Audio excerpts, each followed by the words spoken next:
Take a picture of your life, put it on your bedroom wall. Check on it from time to time. Make sure that you don't lose heart. Take a picture of your life, frame by frame, the profiles and courage, name by name. Put a picture of your sadness next to one from better days. It's a holy madness, this holy joy and this holy pain. You came to bum a smoke, we stayed together as the seasons passed, and you left with a story and a shoebox of photographs.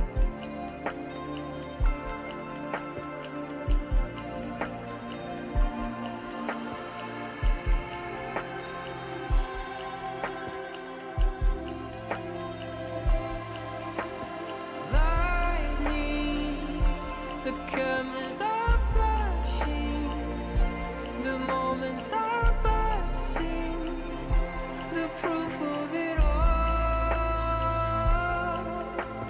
Lightning, petty and tragic, the horror, the magic, remember it all.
Hello?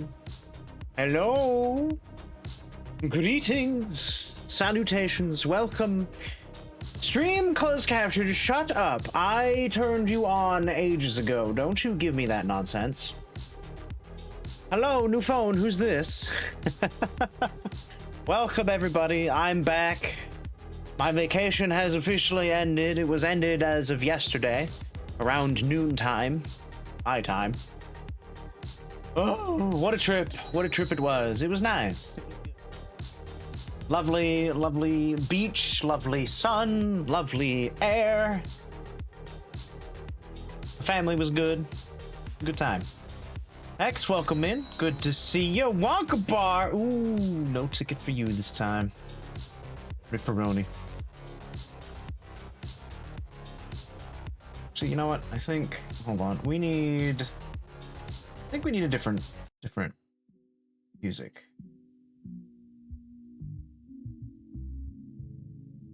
Yeah. Here we go. I think this suits the vibe a little bit better. Ah, that's nice. You don't want another ticket? So true, so true. But I hope you all have been well this week. Not been too lonely without me. Ray, welcome in. Now this is the vibe? Hell yeah. I thought so. I thought, you know, turning this music on would summon you. No, but the week was good. The week was really good. Flew out last Thursday. Goldie, let's chat. You know what, let's get over here. Hi! Hi, it's good to see you, everybody. Flew out last Thursday. Flight out, pretty good, pretty chill. Can't really say anything too exciting. It was actually probably one of the better flights that I've had, namely because it was a light flight. Basically every row only had like one person in it, max. One or two max. And there were several rows that didn't have anybody in it. So I was a lucky individual where there was nobody else sitting in my row for that flight, making it the most delightful of flights.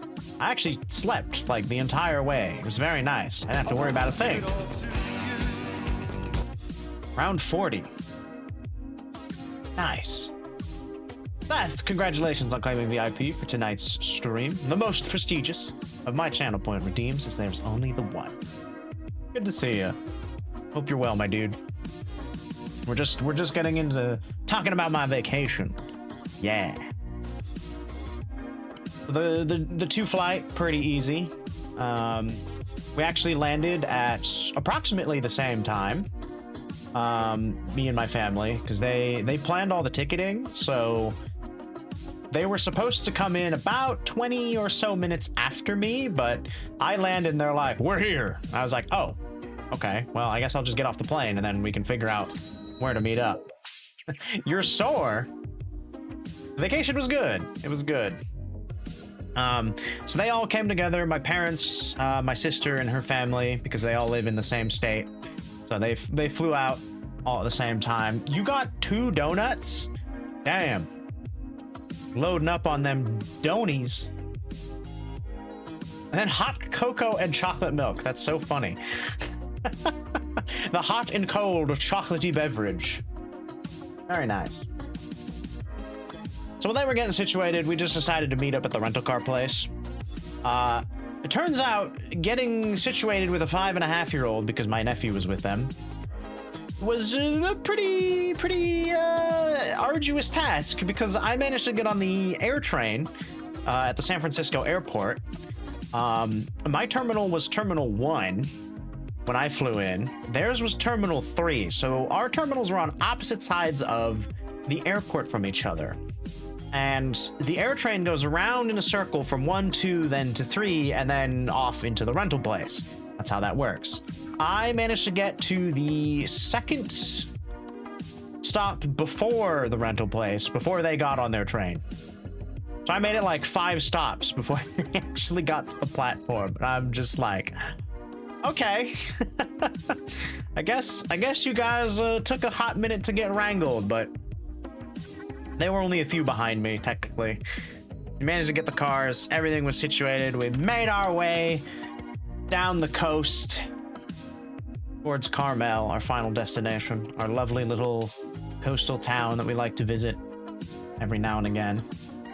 Is it bot stereotyping? Probably.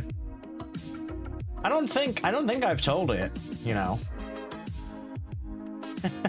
And two meat-based main meal. I mean, I don't know if that's exactly stereotyping. The meat.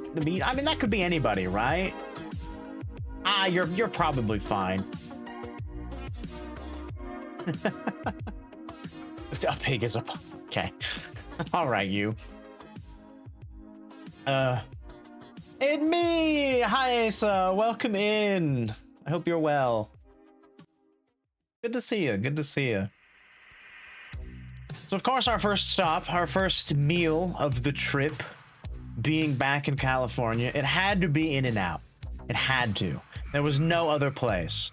It was around lunchtime, so, you know, it just had to be. About 2 hours into the drive, we stopped at an In-N-Out. We got our burgers. It was... Oh, it was so good. God, I miss In-N-Out so much. I want to go back. Still one of my favorite fast food places. I don't care what anybody says. I've grown up with it, so it's ingrained in my brain. That's how it is. Seth is constantly bullying Goldie. True. You know, it would be like Goldie to subtly jab at you. You know, not really outright get you. It's just like the knife and just like slowly digging it in. You just throw an inmate? Holy cow. You had a very exciting time then. My goodness. No, nothing too crazy happened over the vacation. We had a lot of nice dinners out. I had a lovely bolognese that had some wild boar in it. Don't ask what wild boar tastes like. I couldn't tell you. There were too many other meats. It was indiscernible. I just tasted pork and beef.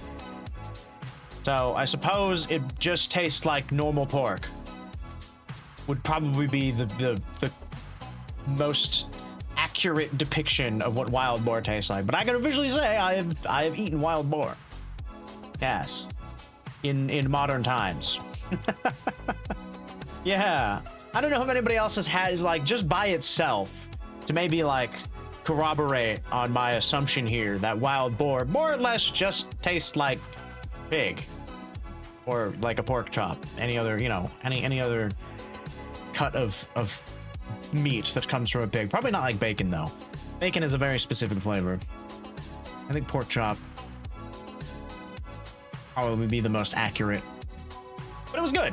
It was a really good bolognese. The place that we went to had apparently this 100-year-old garlic bread recipe that honestly was kind of meh.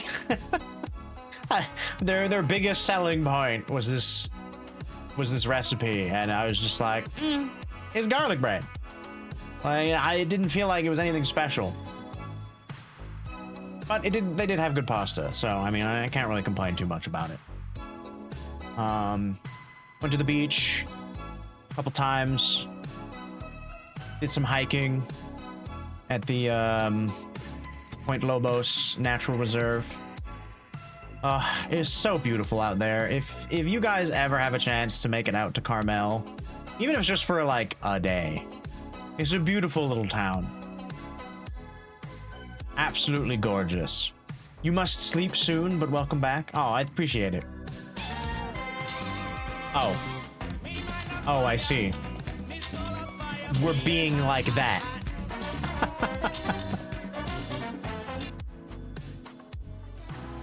Oh my god, it's honey. Oh, sweet, merciful heavens. The gods favor me this day, indeed.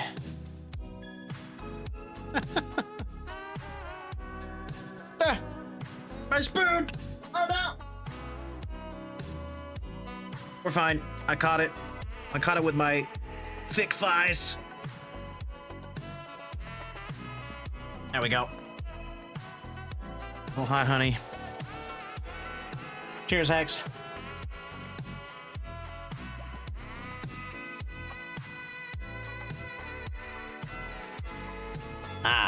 been a hot minute. But yeah. Actually managed to have a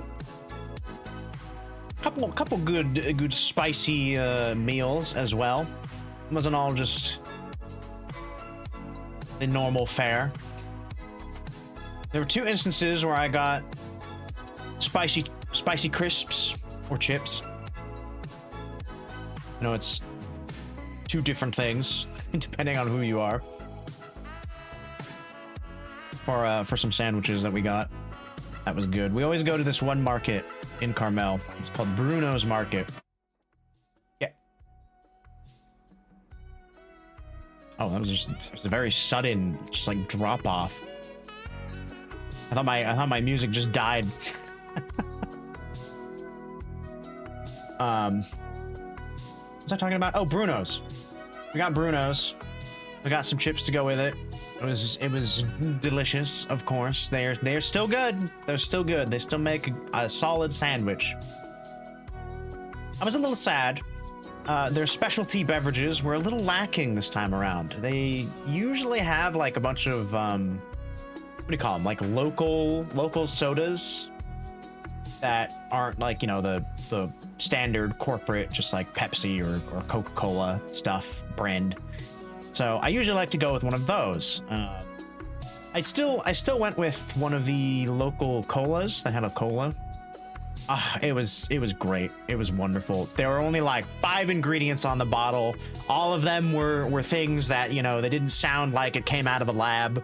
So it's a win. It came in a classic like glass brown tinted bottle, so you know it's good. You know it's legit. Overall, it was a lovely day at the beach.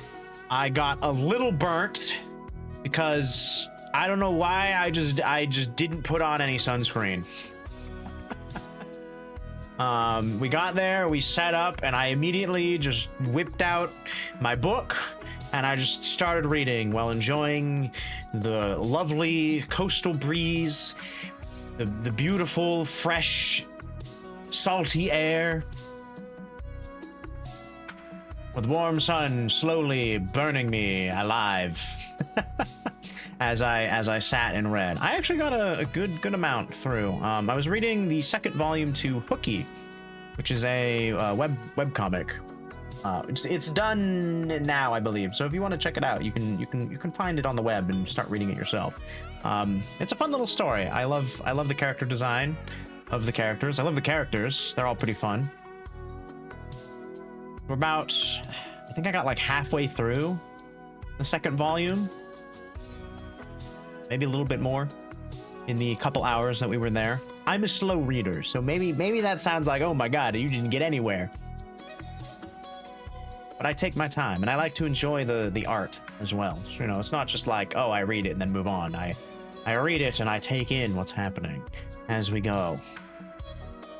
That is the process. That was it was a lovely day. I wish I had probably one more day at the beach. That would have been the ideal, but we had, like, weirdly enough, we had a lot of other things to do that kind of got in the way. Oh, it was so nice. It was so nice, Ray. Man. I did go out on my own. I guess the house that we were renting was about 10 minutes away from the coast, 10-15 minute walk. So I ended up one night just going out, enjoying a lovely sunset, while just chilling, staring at Bird Rock. That was probably one of my favorite parts, just going out and just sitting like on a bench, staring out at the sea and just taking it in, just vibing. Also, that was a solid hit there. Cookie dough bits, a hot dog, and an icy. Nice. Hey, so thank you for claiming your snacks. Day at the fair meal. Yeah, I could see that. Day at the fair. Oh man, Some of the other food we had, there was this donut place that my mom found that just popped up recently. I say recently, but it wasn't there the last few times. So anything that is new within the last 2 years is recently. That they make the donuts to order, which is a little different than most donut places. Most donut places, they make a big batch of donuts in the morning and then they just put them in a case and wait for you to like kind of go through them, right? And then maybe they make more throughout the day. I don't know, depends on the place. But in this donut place, you order the donut, they make the donut for you right then and there. So the second they hand it to you, it couldn't be any fresher. Oh, you know what? What I'm gonna do, I'm gonna start posting stuff in the Discord while I'm talking about it. So if you're in the Discord, you can actually follow along with what we're talking about. I posted some stuff at the beginning of the trip, and then I kind of stopped posting things because I don't know why. just because. Let's see. Where's those donuts? Where are the donuts? How dare you not give a damn about my donuts? Also, this place, cool as fuck. Like last night, we got so bored because you had stuff going during the first part of the shift. And after lockdown, legit was doing hourly check. You just played Uno and ordered pizzas. Oh, nice. It's good to hear. It's good to hear that it's not as hectic for you. Because I don't think your job should be hectic. If your job is that's pretty impressive. Pretty impressive. Oh, did you? Are you looking at the donuts, Ray? Is that what that was for? What the fuck that didn't make yesterday?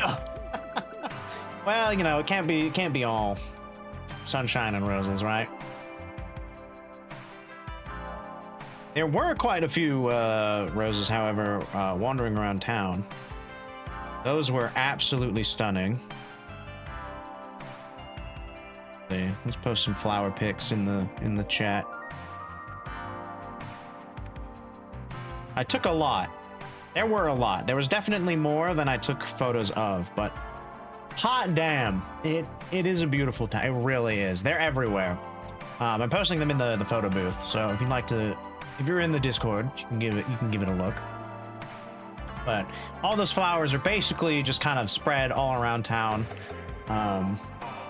It's just gorgeous, and this is the time of year to go as well. Kind of early summer, late spring. Kept mouthing off, so you opened the cell door and said, "Hey, say it to me, not at me." And he jumped up and joked as if he was going for your taser, so you didn't take it as a joke, grabbed him, meant to rotate and throw him down. Instead, you accidentally let go, just rotated and threw him a couple feet. Nice, gave him the old spinaroo. Very Looney Tunes of you, I suppose. But my back. Yes, and in classic fashion, threw out your back in the process. Flipped his banshee. What is that supposed to mean?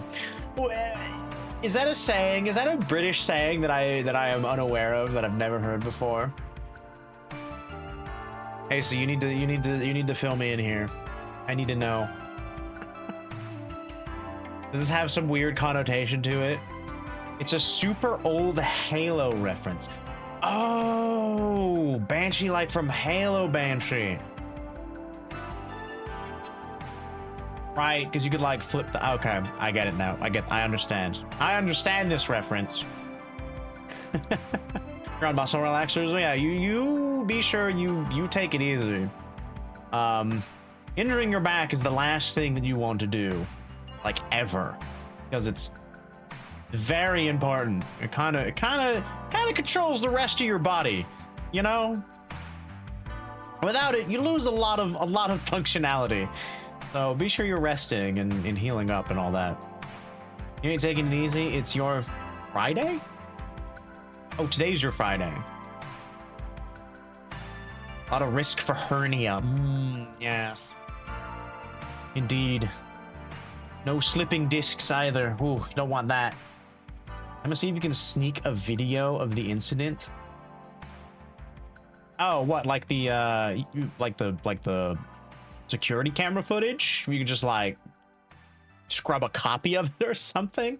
I mean, good luck with that. I don't. Yeah, that might be too risky for the the payoff sort of thing. Everyone does. Oh my god. There we go. Classic excuse. So everybody's doing it, so it's fine. And you'll be like, right? Oh yeah, everybody's gonna do it, and then you end up being the one that like breaks the straw on the camel's back sort of situation. Legit, the part that flips you out is Florida it's a crime to bring a phone in a jail. Here they don't care. Huh. Every place is different. No, like even the captain does it. Well, you never know. You never know. Everyone else was beating up the inmates, Your Honor. Your Honor, it wasn't just me. He was a Libra. Oh my god. Your Honor, he was a Pisces. Actually, I have no idea. I am not good with the astrology stuff. I wasn't in this case. Dismissed. Mercury is in retrograde. Mercury was in the microwave. Wow, what's Mercury doing in the microwave?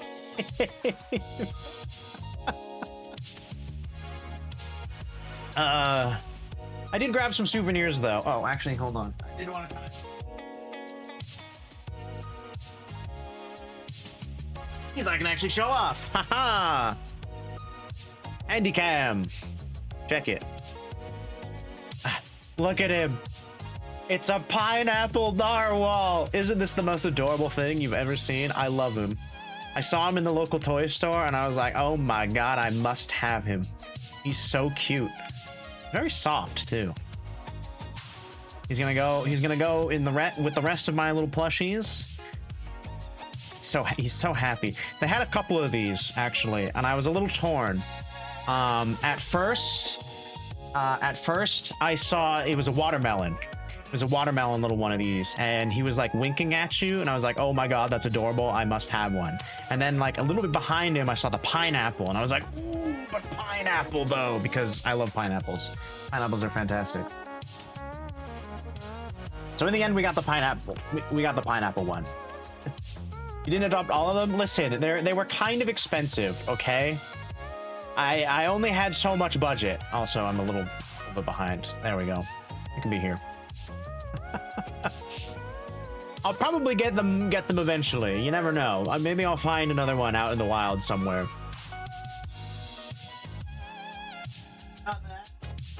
We got a new tarot deck. Watcha. Look at it. Look at this case. Look how shiny this is. It's fucking gleaming. I spy a Lush Dream Cream. Does it smell good? Lush Dream. Oh! Yes. Yes, my tub of body lotion, because I have horribly dry skin in the winters. I hate it.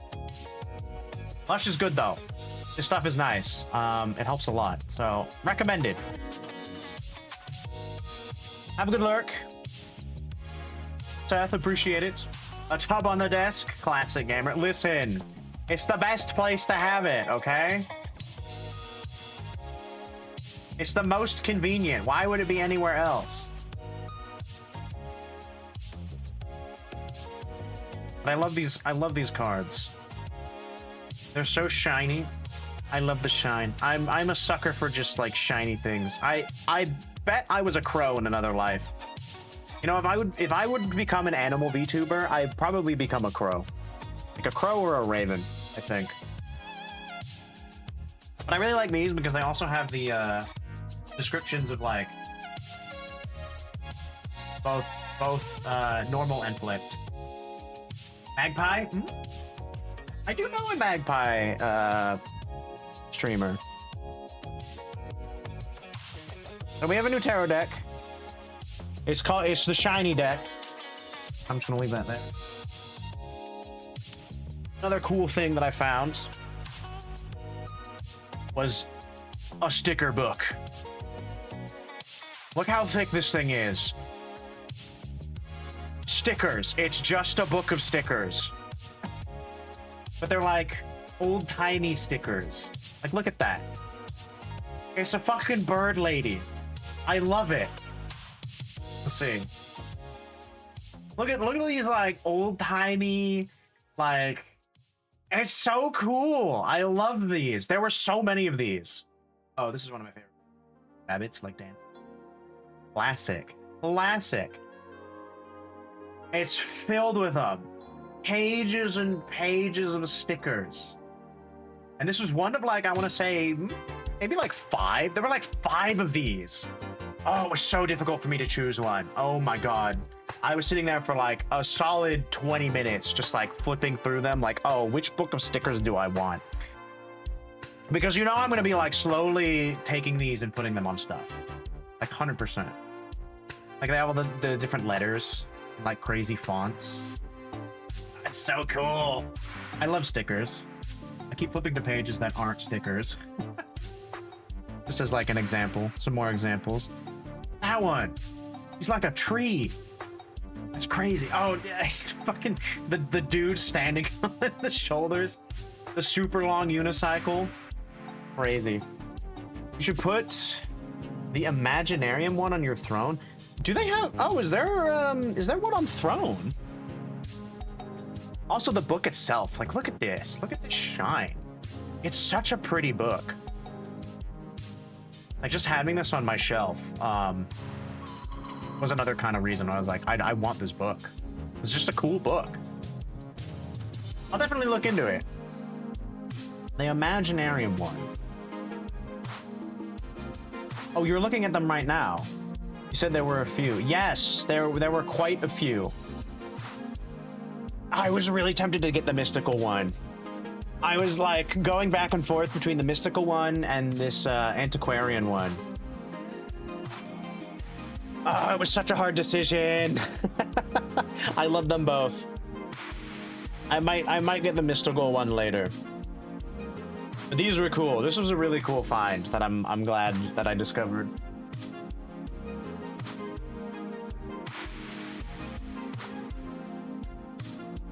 Oh, of course, we went to our favorite sock store, and I got a pair of socks. They're beans. Cool beans. I couldn't help it. I used to say this so much back in the day. I'm bringing it back. We're gonna be saying it more often, okay? Cool beans. I'm gonna be wearing them on my toes. Oh, dang it! I set myself up for that one, didn't I? A regular bean. Ooh.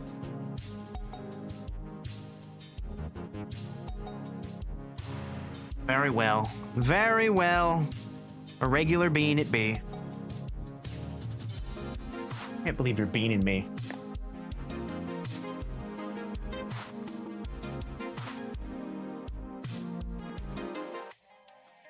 Okay, which one is this? I think this might be either Old Bandage or Pomegranate. Kinda difficult to tell. Not the pun! Ray hits me with the pun! The bean pun! Cheers.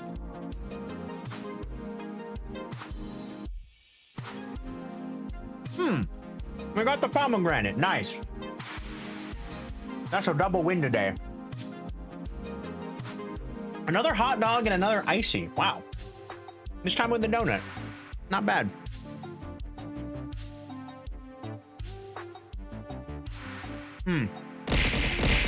Arr! Ugh. It's still spring. We're not into summer yet. I'm just checking. And then the final little thing that I got was this little guy. Look at him. Look at him in his little nut tank. He's my new desk companion. The toy store had blind boxes. There's a couple of them. I got one. I got one of them and I was like, I don't care which one it is, they're all adorable. Different little squirrels and different little nut tanks. But we got, I think this is like the standard one. I think this is number 1 on it. But look at him, he's just sitting in his nut with a little tank. That was the cutest little thing. So those are all the souvenirs that I purchased whilst myself. There was a lot of cool stuff, I'm not gonna lie, but you know, I would love to just throw money at random stuff, but I had to be a little bit responsible. Just a little bit. Because I knew I did have to buy dinner a couple times for the family, and that's not cheap, feeding like 7 people at fancy coastal restaurants.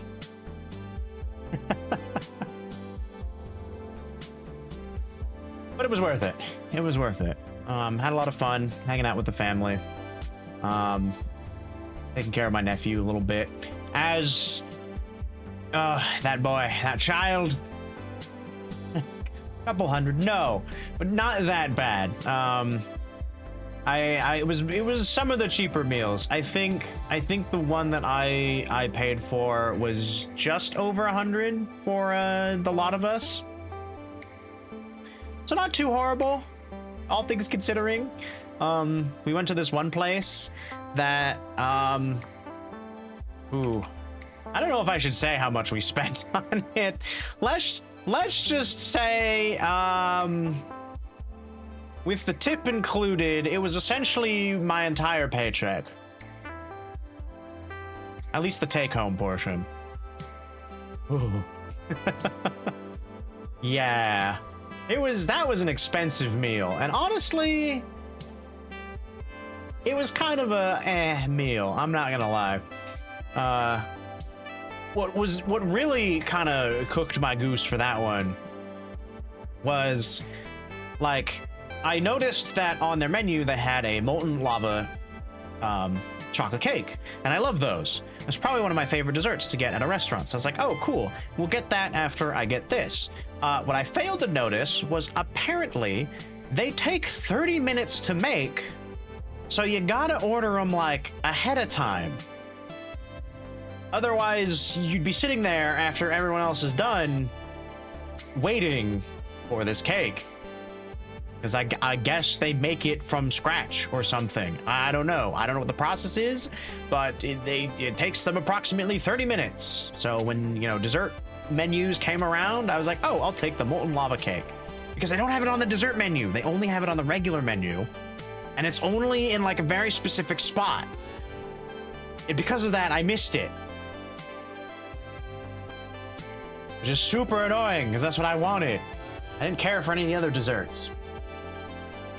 So while the rest of my family was like, all right, we'll get these desserts. And I was like, oh, the molten lava cake, please. They're like, oh, that's going to take about a half an hour to prepare. I was like, excuse me? But why, though? But why, though? I want the cake. I didn't get the cake. I didn't force my family to wait an extra 30 minutes for my one dessert. Also, it was kind of expensive, so I was like, you know what? That's fine. I can go without it. I'll be sure to get other stuff later, which we did.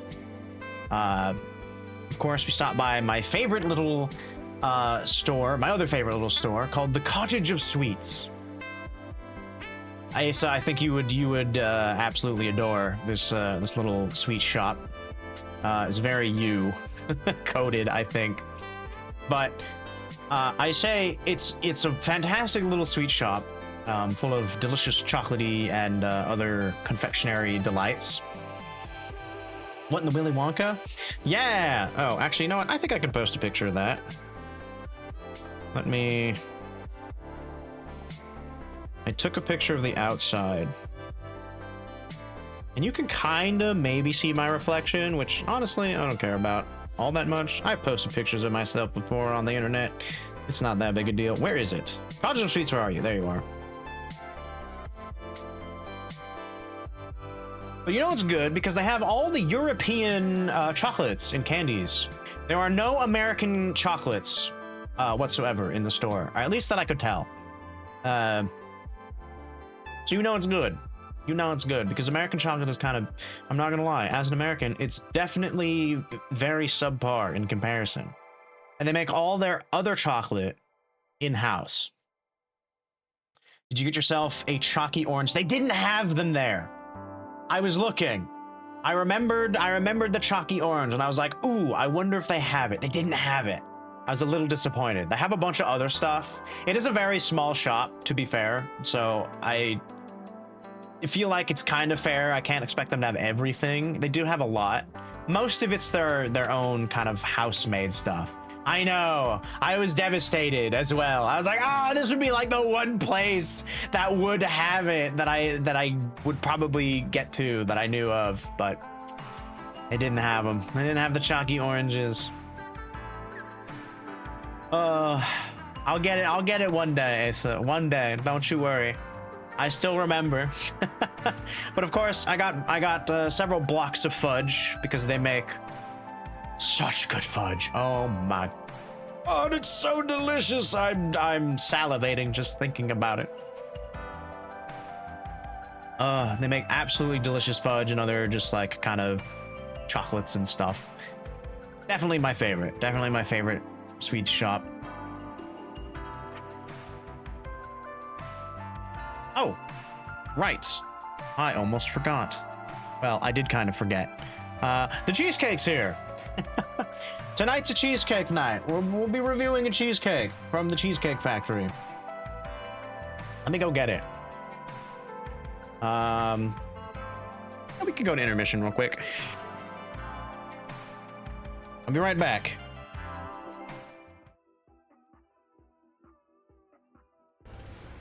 Eat my rocks! Eat them! No! Wait. Yes! Baby! Why? Please! Please! What is I happening? got the souls! I got the gear! We killed them! It counts! We took each other out! Let's go! Yeah, what is that? Oh my god. Give me this. I'm confused. Woo! Also, does it sound doubled up for you They'll die, guys? but I killed them first. Can't blame you. Also, I can't remember who was saying that the peanut looks fucking horrifying now. I don't know what that is. Oh, absolutely, dude. Like, he's not even like a peanut. He's like Okay, a fucking homunculus. that clip is double audio for some reason. Oh. But this one isn't. Yep. Beaky strikes again. Weird. Weird. All right, anyway, it's whatever. I'll figure it out later. It's fine. I'll be right back. Beaky, how you doing? Snap. Redeem. Hi. Hi. Oh boy. Here we go. Cheers, Hex.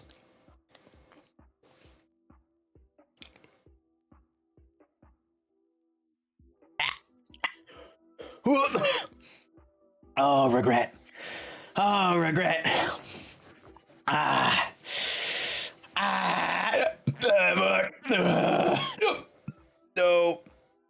No. No. No. Oh, they're like hiccup burps. Oh, I hate it. Oh, I hate it. Oh, I'm dying.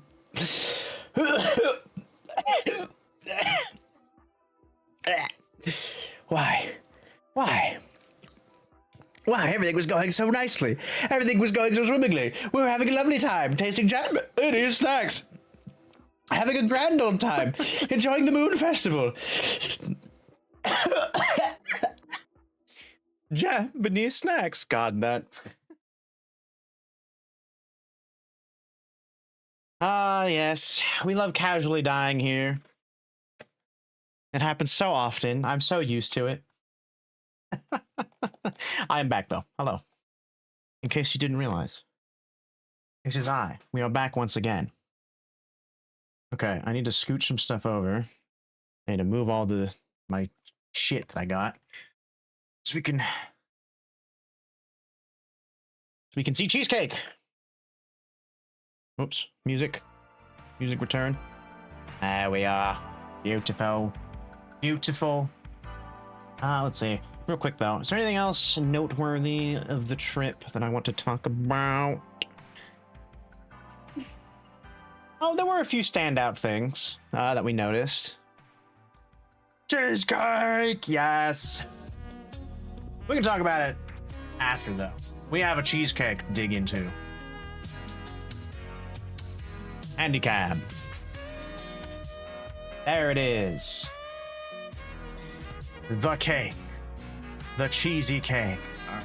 Let's try to tilt it a little bit so you can see the cross section without losing the integrity of the cake. All right, you see it? You see it? You're getting a good look? Look at those beautiful layers. Ooh. So this is the tuxedo cheesecake from Cheesecake Factory. I think this is the last one that's on the featured section. So this is like the last of the recommendeds that Cheesecake Factory themselves recommend. Everything else below that is kind of like eat at your own risk, I guess.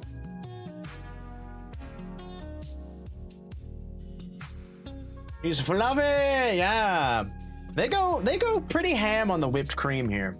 Got this big dollop here in the front, and then I got this one on top. We have a tier list going? Ooh, you know what? That's a good idea. I should probably start one. Because let's see, we've had the strawberry one, we've had this one, and we've had the Oreo one. We've done 3 so far. Of the 2, man, the strawberry one was actually really, really good. So was the, you can't go wrong with Oreos. Just start charging for your idea. You should. Asa, you need to open a consulting agency, an idea consulting agency or something. 1 slice of cake. All right, I'll ship it to you. So the tuxedo, I'm not entirely sure what makes it tuxedo. I think it's just like a combination of like cream and mousse. Actually, wait. Oh, I should have, hold on. I should look at the description maybe. I just kind of clicked on it and was like, all right, that looks good. I didn't really look. Let me see. I see a description of the cake. No, I have to go all the way back. Okay, fine. Oh, here we go. The chocolate tuxedo cheesecake. Layers of fudge cake, chocolate cheesecake, and vanilla mascarpone mousse. And chocolate. Okay. Mascarpone. I have no idea what that is. I've heard it used in several British cooking shows. So it must be good, right? Cheers, chat.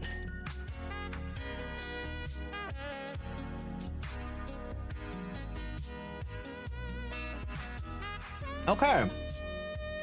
That's a pretty solid, like, chocolatey flavor. I get more chocolate in this one than I do the cheese. It's very smooth.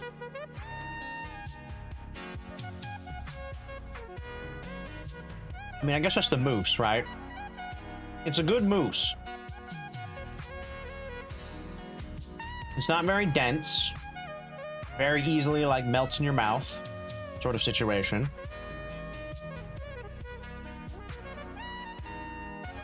Which is interesting, because I expected the cake itself to be a little bit crunchy.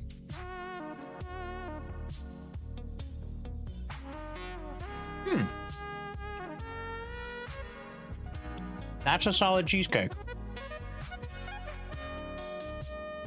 Oh. Okay, I can kind of taste that cheesiness a little bit there. I don't know why I couldn't taste it before. Maybe you just need a couple bites.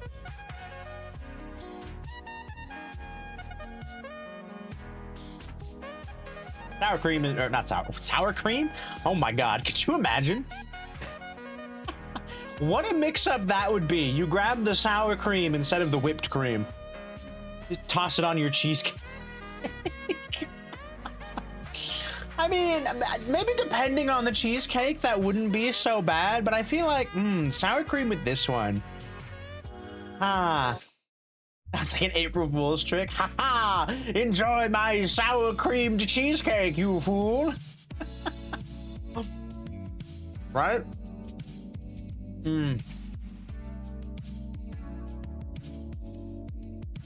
Oh my god. Babe, you haven't touched your sour cream cheesecake in a while.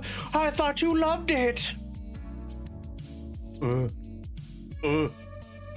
Look, I like sour cream as much as the next guy, but I don't know if I'd want it like in a dessert.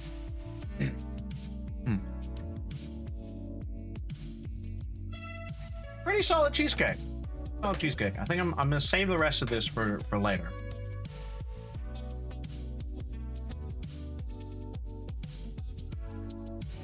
But it's a good chocolate. Very smooth, very creamy. Not gonna lie, sounds like a mistake you'd make because an illness took your taste away. Ooh, you know what? I could see that.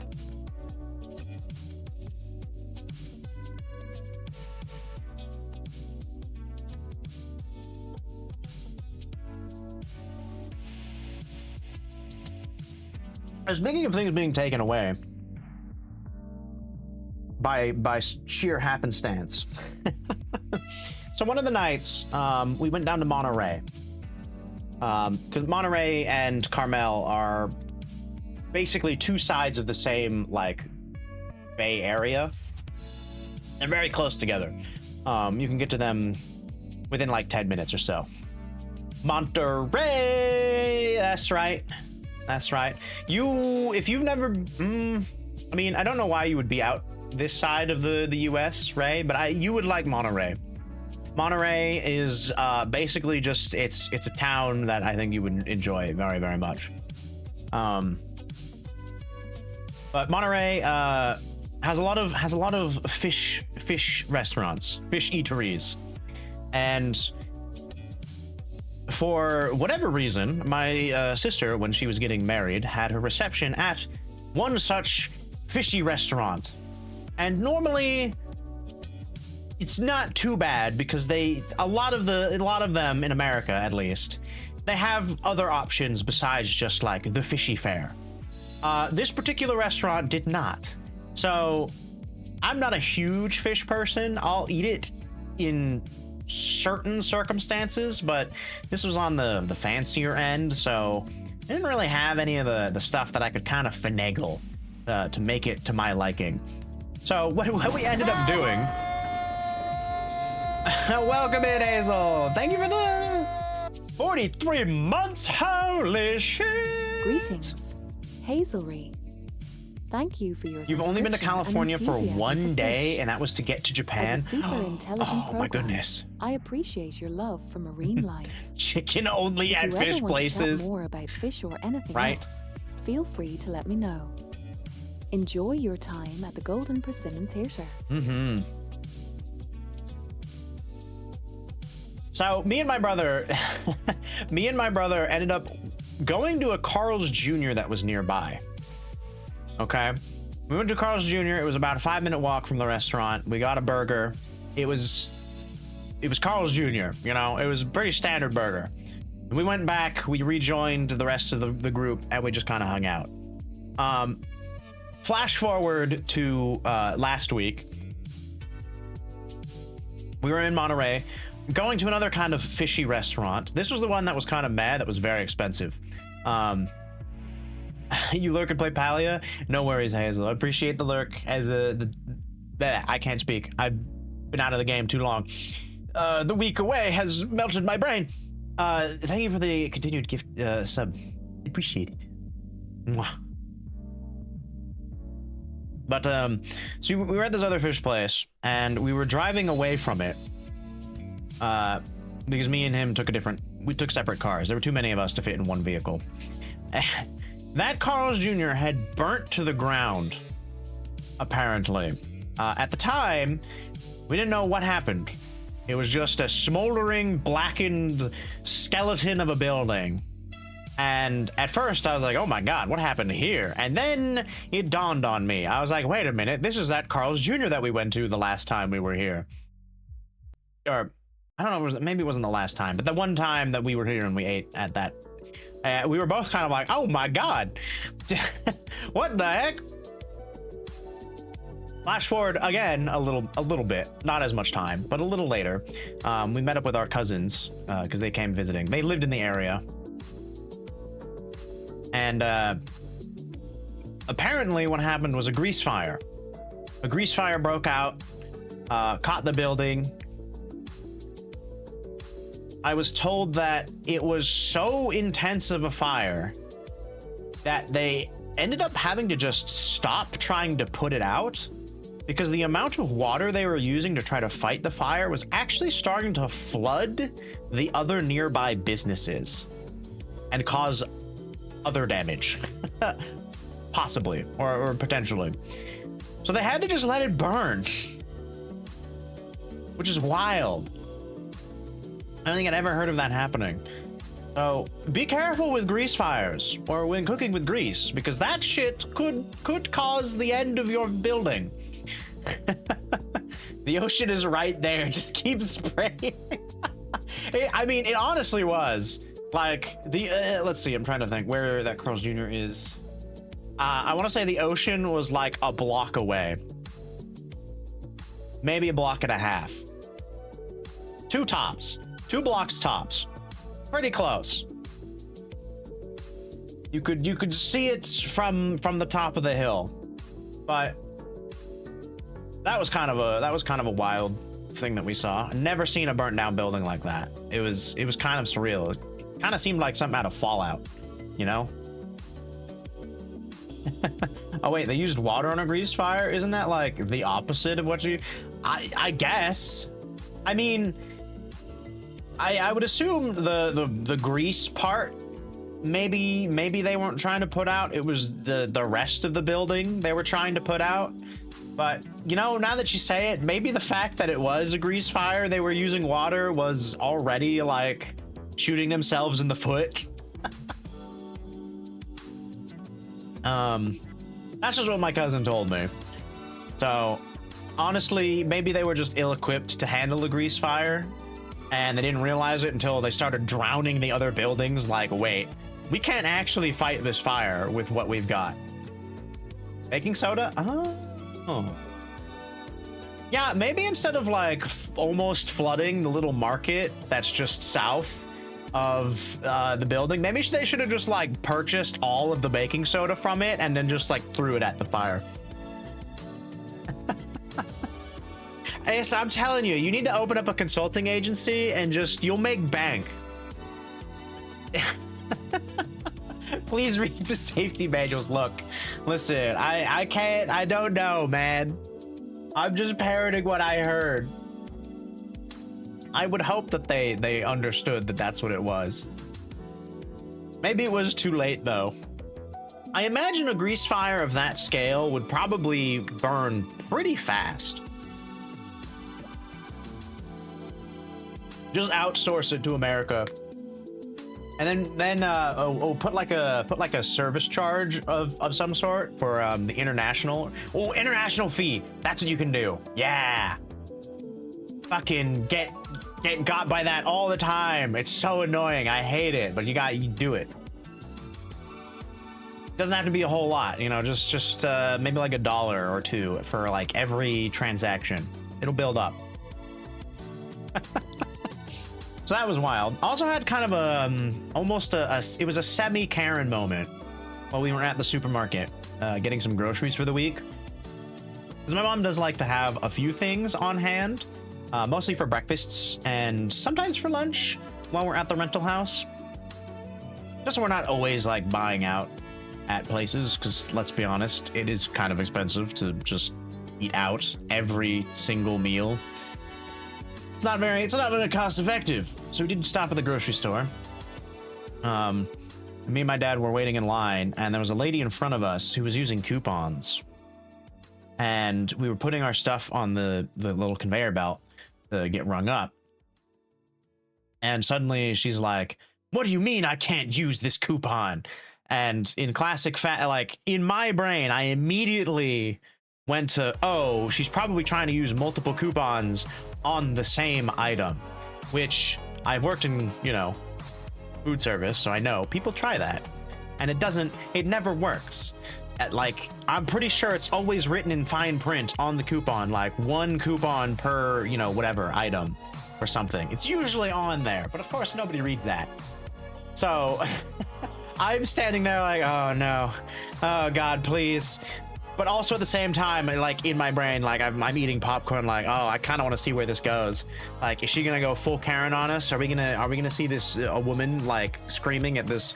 It was like an older man too who was ringing up, and at the same time, I'm like, oh God, this poor old guy, he doesn't need this. He's already lived through so much shit. Can't he just have like a chill time ringing up groceries at the market? Luckily, she didn't go too off on him. She definitely vocalized her disdain at the fact that she couldn't combine coupons or whatever the issue was, and was very grumbly throughout the entire transaction, while me and my dad are just sitting there like, ooh. So that was exciting. It's the first almost Karen moment that I think I've witnessed. Almost. I haven't seen a true Karen moment out in the wild, only on the internet. But I'm always keeping an eye out. Always. This is ridiculous. Yes, but I'm paid to not care. Yep. I mean, he gave the classic response. It's like, the system won't accept it. You know, I can scan it, but it's not gonna go. It's gonna be like, nope, only 1 coupon per thing. It's like, it's out of my hands. Ugh. I felt it. I felt it in my bones at that time. I was like, ah, man, I don't miss this. I'm so glad that my current job is something where I don't have to talk to anybody except my coworkers, and that's only for like 20 minutes in the beginning of my day at most. Or through like message on the occasion if they have like a question or something. Need clarification on one thing or another. Ugh. It's a dream. It's a dream, I say. And that was pretty much the whole trip. I think that was, yeah, everything of note. Just ate a lot of good food, had a lot of good just kind of hangout times with the family, talked about random stuff. My mom has this, we did put forth apparently this crazy idea. She's wants to take us all to Disneyland next year. So 2026, I will be going to Disneyland with my family. We'll be staying, I actually don't know where we're staying. I have a feeling it might have been at one of the park hotels, but at the same time, I feel like that's not true. Probably nearby, though. In any case, we're gonna be chilling that week next year, and I was like, okay, very cool. And then apparently, my sister wants to up the date from like fall-ish time to like spring, or at least early summer, which could be a potential issue because that's the time that me and my roommates were potentially planning on going to Japan. Hope they gave the older guy a chair for his shift. Trying to remember. Don't know if they did or not.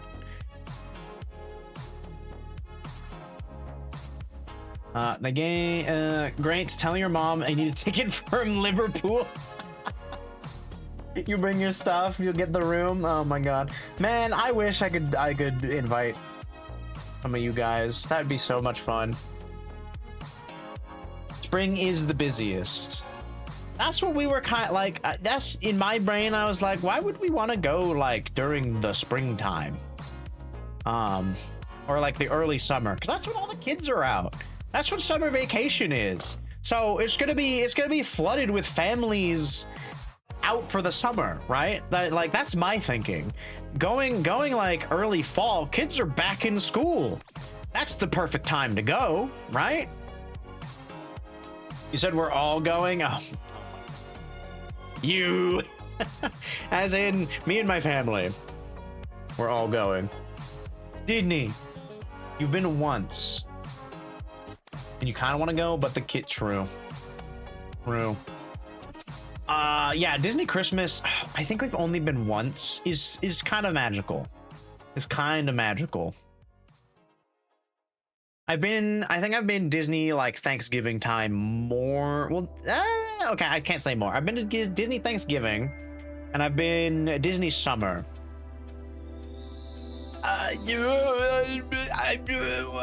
Extended family, baby. I could swing that, but close. What do you call it? Nuclear family. That's the one. My parents, unfortunately, though, they have been making pretty solid financial decisions throughout their life. Aren't that wealthy.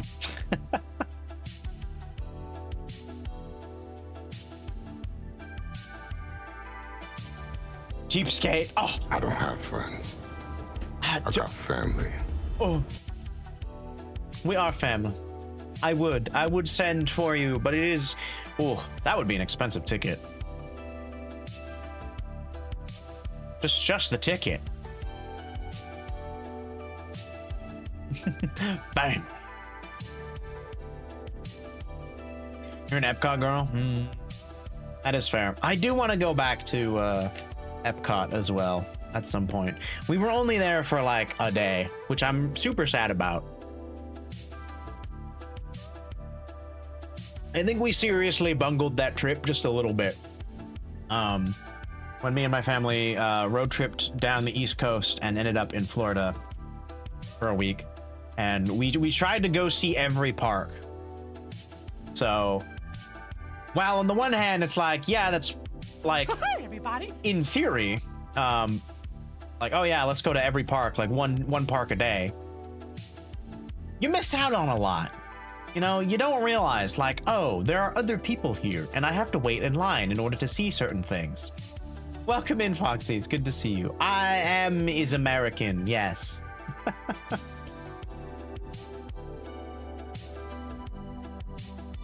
So we're still trying to figure that out. That's going to be next year, though. That's next year's problem.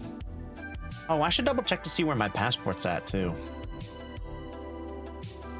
Now there's been a couple weeks. I think I can track it. Danish is better. In what sense? Is there a Danish section in Epcot? I'm pretty sure there's a Swedish section. Oh, trying to remember. Norway. Ah. Oh, as in the pastry. Oh, actually, you know what? That's a fair point. I don't know why. I don't know why. I immediately thought of like the country. and not the pastry. Have I had a Danish? I don't know if I have. I don't know if I've ever been in a situation where there were Danishes. You did mean the country, though. Oh, okay. Okay. I thought so. See, I'm on it. I get you. Ace is just trying to trip me up, the villain. Her and her villainous ways. Had a Danish. I hope not. It's illegal, sir. Oh. I would say Danish. You would say... I'm not even gonna try to pronounce that. What even is that? What is this zero with a line through it? That's not even a real letter. What is this? That's a numerical function in mathematics, I'm pretty sure, is it not? That's like the circumference of a circle in something or other. I watched an animated video about it. The zero with a line through it. It's about circles.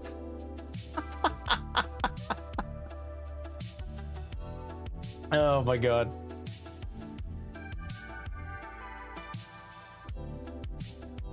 That's on the horizon. That's still a ways away. Apologies to American. I don't know any better. We're stupid over here. Only America exists. All the other countries are just kind of like, you know, yeah. That's basically our education, okay? It's not my fault. I'm getting better. At least I think so. Apology. No! I'm trying. The world is a myth. That's right. Only America exists. Everywhere else is just, you know, not America. That's how it is, right? It's America and then not America.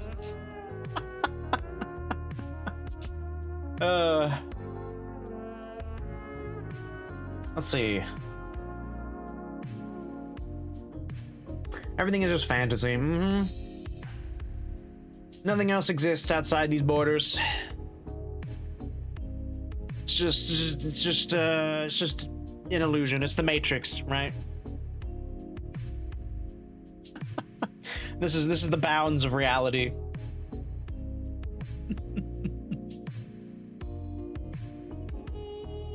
Oh my goodness.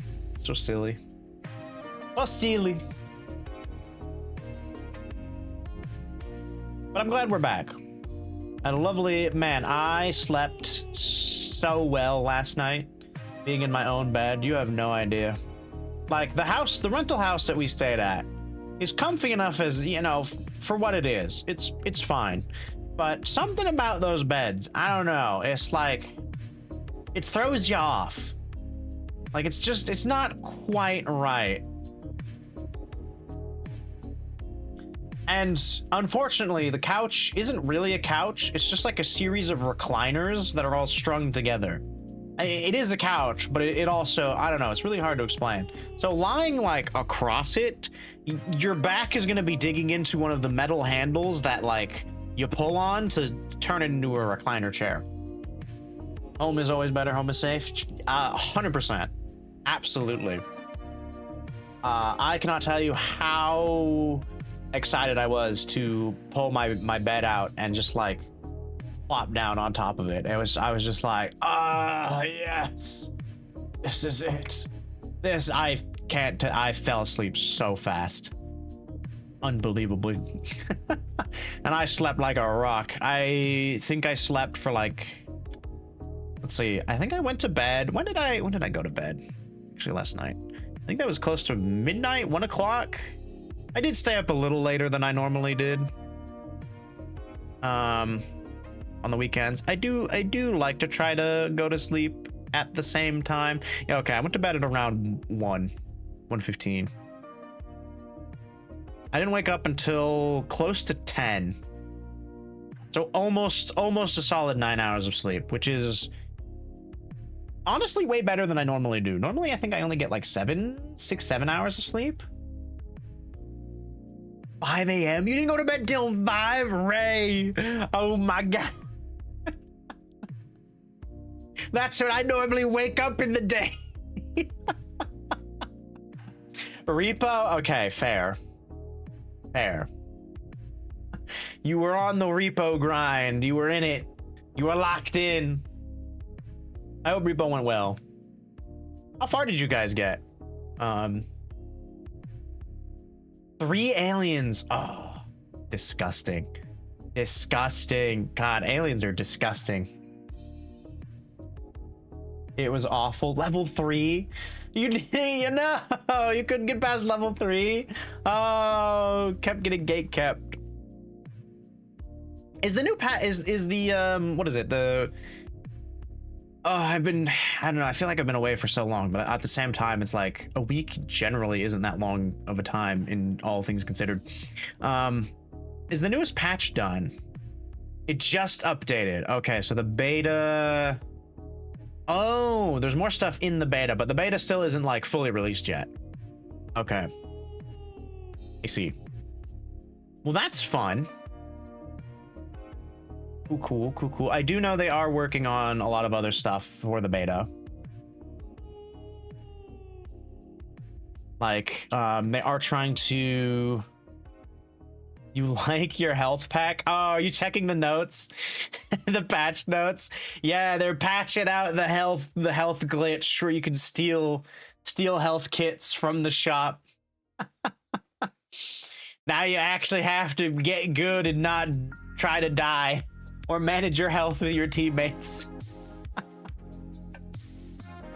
And the old man he's more sensitive? Why though? Why? He was bad enough as he was. He didn't need to be changed. Oh, he was already my mortal enemy. He doesn't need upgrades. Oh, you're soloing? Oh my god, you're so powerful. That's crazy. That's crazy. Good luck. Wait, were you soloing last night too? I want to be powerful, protect us all. I mean, you kind of already do, more often than not. Oh, you played 2 hours? Oh, okay. I was gonna say, I was like, holy shit. Playing solo till 5 a.m. Like, damn. But gotcha. You guys were having a good time. Very understandable. Hell yeah. Repo, I don't know, there's something just inherently kind of magical about that game. Like, more so than I want to say even like Lethal Company. Like, don't get me wrong, I love Lethal Company. Lethal Company is a hilarious good time a lot of the time, but something about Repo just is, it's that plus something else. Lethal just had a big update too? Oh shit. Yeah, I don't know. I can't really quite describe it. It's just, maybe it's just like the aesthetic to it. I don't know. It's to my sensibilities is a little bit more. You know, that might be it. Like, running into a monster in Lethal almost always results in you just dying, which a lot of the time is like you trying to run away from this inevitable death, which sometimes is hilarious, but usually only if there's somebody else around. In Repo, at the very least, you can get away from monsters. You can give them the old slipperoo, which definitely feels better, but they can still absolutely dick you over. Oh goodness. Yeah, maybe that is it. And I think the fact that you're like a little robot and your mouth opens up and like the way it does, like just the way you communicate, like there's a like actual visual of you communicating to each other through the in-game voice chat. Just something about that, it just tickles you in the right way, you know?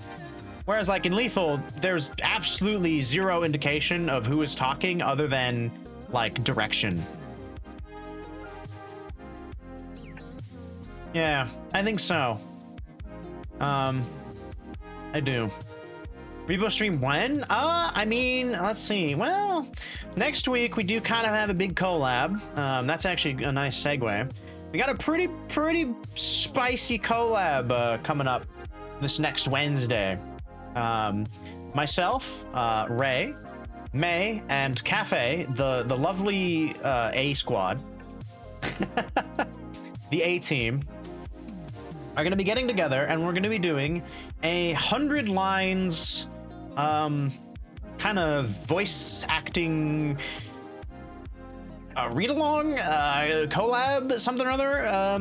Yeah, it's gonna be a good time. It's gonna be fun. 100 lines is kind of like what do you call it? It's a cross between like Danganronpa and Fire Emblem, if I'm not mistaken.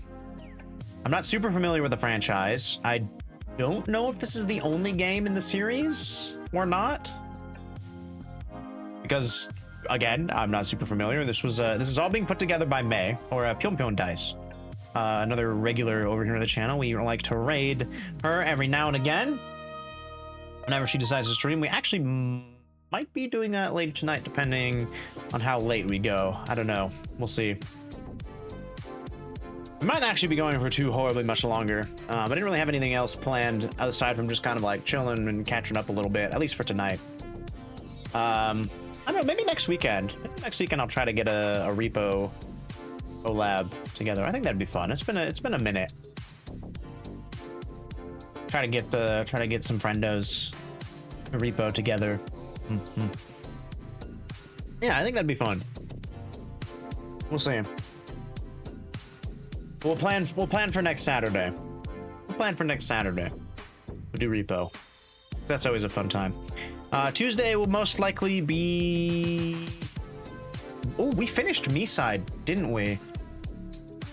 So we actually get to start a new game on Tuesday. Oh shit. You'll have to watch. Oh, right, you're gonna be gone on Saturday. No! I forgot. Fuck. Ripperoni. All right, we'll have to do another one next week then. Yes.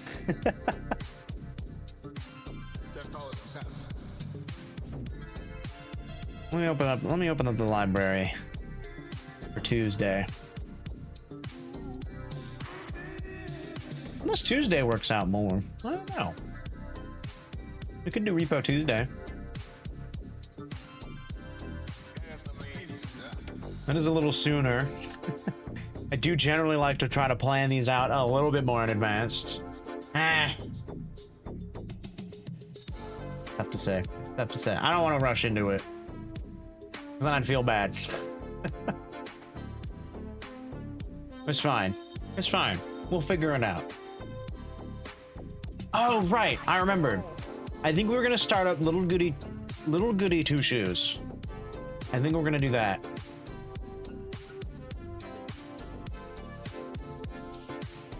Or do we want to do the Red Strings Club? Damn it! I've now remembered the conundrum that I had not last week, the week before I went on vacation.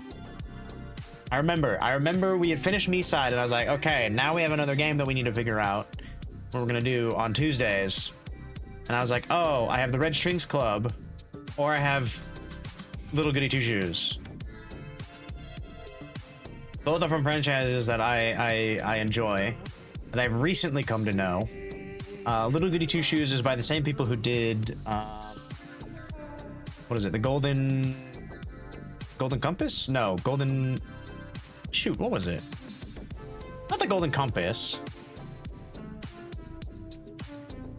Was it the Golden Pocket Watch? Golden Watch? Your lurk. No worries, my dude. Appreciate you for coming by. You have a wonderful night's sleep. What else do you do? I know you've done the other... Hold on, let me just go to the Steam page. Oh, it's bothering me so much that I can't remember. Where is developer? Here we go. Pocket Mirror. Oh my god, why could I not remember that? Pocket Mirror. They're the same studio that did Pocket Mirror. Which is something that I played a while back. I believe it's actually the remake. I think Pocket Mirror was made a while back. I played the remake, Golden Strom. Great game. Love the story.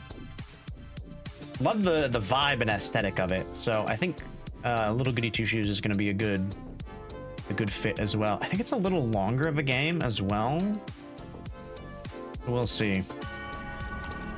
Although we did just play kind of a spooky game, so maybe we put Goody Two Shoes on the back burner for now. I think that would be fair. Let's do Red Strings Club. Red Strings Club is a game by the people who did Cosmic Wheel Sisterhood. That's what it was. Very narrative-driven story game. And I love the art too.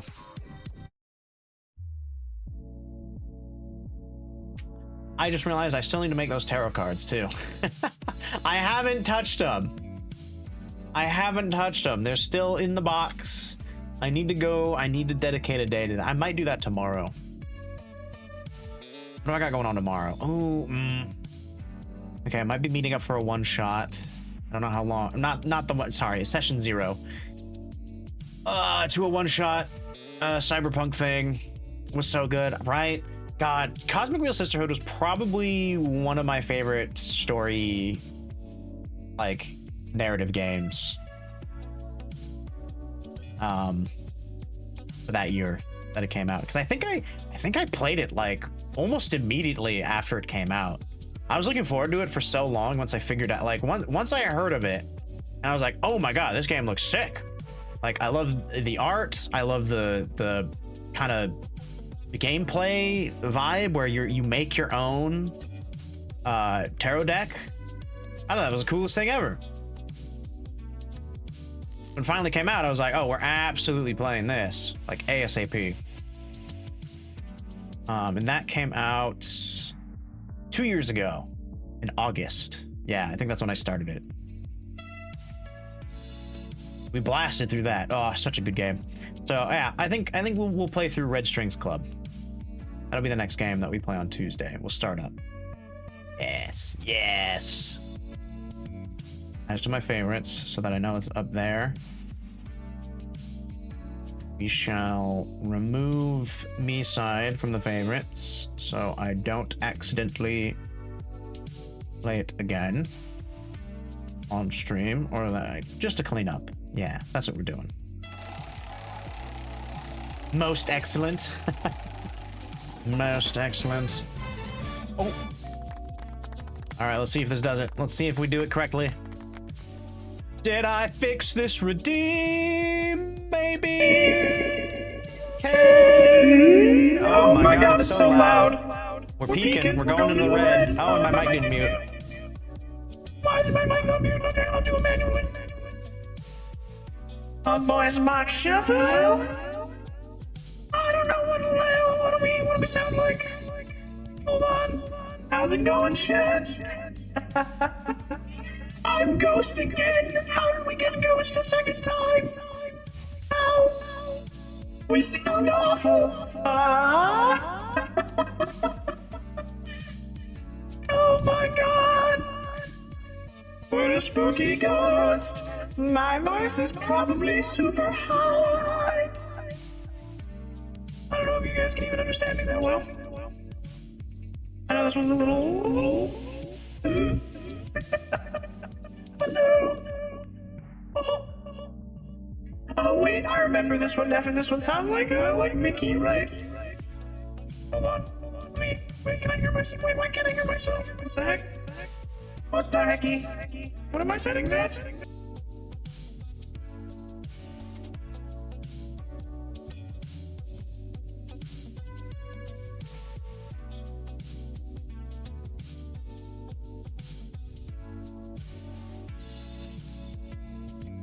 Oh, the effect's over. Oh, okay. Well, okay. It's broken. It's broken still. Gosh darn it.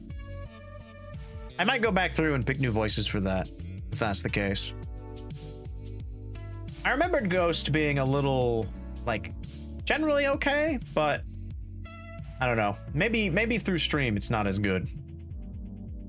We'll see. There are a bunch of different voices, to be fair. We have options. We have a great many options. You know, I wonder if it didn't randomize it. I wonder if it just like turned it back on and didn't like give me a new voice.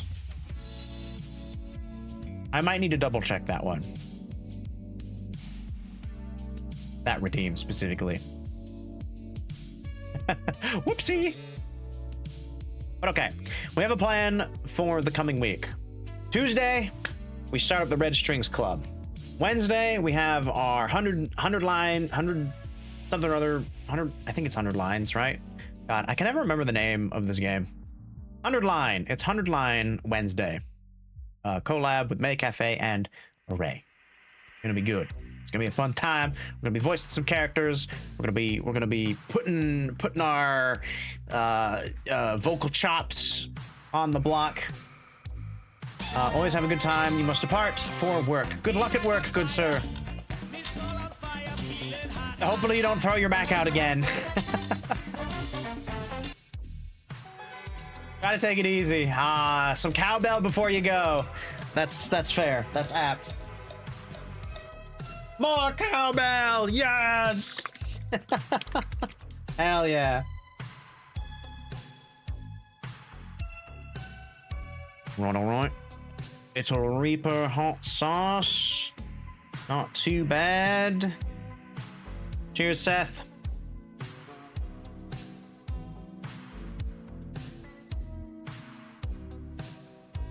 Ooh.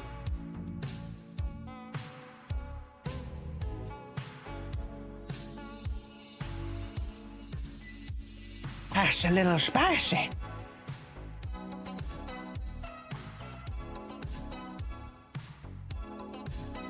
Where was we? Oh, right. Collab, Honeyland collab. We'll definitely be pushing that more the closer it gets. So keep an eye on the socials and all that. That one's gonna be a little later than normal. Also, I should preface. That is going to start at 7:30 EST. So a few hours after I normally go. I've been tossing around the idea that maybe I just start at the normal time and we just kind of like vibe for a couple hours and then we roll on over into the collab, but I don't know. I'm not dead set on it quite yet. We'll see. I may just start at the time that we've decided for that at 7:30, and that's just when we go. I'll definitely let you know before that end, though. Hopefully by Tuesday. I get it sorted out in my brain what I want to do, and then we'll go from there. And then Saturday, we may do repo. We may do something else. We'll see if I can get a crew together for Saturday. Because it is a Saturday, I could probably do it a little earlier, which means I do have access to more individuals, generally speaking.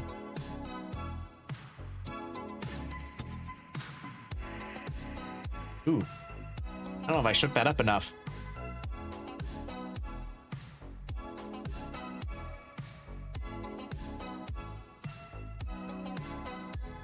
Oh well. In any case, that's been me for the week. Been a good time.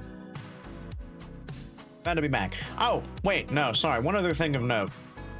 On the way back, on the flight, generally speaking, I feel like I've been pretty lucky with my airport experiences. You know, getting through security, I don't think I've ever really had a time where it's been like an issue or anything's gone wrong, you know, where I've had to like wait like a super long time. Okay, well, except for the last time, I say this, then I immediately remember. Oh, and there was that one time when I flew to the UK and I used Iceland Air, and I don't think that was the airport's fault, though. To be perfectly honest, I feel like that's more Iceland's Air. Sorry, Iceland. I'm kind of throwing you under the bus again, but listen, the one time I use you, and like every step of the way, I'm getting, yeah, you know, nutsack tapped in some way, shape, or form. But usually my flying experiences are pretty chill, at least in the US. And actually, anytime that I've flown to Japan, it's always been pretty chill. But in any case, this time around, we get on the plane, fine. Isn't any problems there. During the flight, also fine. Pretty average. But when we land, apparently there was another plane in our spot that we were supposed to go to. So it's like, okay, that's generally not like the worst thing, because all that just means is we just gotta wait for them to board, right? Which is probably like, 15-20 minutes, right? Ideally. We were sitting in that plane on the runway, waiting for an hour. An extra hour of time, which was grrr. Right? I was supposed to be home at noon. I didn't get home until like 1. Very annoying. Apparently, that plane was having mechanical issues. So not only was it in the way, but it was also broken. And they had to shuffle stuff around to get us to a back-in door that people get off the plane. And then, of course, because of this, right, there are people that have connecting flights. So, on top of that, like, as annoying as it is, it's like, I just want to get off the plane. It's like, these people, they got to get to their plane in, like, 10 minutes, apparently. They're like, oh, our next flight is, like, in 10 minutes. And it's like, I can't really be like, oh, nah, you're gonna wait for me, right? I'm not gonna be that guy. But it's just kind of like, man, not only do we wait an hour, but I also have to wait for all the people who are like late to their other flight. I'm like sitting there for an extra little bit. It's just like, ugh, this is all your fault, airport. You couldn't have just gotten your shit together.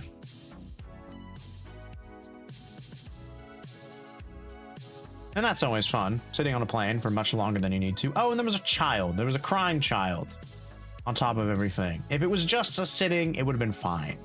But there was a crying child, and for whatever reason, the captain, like, it sounded like they were speaking into their little, like, walkie-talkie thingy, their microphone, to give announcements. It sounded like they were holding it like as far away from their mouth as they could as they were speaking into it, because I couldn't understand a lick of what they were saying whenever they came on. It was so obnoxious. I'd hear the little, like, the click, right, or whatever, the little chime saying like, oh, the captain's gonna speak, and then it was like, let's see if we can recreate it. This is your captain speaker. I have an important announcement and mechanical issues. I'm making excuses.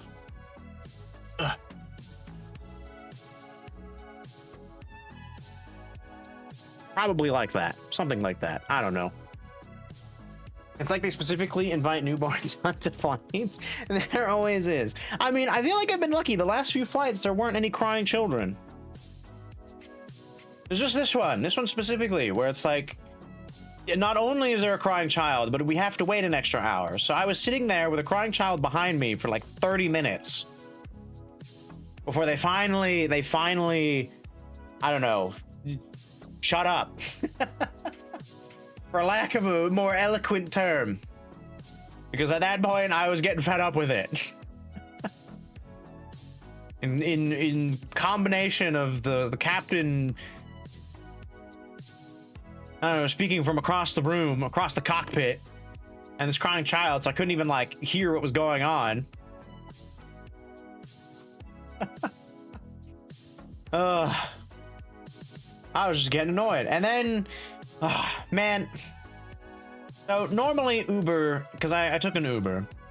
I've just remembered another thing that I'm kind of low-key complaining about. I'm moaning. We're in the moan section. Honestly, the biggest drawback to to trains is people don't use headphones. But infants and planes are like PB&J. Yeah. do me like that? The whole pressurized thing, you know, eardrums. I get it. I remember that experience as a child. It wasn't pleasant, but at the same time, I didn't scream through it. At least after a certain point. I can't really say for when I was like a baby. I don't know. I don't know if my parents actually even took me on a plane when I was that young. I'll have to ask them next time. But in any case, we get off the plane finally. I call an Uber. And normally they're okay. Normally, like, on average, I don't usually take Ubers all that much because I have a car. So I can usually drive places. When it goes to like the airport, depending on what time of day it is, I don't like to pester my roommates if it's like super early or if it's like in the middle of their workday, which it would have been. It would have been the middle of the workday, and you know, I'd feel bad, like being like, "Hey, pick me up from the airport," even though you're like in the middle of your workday. Sacrifice your lunch break for me. Even though I know they wouldn't be opposed to it. I would feel bad. So I decided I would get an Uber, and I don't know why people do this, but the guy had like, I don't know, it's like he had like Febreze constantly being pumped into his car. It was like, I get what he was trying to do by making it smell pleasant, but you can overdo it. And he definitely was overdoing it a little bit. The entire ride, I'm just sitting there like breathing in these fumes because that's all I can describe them as. To cover his farts, his copious farting. Yes, I would agree with you, but he didn't have the radio on, so you know, I don't know. I feel like if he had the radio blasting, then I could definitely be like, yeah, he was probably farting up a storm and he just didn't want like people to smell it. Unless he's really good at, you know, like his cheek control, because that's what makes the noise, you know. It's your cheeks. It's the way that they you know, depending on how you're sitting, how they're spread. It dictates it. That's where it comes from. Maybe he's just got good cheek control. Who knows? I guess that's always a possibility. But certain smells are okay, but for whatever reason, that one was just, it was starting to make me nauseous. If I was in that car for, I feel like, any longer than I was, I may have not wanted to do anything for the rest of the day. Like, it was getting to that point where I just wanted to like sit and zone out and not do anything. The cheeks are the breath control of farts. Oh my god.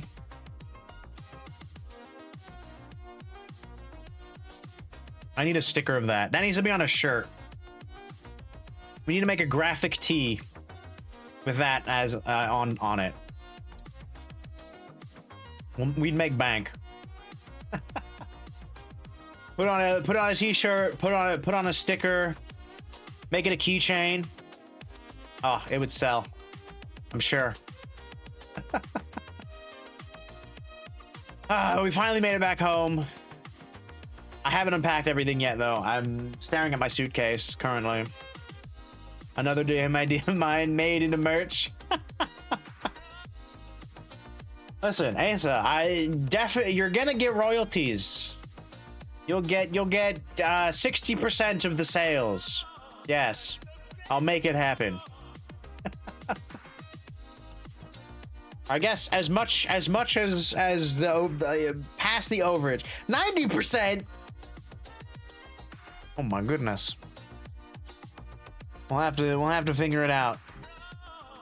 I actually don't know like the cost of making merch. I know there is a little bit of like input, right? Where you gotta pay the people to actually make the stuff. Lucky it's not 99%. I don't know if that's like physically possible unless I make the merch myself and then sell it, not through some sort of service. But I don't know anyone who does that. Well, actually no, that's a lie. A lot of artists do that. I'm being silly. I think. I actually don't know. I don't know what they do. I do know of artists that have like their own little stores, and they do that kind of stuff. They make like keychains and things on their own. I think. But I've never looked into it. I've never looked into it because I don't think it's worth it currently for me to do so. It's not great if you're doing it in small batch. You want bulk order, but then you have to hope the numbers stick. Yeah, that's the thing, right? Like, I know it's worth doing if you have a lot of people wanting it. If it's just like a handful of things, going through a service is probably not the way to go. You're better off just like hand making it or hand doing it. Chibi Zayden keychain.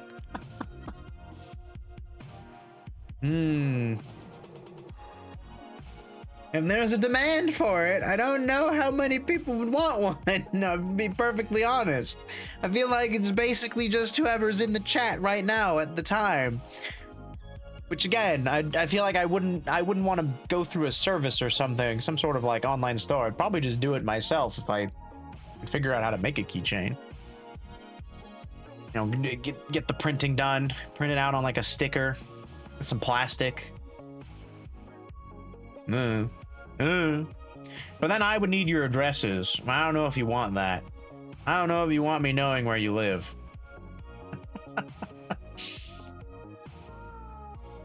That's kind of on you. Step 1, get print. Step 2, profit. Yep. Nothing else. You get the print and then you just make money.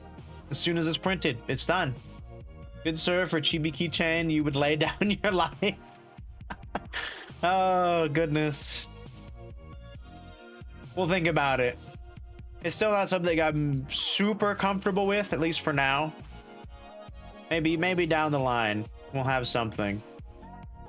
If it gets to that point. I do think that might be a little fun to send people stuff. If they are okay with it. I don't know. I still have to figure out some logistical things. Jeeps. Socks? You want me on your toes? Is that what it is? Welcome in, Mephisto. How's it going? It's good to see you. I reserve the right to voodoo. Voodoo to voodoo? You do? Ooh, Reese's. Ooh, ramen. Reese's Pieces with ramen. And then water. Ooh, nachos and chocolate milk. Now hold on, that's a combo. Oh, so apparently I've learned something with talking to one of my other UK friends. Hey, so maybe you can corroborate this. Also being from the UK, is it weird to have nachos in the morning for breakfast? Like, is that a weird sentiment for you? Would you think? Having breakfast nachos? Because one morning for my trip, I had breakfast nachos. I took a picture of it. I don't know if did I share it? I don't know if I shared it in the Discord. You know what? I'll throw it in the Discord now. Let's see. So where's the snack counter? Snack counter. I did not. Okay, where are my breakfast nachos? There they are. I got breakfast nachos and I got a hot chocolate for breakfast. The snack food? The cinema snack food? Would you eat popcorn or hot dogs for breakfast? Okay, well, if it's just popcorn, probably not. Hot dog? I might have a breakfast hot dog. I might. I probably wouldn't be opposed. I posted the picture in the Discord. If you're in the Discord, you can see the nachos. It's fully stacked nachos. It's not just cheese and chips. Don't get me wrong. We have salsa. We have avocado. There's sour cream on it. I added the what was it? I think beef chorizo. In addition, there were beans. There were beans in it. Hey, so I know how much you love beans for breakfast over there. Cheesy chips for yes. What's so wrong with that? They're corn chips. It's basically just crunchy corn tortilla, which is essentially what's used in a breakfast burrito, and those go swimmingly. I feel like everywhere, right? Bruh, you don't even eat beans. You're a fake UKer. You're a fake Brit. How do you not like beans or crisps? Oh my God, how you're not even human. You really are a villain. You don't like crisps? Oh.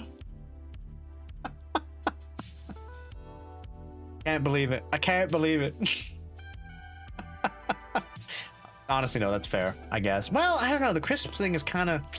How do you not like crisps? They're so good. There's so many different flavors and types. How do you not like a single one of them? Just got confused with the cheesy chips. Oh, I see. I like them. You read it wrong. I'm sorry. Oh, crisps. Oh, okay. Never mind. Sorry. I read it as or. I don't know why I said or. Listen, you were freaking me out, okay? The fact that you don't like beans is just, it blew my mind. Where's regret? There it is. I've been away for a week. I'm sorry. I need to retrain my eyeballs to get back to streaming, okay? I'm sorry. Sorry. I'm having regret for you.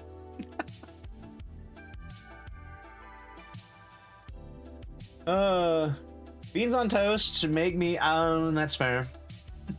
That's fair, I suppose. Beans do have that effect on certain people. Cheers, Mephisto.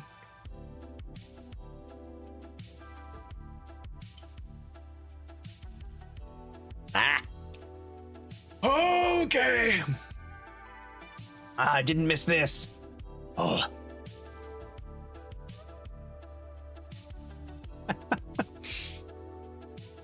I don't know. Cheese in the morning. Maybe that is just an American thing. Because I know in a lot of... I say a lot. I know in a couple European... Oh my God. European countries. Cheese is considered like a dessert, right? Like some cheese and crackers. Cheese, fruit, and crackers for dessert. Cheesy omelet. Yeah, omelet's a classic. Can never go wrong with cheese and eggs. Ow. Oh, the spicy hiccup. Oh. I'm so hoping we can avoid this. We're back, though. We're back, everybody.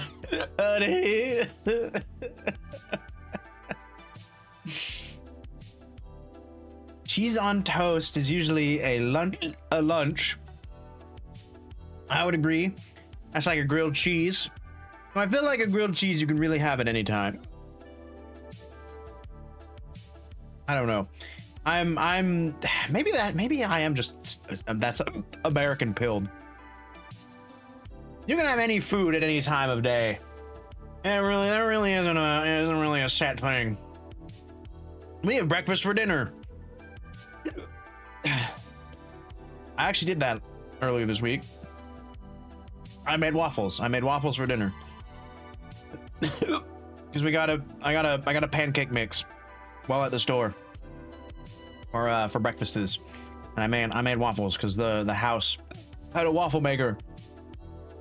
I decided to make waffles. I actually made waffles this morning too. I was curious to see whose waffle maker was better. We had the better waffle maker.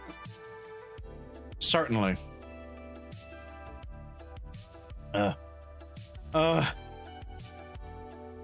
Waffles you get, the whole piece of chicken on it. Chicken and waffles. Classic.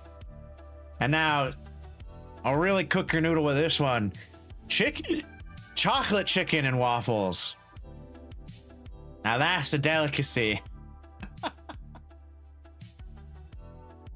You don't always understand the combo. We definitely don't have grits, which you've been told is good. I've never had grits.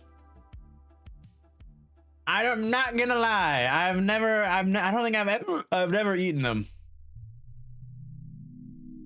I think all the times that I've had the opportunity to, I've gone for the safety of like pancakes or bacon and eggs kind of situation. And actually, I guess the only time I've ever had chocolate chicken and waffles was at the Kawaii Monster Cafe in Japan. That was the only time I've ever had chocolate with chicken on a waffle. It wasn't the worst thing because it was a piece of fried chicken. Fried chicken with chocolate is, I guess, well, just look at what we do at street fairs. It makes sense. Also, this is Japan. They do weird stuff in their own right, I guess. Maybe. Actually, I don't know. I feel like a lot of their sweets are actually pretty tame in comparison. This feels like the fries have been, hi ho hey oh, now okay, hold on, I'm putting my foot down there. You do not besmirch the fries in the milkshake. We are strong proponents of the milkshake and fries combination. Here it is a peak combo. You have the perfect vehicle for the chocolate that enhances the saltiness while also enhancing the chocolate. It's good. It's a good combination. Despite the fact that I'm hiccuping profusely. I tell you, it is. That's the first thing. That was our first meal. Remember back. I said I got In-N-Out for my first meal. Guess what I got instead of a soda? I got a chocolate milkshake so that I could dip the fries in it. That's what we did. Chocolate milkshake, French fries, and a burger. It was perfect. It was delicious. It was glorious. I could not have asked for a more perfect meal entering that state. Okay, these hiccups have got to go. Hold on.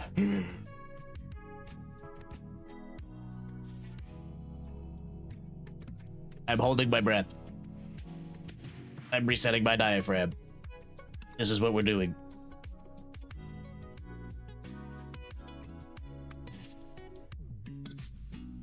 I just have to do this for like a minute, and usually it works.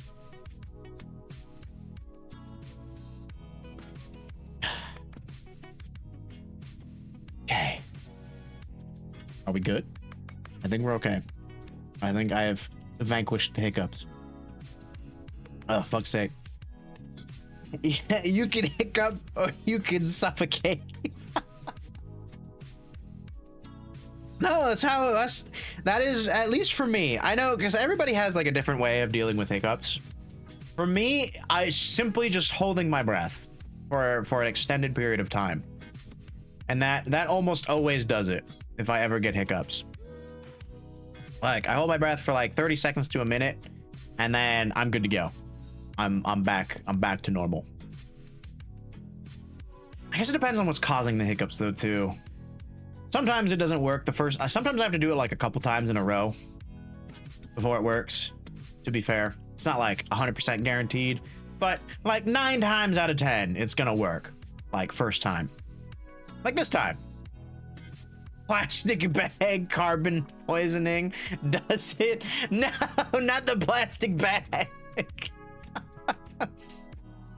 Drink water. That's what I used to do. That was the trick I did for a long time. I would just drink, like, chug a big old glass of water, and that would do it. It's kind of the same basic principle, because while you're drinking water, you can't breathe, and if you're not breathing, you're not using your diaphragm, so that usually resets it. I just found it's sometimes easier just to hold your breath because I don't always have access to a big old glass of water. I can breathe or I can die. Yeah, who needs to breathe? Breathing's overrated, right? It's all about that, what do you call it? You just, osmosis, absorbing it through your skin. Yeah. That's how I get my oxygen. I just absorb it Apparently trying to drink water backwards also confuses your brain so much it gives zip on trying to give you hiccups. Wait, drinking water backwards, like, so like your head is back, or you're like leaning back? What do you mean by backwards exactly? Okay, so glass of water. Yes. I have my water bottle. Standing in as a glass of water. You usually have the most of the glass to your nose. Oh. Wait, so like, wait, how would... You wouldn't actually be drinking water though if you... This one, it's like most of the glass is at your chin. You wouldn't actually be able to drink any water that way though, would you? You'd just be spilling it all over yourself. Exactly. You're thinking so hard about this, your brain gives up. Oh. Okay, I see. I thought you were actually trying to like drink that way. I was like, what kind of crazy voodoo witchcraft are you pulling to be able to drink water in this fashion?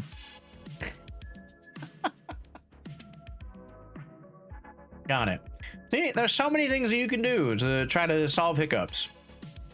Whatever way works for you, you know what? That's the best. Doesn't matter what other people do. Like, I know one of the classic things is to, like, scare people too, right? And give them a fright. That sometimes does it. That was, what was it? Like, I remember growing up as a kid, it was, you could scare the hiccups away, drinking water. Oh, doing a handstand. Like, standing on your head for an extended period of time. That was another trick I think people used. I feel like there might have been others, but I'm not remembering any. I think those three were like the big ones. At least those are the ones that stand out in my memory. A handstand? Yeah. You do a handstand.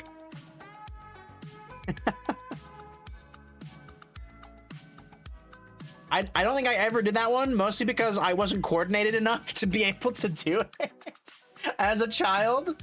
So I never tried it, but I definitely remember that was a trick that somebody told me to get rid of hiccups, was to do a handstand. And I was like, okay, well, I am not coordinated enough to do that for an extended period of time, nor does, more often than not, is it like, you know, a convenient time to do a handstand.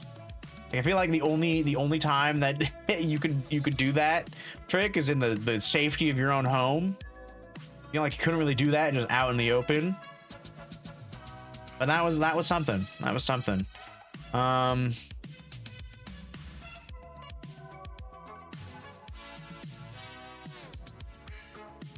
want to say there was something to do with spinning, but I can't remember if that was actually it.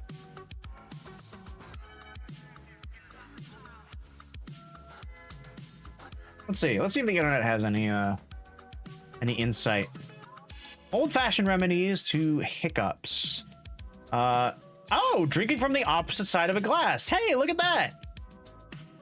Breathing into a paper bag, pulling on the tongue, biting a lemon? Wait, what? Other techniques include holding your breath, swallowing sugar, or even a brief scare. Okay, there was the brief scare. Oh, does nobody do the headstand thing? Have you seen the latest Mao Mao? No, I am behind on all of my anime. The lemon helps for panic too. Oh, okay, interesting. Lemons are so useful. Swallowing sugar.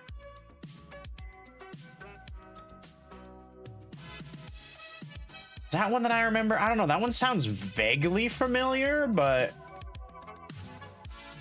maybe wait another week for the Mao Mao. Oh God. Oh no, was it a cliffhanger? Oh no, don't tell me that. The paper bag I actually do remember. That was another one. But who has a paper bag on hand like most of the time? Like nobody. That one doesn't help all that much. Pulling on your tongue. I think that's the first time I've ever seen that as an old school hiccup remedy. Weird. It's not my favorite episode, I'll tell you that. Oh. I think am I only a week behind? Hold on, let me check Crunchyroll. Apocalypse Hotel, I believe I'm only one episode behind on Apocalypse, which is good. I might watch that tomorrow. Mono, I think I'm only one episode behind. Where's Apothecary Diaries? Apothecary? Apothecary, you know what? Where's my bookmarks? Just go there. That's the easiest. There we are. Apothecary Diaries. How many episodes behind am I? I'm 2. No, I'm 3. I'm 3 episodes behind on Apothecary. Ah. Okay. I could wait another week. Apothecary. Have a nice little 4-day run of it, maybe. I don't know. It's good, don't get me wrong, but like, bruh. It's one of those episodes. It's like the first episode of To Be a Hero X. Holy shit, the ending to that episode. I was just like, what? Excuse me? How you end on a cliffhanger like that, you motherfucker? It's probably the angriest I've been at an anime like ending, especially for the first episode too, in like in a while. I was like, holy, I cannot believe this is the first. This is how you do me. You do me in like this on the first episode. I mean, by now there are several episodes out, so it's not as big of an impact, but God, the first week that was out, anyone who watched that week, I gotta catch up on that too. Ooh, I'm so far. Not really. I'm only like an episode behind on everything, but still. I got something to do tomorrow at least in my downtime. I didn't realize I was so far behind on Apothecary. I thought I was closer. I guess I've been neglecting it. Whoopsie. That's okay. Honestly, Apothecary is probably one of the ones that I'm not like super broken up about, like not keeping up with on the weekly, because I know the structure. I know how they do, and they like to set things up slowly, and then they'll get you. They'll get you with the haha cliffhanger moment at the end of an episode, and then you'll be like, son of a bitch. You have to wait a week. I'm okay with it. I'm okay. I'll definitely still be keeping up with Apocalypse Hotel. That one's been great.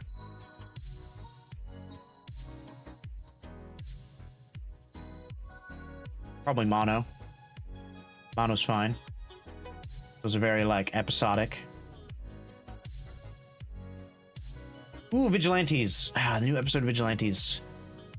I think that comes out on Mondays, right? Ooh, so I'll actually be able to watch this one and then almost immediately get to watch the next one. Hell yeah. We love that.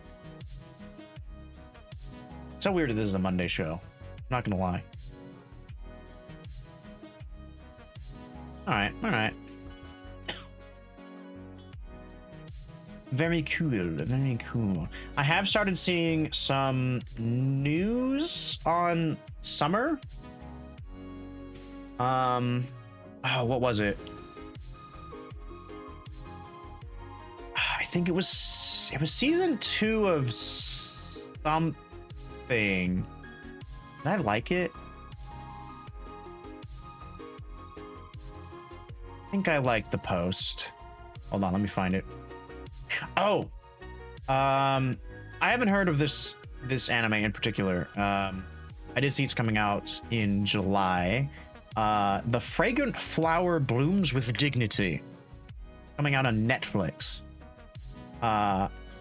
The style looks like that of a Silent Voice. If you've seen a Silent Voice, I feel you. That movie, it destroys me every time. Hotel was good. You're really behind on Hulan because I think you're right on letting that build. Yeah, I haven't watched any of it in a hot minute. Once I kind of started seeing like the mystery elements of it, I was like, ooh, okay, hold on. Stuff is happening. Things are being built. I'm gonna let it sit. I'm gonna let this one fester, and then I'm gonna watch it all at once because I know it's gonna hit it. That one's gonna hit you. That one's gonna hit you with a bunch of like, oh my god type moments. 100%. Okay, so I'm kind of excited for that one. That one looks interesting. I've never heard or seen anything else about it. I could have sworn there was another one though. I saw another anime announcement. Oh, you know what I can do? I'm stupid. No, don't click on that. Let me go back up to that post. Who is anime trending? Let's just check their page. Sworn there was something else that I saw. I was like,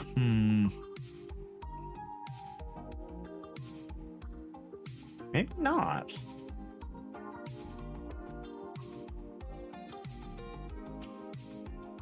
Oh, I did see that fucking... What is it? One Piece has its own Lego sets now. That's kind of a big deal. The Netflix series, I should preface. The Netflix One Piece has its own Lego series, and that is important. That is important to denote, I think. Oh, that was the thing. I think the trailer for season 2 came out of that. I haven't watched it yet. I haven't watched the trailer for season 2 of the Netflix version of One Piece. But apparently they show Chopper. They show Tony Chopper, our favorite lovable reindeer. You just looked up the Dandadan movie and your local area has a showing. Ooh. Oh, it's only today? Oh, shit. Quick, buy a ticket. Cancel all your plans. Is that coming out? Hold on, I need to look up when Dandadan is coming out for my area. Dandadan movie. The First Encounter? No. The Evil Eye? Evil Eye. Yeah, here we go. Ah, June 7th through the 12th. It looks like it's coming out for me. Okay, so I still have some time. But I haven't slept. It's okay. Take a quick nap and then go to the cinema. Wow, it already a 98% from critics. I think is that what this is? Oh no, this is used popcorn meter. There's a 98% on popcorn meter for Fandango. Wow, your wife needs me. She could be without you for an hour and a half. It's fine. It's fine. It's an hour. It's only an hour and a half. There's like no time at all. There's still 22 and a half other hours in the day that you can attend to your wife. Yeah. Yeah.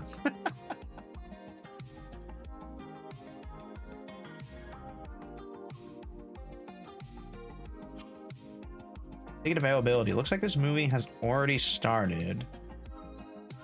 Oh, wait. Today's June 7th. Oh, shit. I'm stupid. I could actually go tomorrow. Why did I think that June was like next month? We're in June. Wow. That's a... Oof. I'm getting old, man. Fuck. You only have today? I still have until the 12th to get tickets. Like the 12th is the last day for me. I might go see it tomorrow.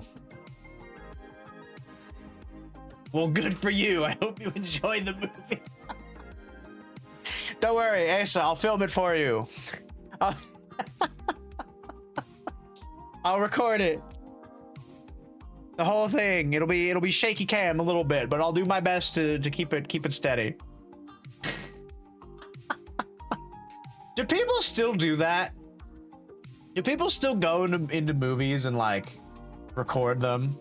I feel like I haven't seen that in a hot minute, though I haven't really looked, to be honest. I feel like they still do. Honestly, nowadays, I feel like it's probably even easier to do that. With how, like, good quality cameras you can get that are, like, small and easily concealable. You wouldn't know, but yeah, 100% they do. Yeah, I would imagine. I don't really see any reason why anyone would stop doing that. Like I said, especially now. Especially nowadays. With how good camera technology has gotten. There's no reason. There's no reason to not. Okay, when can we feasibly do this? English subtitles. Oh, thank God. They have more subbed versions than dubbed. I like that. Wouldn't know anything about that myself. Those damn pirates with their weird cinemas, a screen, records, terrible audio, people standing up all the time. Really odd Russian subs. Ah, yes, we love the weird, like, Russian or what is it, like Chinese subs of them. Actually, I don't know if I've ever seen a Chinese sub one. I think Spanish. I think like Spanish subs are probably the more common, right? Got them Espanol down at the bottom. Been a hot minute since I've actually needed to pirate a movie. Very convenient how often you can find them on streaming services. Although now, recently, you know, now that Netflix has kicked me off because they're being bastards and they won't let me on my parents' account anymore, and I ain't paying them their ridiculous fees just to have my own account when there's absolutely no reason why I can't just be on my parents'. The bastards, the stingy bastards. I ain't doing it. Hopefully that one series that I looked at is not only on Netflix. Hopefully. Otherwise, I may have to borrow somebody else's. Oh, we'll see. I hate it. It's so ridiculous. I think, are they the only ones that do it? I think Netflix currently are the only ones that are being like super snobby about accounts not being in the same household. I think Disney still hasn't really cracked down on it. Thank God. I could probably get away with hopping on my family's Disney because I know they have it. My nephew is obsessed with Bluey. Rightfully so. It's a fantastic show. On Disney. It's a great show for both children and adults alike. God, some of the things that the parents say / do, I even though I'm not a parent, I'm like, man, I feel that. They've forgotten where they came from. They really have. Not gonna lie, Bluey is great. You shouldn't watch it, but it's so good. It is. I don't care what people say. I was like, oh, Bluey's a kid's show. Why are you watching it? It's good. It's quality television, okay? Bluey is the example that more like animation / I don't know, other things for kids need to take notes from.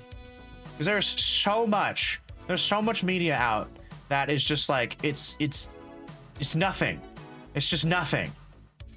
It's just like flashing lights. It's like jingling keys. That's basically what it is. That's all it is. Jingle, jingle. Look at this. Jingle the keys in front of the kids. There's nothing of substance for anyone. It's horrible. Bluey has a little bit of that. It's a little bit of, you know, it's got that kind of hyperactiveness to it. But it's actually got some good writing behind it. And the characters are all actually quite brilliant. Coco Melon is so to blame. Coco Melon. I don't know if I'm familiar with who or what that is. Scientifically proven to be overwhelming and vile for babies. Yes. A great example, actually. Well, yeah, it's been an example for, you know, a while now. Basically everything Disney's been doing recently is just, it's soulless, just garbage. It's not for anybody. It's not for kids, it's not for adults. It's just something to throw out there to make money, and that's it.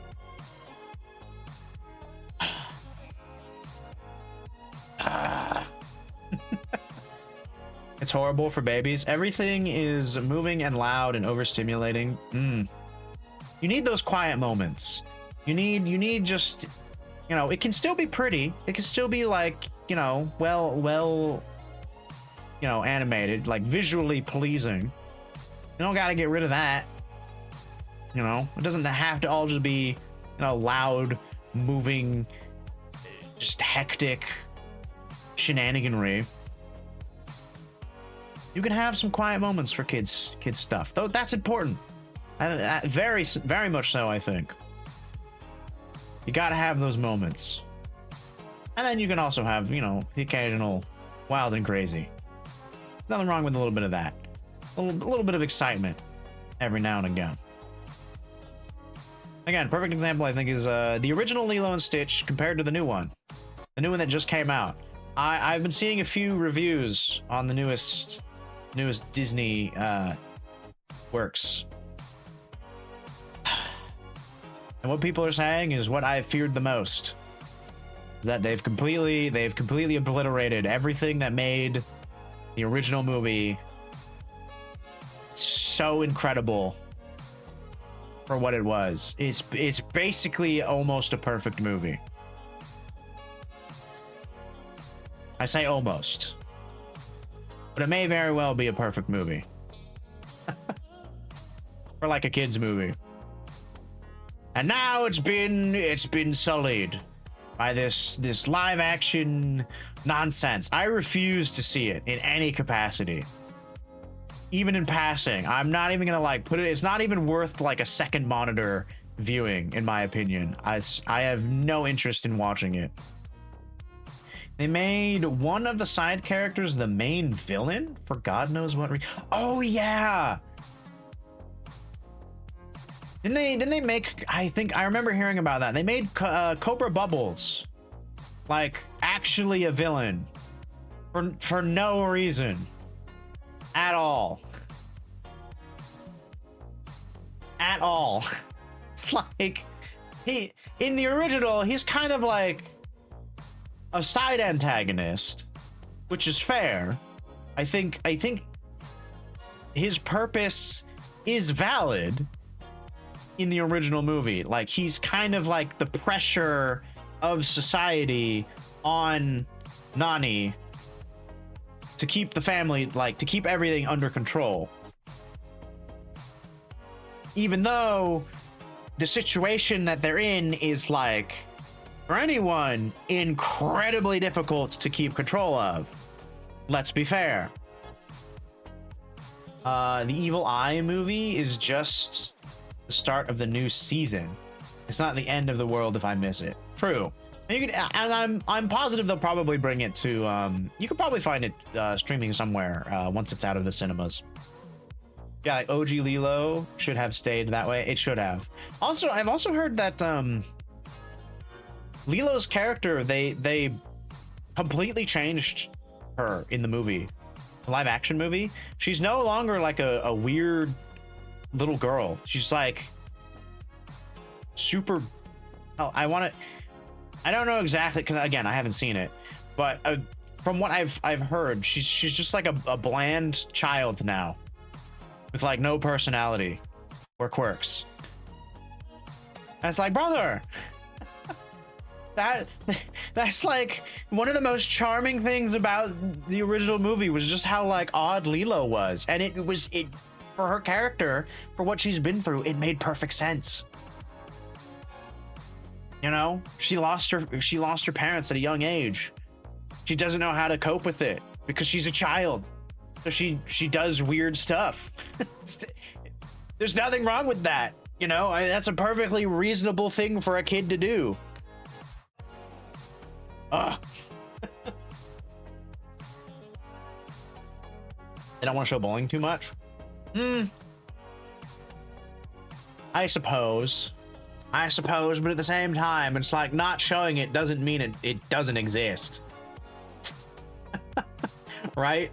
I feel like that's more just trying to sweep that whole aspect of growing up under the rug. Where instead, I don't know. It is one of those subjects where it's difficult to really like nail down exactly what should be done about it. I do think it needs to be talked about more because it is still very much a thing, right? It's not going away anytime soon, and ignoring it definitely isn't going to make it go away. So that's, in my opinion, why I think not showing it, not bringing it to like people's attention isn't doing us any good. Let kids fight back? Yeah. If people are getting, if your child is getting bullied, teach them how to do a headlock. Get them with a full Nelson. Hell, even a half Nelson would probably suffice in most cases. I swear to God, if I ever have a child, I am teaching them self-defense in some capacity. I am drilling it in their head. Like, listen, you sit there, you take it, and if they throw the first punch, you make sure that it's the last punch. But never be the one to throw it first. That would be what I would teach my child. Ideally, they don't get bullied in the first place, but you gotta have those contingencies. You gotta have those backup plans. But yeah, it's tough. It's tough. It's wrong, but I can see where they're coming from. I hate it. It's the zero policy, and you both get punished. Like, the fuck? One kid was enjoying their Yu-Gi-Oh card, and the stranger starts to fight, and the reward, that's called prison time. Yeah. It is backwards. It is, like, oddly backwards. I don't know why it's been that way for so long. Like, bullying has been such an issue since the dawn of time, essentially. Since we've become a society with rules and the like. It's like nobody wants to deal with it. I don't understand why. It shouldn't be this difficult. Your punishment for bullying this child is timeout. The bullied child is also being punished for being bullied. Like, it's such a weird thing. Like, I have a... So, back in the day, funny story, right? I was never subjected to, like, harsh bullying or consistent bullying, let's say. But there was an incident. There was a time back in... how long ago was this? This was, like, second year of school, right? Very early on. Back in the day. Quick, hit the where's my get the flashback music. When I was a young lad, right? There was this one kid who, for whatever reason or another, didn't like me as a kid. I couldn't fathom it. I was a quiet child back then, I kept my nose to the grindstone, as it were. I did my schoolwork. I didn't really talk to anybody all that much that I can remember. I had a few school friends, we would talk in class, but it would never, like, I was never like a boisterous child, right? I was definitely one of those quiet kids, and I retained that for quite a while. But in any case, for whatever reason, this boy decided to make it their whatever mission to, make either snide remarks or it was very light bullying. They would kind of push me around a little bit. It would never be anything like super aggressive, except for one day. We were standing in line waiting to get back into the classroom. I still remember it. It's clear as crystal. It's one of those events, right? We're standing in line. I was in the front of the line, right? Because the school that I went to, right, you had recess. And then after recess was over, you would line up in front of your classroom and wait for your teacher to get back. And I don't know why, for whatever reason, it was a canon event. Yeah. I was in the front of the line. Honestly, it didn't really matter, like, the order of the line in like retrospect to anything. Like, it just meant that I got into the classroom first so I could sit down. Like, everyone had assigned seats and whatever, right? It's not like, oh, I'm first in the room, so I get to pick the best seat. You know, it wasn't anything like that. So I don't even know if that was like even relevant to this event. But I was in the front of the line. I was chatting with whoever that was behind me. You know, I was just chill. We were chilling, right? It was the end of recess, and this child, unprompted, walks up to me and just punches me square in the groin. Like, there was nothing before to indicate that this would happen. He just walked up and went whoom, right there in the front of line. And as a child, this would be the first time that I'd ever experienced such a pain.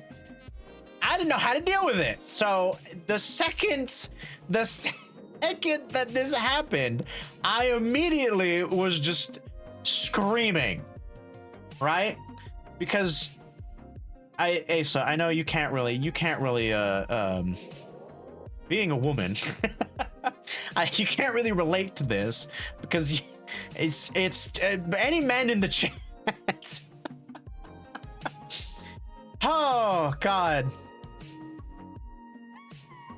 It's not the last time that this would have happened, though not on purpose, or you know, by no one's what do you call it? Intent. But getting kicked in the fanny is, you know, I would imagine. And they are definitely different pains though. And this is at least for men, one of the top pains that you can experience as a man. I think that is a common consensus for most men. I would say. I can't say every man. I don't know. Some men actually enjoy it. Now that I think about it, that I've learned being on the internet for the last 20 years of my life. Anyway, we're getting sidetracked. So he punches me square in the family jewels. No king shaming. No king shaming. None at all. I'm just pointing it out. Some men like it. It's not me, but some men do. And as a child, I definitely did not enjoy it. It was very unpleasant. And I'm standing there, bawling my eyes out, bro, you know, just standing there, I don't know, triumphantly for what he did. Teacher walks up, I'm screaming. For whatever reason, teacher walks up and starts yelling at me. I couldn't fathom it. I'm standing there, like, scrunched over in searing pain, bawling my eyes out, and the teacher comes up and starts like giving me shit, and I'm just like, I can't even speak. It's like such an unfathomable event that's happening. I'm just like stunned, right? And then after like, I don't know, maybe 30 seconds. Why did he kick me? Right? Like, I'm standing there like, I can't even process what's just happened, right? Everything was going swimmingly. My day was perfect. And this child just runs up and completely shatters my entire, like, existence for that moment. And the teacher is giving me shit for whatever reason. I couldn't even my brain was elsewhere. Until finally she's like, oh my God, you're actually like in pain. I think one of the other kids that I was with, like, I couldn't even like hear anything. Words were nothing to me at this point, right? It was just all noise. it was like one of those moments in the movies where like a character gets like flashbanged and it's just like a ringing in their ears and like everything's all muffled. That was basically the experience that I was having at that moment. Like I could see the teacher, they looked angry, they were looking me in the eyes, being angry and like saying something to me. I couldn't understand them. And at some point, they immediately switched from looking angry to being like, oh shit, wait a minute, I've made a mistake. This child is in pain and needs my assistance. And again, I don't know if that's just because one of the other students had like relayed to my teacher, like, hey, this is what happened. Because it's not like the kid was subtle with what he did. So eventually, it got sorted. That kid got in trouble. But for a brief moment, I was getting yelled at for being bullied. And I for the life of me, I couldn't fathom why it was happening. There was another moment in school where I almost got in trouble for doing absolutely nothing. I was sitting in lunch one day. God, this is... Open up a can of worms, this has. I was sitting in the cafeteria, right? This was a little later in my schooling. Probably like 5th year? So almost to the next, level. Not gonna lie, if that happened to me, grudge would last my entire bloodline. Oh, don't get me wrong. I didn't like this child, before the incident. Like, me and him, I didn't like him, he didn't like me. He definitely made it known that he didn't like me. I kind of kept it to myself. And it was more just like, I didn't like him because he was, like, mean to me for no reason. At least in my brain. Like, I don't know why he's giving me shit, right? As kids. But after that incident, I was like, this man is on the list. Forever and always. Like, I will never like him, ever. Like, it doesn't matter how many apologies he gives. Like, he could give me, like, a year's supply of chocolate cake. He could pay me off. No, he's dead to me. Right? Imagine you see him at KFC or some shit. Run up to him. Just, sack tap, pa! This is for first grade, you son of a bitch. Just wham! Just sprint off. Oh my god, that would be the most disorienting thing. The 40-year reunion. Oh my god. I have no idea what he's doing in this point in life. I don't even know if he would even go to like a school reunion. He didn't seem like the type of kid who would, to be perfectly honest. But geez, that would be kind of funny. Remember what you did to me in first grade? Just wham! Just without warning. I hope he went bald just for me. Oh, thanks, Asa. I appreciate it. A separate incident. And this actually was by like somebody I hung out with, which was kind of like, it's a shock in another way, right? We were friends in school. Again, we were in the cafeteria one day. I was just sitting there on one of the benches eating my sandwich or whatever I was eating. It was probably a sandwich. My mother usually packed a sandwich. Peanut butter and jelly was the classic. Not jelly. What am I saying? Idiot. Peanut butter and honey was the classic lunch that my mother would pack for me. It was peanut butter and honey, and then maybe a pudding cup. I think those were the things that we usually had on hand. We weren't really like a chips kind of family. My mom never really had like crisps in the house. She didn't really believe in having those. It was not a good snack. So, and a pudding cup, yeah. She wasn't opposed to the pudding cups though, for whatever weird reason. Parents, man, you can't explain them. So that was the usual lunch for me. I was just sitting there enjoying my peanut butter and honey sandwich in my little plastic baggie. Did I have a lunchbox? I don't know if I actually had a lunchbox. I know at that point some kids had those cool lunch boxes that had like pictures of stuff on them. Like, I think somebody that I went to school with had like a Power Rangers lunchbox, and I was like, man, I wish I had a Power Rangers lunchbox. I didn't have a cool lunchbox like the other kids. I just had like one of those generic, like just colored, like cooler type lunchboxes. I didn't. I was always like, Mom, could I get like a cool lunchbox? And she was like, oh, you have a lunchbox. This one's fine. You can use this one. Like, man, it was never a thing. I was always so bummed. You want to, right? I wanted one so badly.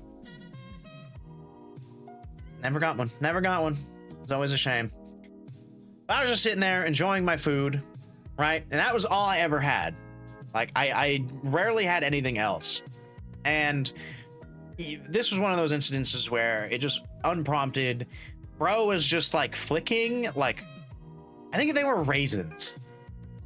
He had raisins and he was just flicking them like around the table, like at people. And I was sitting there just trying to enjoy my sandwich. And I would get like hit with one of these raisins every now and again. And I would just like brush it off, like brush it to the side. Like, I don't want this in my area, right? Like, I didn't like raisins. I wanted nothing to do with raisins. I was like, these are your raisins, stop flicking them at me. And I would just kind of brush them aside, right? Fast forward about 10 minutes into lunch. One of the yard duties, which was basically one of the adults who was there to like watch the kids, right? Comes up to our table and was like, you two, to the principal's office. And I was just sitting there, like, almost done with my sandwich, like, what the hell? Like, why? I'm just sitting here enjoying my sandwich. Right? Apparently, my supposed friend, who I would hang out with, went to the yard duties and tattled on both myself and whoever it was who was flicking the raisins. I don't even know who it was who was flicking the raisins. I can't even remember. But it was someone I wasn't particularly associated with. I felt so betrayed in that moment.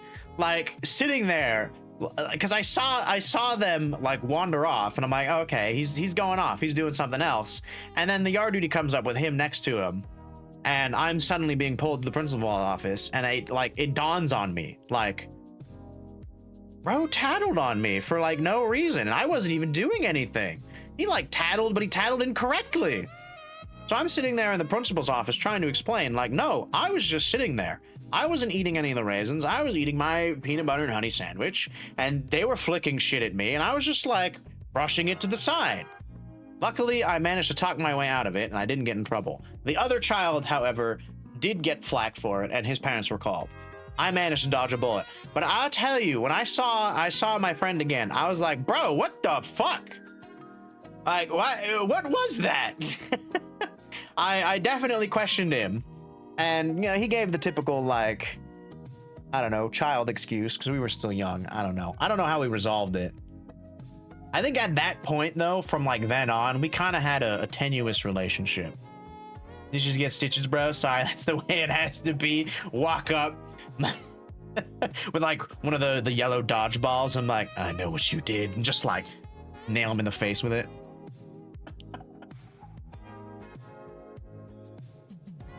No, for definite. For definite, he also kind of made his way onto my shit list from that point on. And I don't, you know, kids, man, do the darndest things. I'm glad I wasn't like a problematic child. Get him with a gym class? Ooh. Oh, you know, during Foursquare, you know who I focused. Ah, God, Foursquare. Anybody remember Foursquare? Did you have Foursquare in as a kid growing up? Was that a game that you had out on the playground? Asa? Or anyone else in chat? Were you Foursquare kids?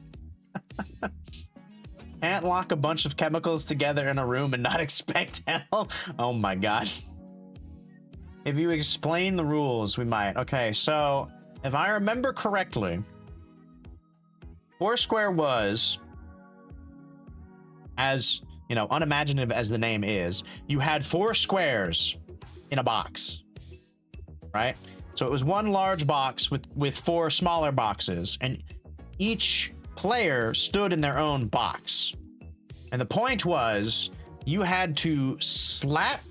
It was kind of like a combination of, I guess, like dodgeball and like kind of like volleyball in a sense, where you would get the ball, you would try to throw the ball, bounce it into one of your opponent's squares, and then ideally it would go out of that square. And then that would get them out, or at least like dock them a point or something. I don't know exactly what the rules. It's been a long time since I played. So that was the basic rules of it, right? And I think like if you caught it, or like if you managed to deflect it, then you were fine. Like as long as it didn't just hit your square and then immediately go out. So much like kind of volleyball rules in that sense. We didn't want it to touch the ground. Or I guess maybe like tennis. I guess it's more like tennis. I don't know if you had that, but avoided balls after getting hit in the head with them so much your IQ is negative. Ah. I see. We had red light, green light. Oh yeah, red light, green light was a classic one. What's the time, Mr. Wolf? Oh, what did we? We had something kind of like it, although I think we called it Red Rover. That was something similar. It was Red Rover, send, and then you would name the child who you wanted to have run over. And I believe the point of the game was they had to, like, you would be interlocking arms with your team, and they had to try to tackle their way through your team's links and try to break through. It was a very violent game. Actually, now that I think about it. That was a classic one, though. Red Rover was a classic run. Oh, that's Bulldog for you? Ah, okay. Okay, interesting. Yes, okay, good. I'm glad that's right. That's carried over then. We have that similarity. Oh my god. Yeah, we played that all the time. That was great. I was pretty good at it. I was pretty good at keeping my arms locked. It was rare that they broke through my links. If they would break through, it would usually be one of the other kids. You got banned almost every year. Oh, it got banned.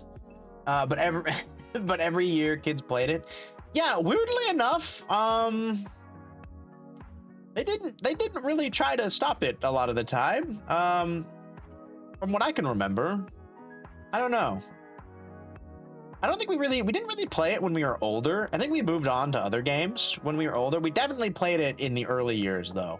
That was something we did quite often in the early times. We went for blood. Ah. Yeah. I can't say that anyone really, like, went full ham on it when we played, but I definitely could see that being an issue. Oh, God. Yeah, after a while, we played Foursquare, and then... what was it called? It was a ball on a rope on a pole. It had a name. I don't remember what it was. I wasn't particularly good at it. Basically, you wanted to smack the ball so that it would spin in your direction, and then once tetherball, that's what it was. Wow, that is, God, yes, tetherball, that's it. Tetherball. I was not particularly great at tetherball. I played it. God, I don't know how I didn't break one of my hands playing that game, because some of the kids smacked that ball. Holy shit. Thing was like a rocket. Game was dangerous, man. Why? I feel like also if you missed the ball and your like hand caught the rope, ooh, sometimes that was like even worse than just like hitting the ball outright.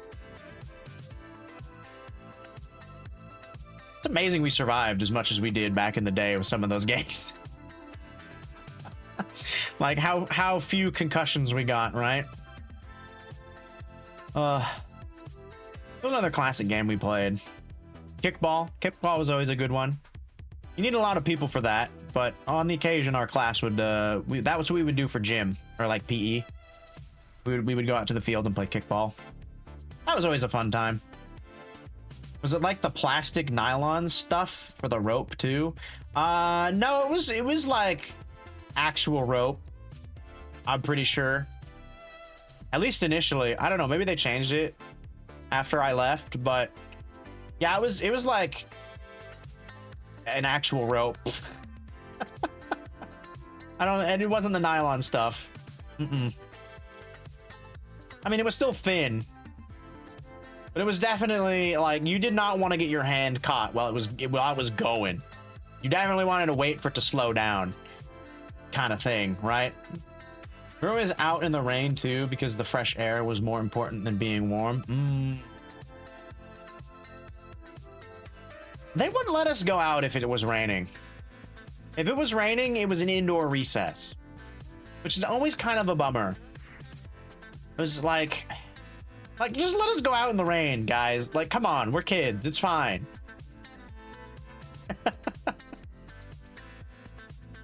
You had hockey, tennis, football, cricket, other football, 2 footballs, dance class, and more football. Triple the football. Nice.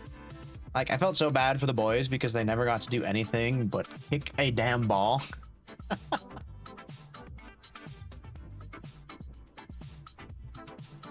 Oof. True. I think we had some interesting games for PE early on, or for gym, whichever you called it. I think early on, for the first like primary school, elementary school, it was gym, because more often than not we would go to the big gymnasium and do whatever, like some physical activity. It didn't become PE until after primary school. And we were in middle school, so like 7th and 8th grade for us. Then it became PE, and then from there on it was always PE. But yeah, gym time, a lot of the time it was like, it wasn't like normal sports games. Although there was a few times that we played capture the flag, which was always fun. And the occasional time we played dodgeball. Although we never used like the rubber balls, we used these like soft, like cotton balls. Although they were the size of like baseballs.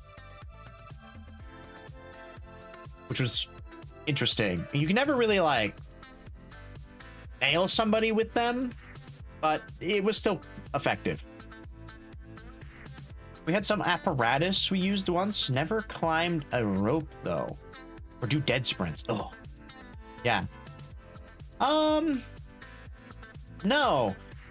Not like they were the size of a softball, but they looked like cotton balls. They were like giant cotton balls. We just had our gym had just like a stupid amount of these things, and we would use them quite often for either like playing like dodgeball, or we also had a game where I don't know if it had like an official name, but we were all on these like little boards with wheels. God, that was actually probably one of the most dangerous gym times, was when we were on those like wheelie boards. And we like each side of the gym would have like an equal amount of these soft like cotton balls. And the whole point would be you would wheel around and try to throw as many of them to the other side as possible. And you wanted your side to have the least amount of these balls as possible.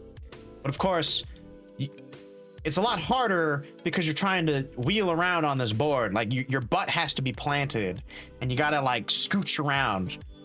And if you weren't careful, you would run over your fingers with these boards. I can't tell you how many times kids would like be trying to like do some sick turn or like maneuver, and then their hand would kind of twist in a weird way and like maybe not be paying attention to, you know, spatial awareness. You know, we're children, as it were. Like Velcro boards?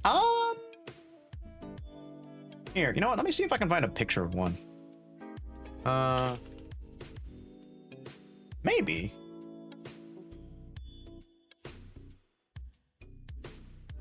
I don't even know how I could like... Ah! Oh my god! Oh my god, I found it! Oh my god, hold on. These. Oh my god, I can't believe I found it. Hold on, let me add it. Window capture. This one. These fucking things. We had a bunch of these. You would sit on one of these and you would wheel around.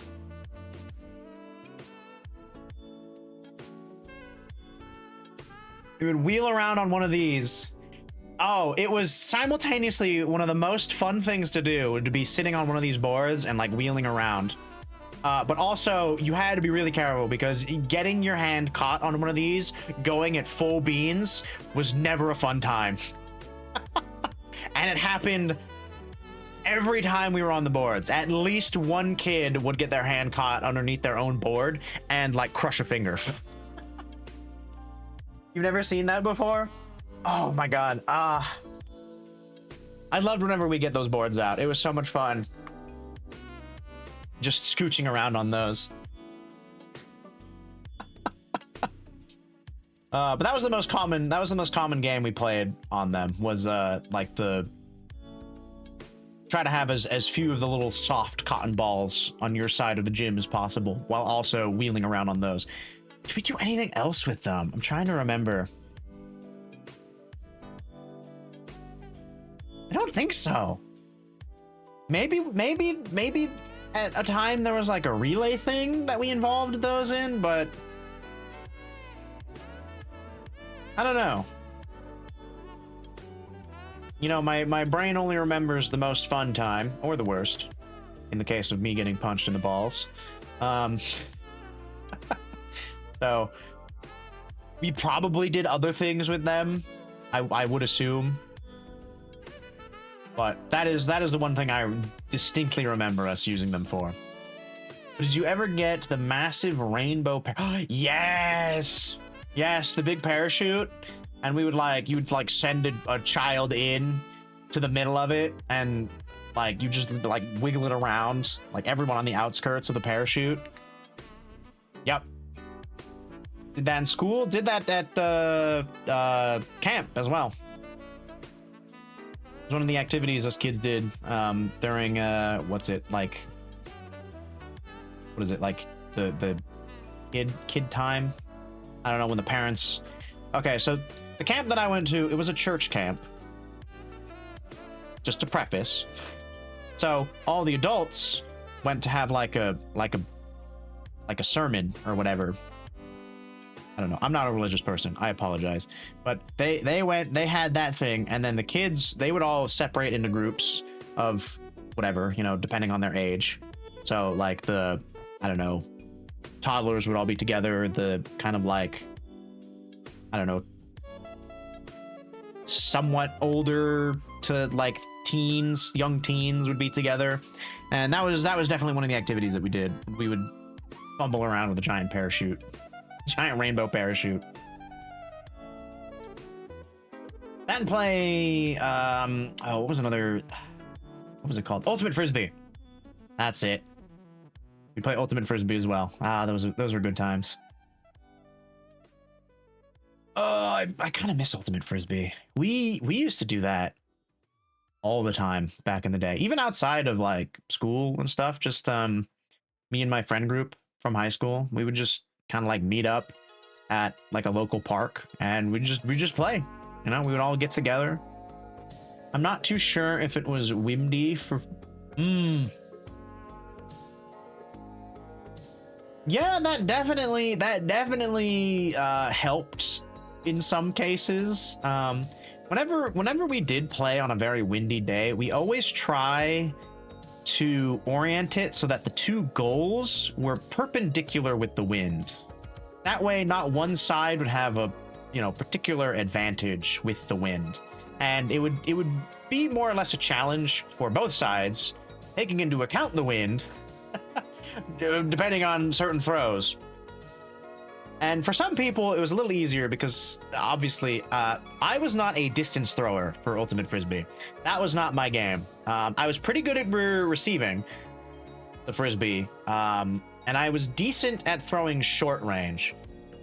But long range was not my bag. I had a couple other friends who, they had an arm. They knew the proper technique. They could throw that thing like across the field, like a football field. American football field. So like 100 yards.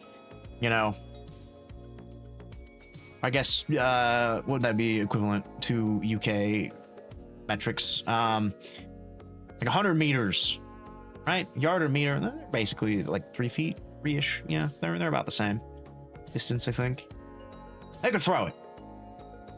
And on windy days, sometimes being able to throw it very far did not go very well because sometimes they would forget to take into account the wind, and they would just throw it normal, and then the wind would just be like, nope, it's going to the left now. It would send it wildly off course. Oh, those were fun days. Oh my god. There were times too. In the town that we lived in, there was this one central, like, community park. It was very big. It consisted of, like, 2 really big fields that had like this kind of creek in between them. So there was like an upper field and like a lower field, and there was this like kind of semi-wooded creek area in between them. And on occasion when we would go to there, because that's where we would go to play Ultimate Frisbee, because it had the most space, and usually we could find like the space to do that, because in the middle of the field nobody was participating in certain things. But occasionally there would be a group of LARPers who would be LARPing in the area. And for those who don't know what LARPing is, it is probably my first real interaction with like true nerddom at that age. LARPing is an acronym that stands for live action role playing. So they had foam swords, foam shields, and foam spears, and they would like battle with them. And every now and again, we would get involved. Like, because we were playing Ultimate Frisbee, we would use the Frisbees as our weapons. So every so often, they would like attack us. And we were okay with this. Like, we made it known, like, yeah, if you want to, like, mess with us, it's fine. You can interact with our game. But if you want to, like, chill over there, that's also fine. We're going to just keep playing Ultimate Frisbee. Like, we had this mutual understanding for a long time. And every so often, they would try to, like, ambush us as we were playing our Ultimate Frisbee game. And those days were probably some of the most fun that we had. Just trying to, one, survive the initial attack. Like, if whoever had the Frisbee at the time could like down one of them and steal one of their weapons, that usually gave us like some solid footing to at least kind of get a footing to fight back. But yeah, it was actually a lot of fun. I'm not gonna lie. It was something I kind of considered getting into, but at the time, again, a lot of my friends weren't super into it. Like, participating in that, like, randomly, just kind of like, whatever, that was okay. But, like, actively going out and, like, doing it, like, to do it, was kind of out of the, out of their realm of desire. So, Do it or get sack tapped again. Oh God. Yeah, nope. I would if I were to actually go into it, I would definitely be wearing a cup. Yep. Ain't no two ways about it. I'm armoring up at least that part of me. I've learned. I know better. You know, when you're flailing around a foam sword, doesn't matter if it's made of foam, you know. That area gets dinged. You're gonna feel it.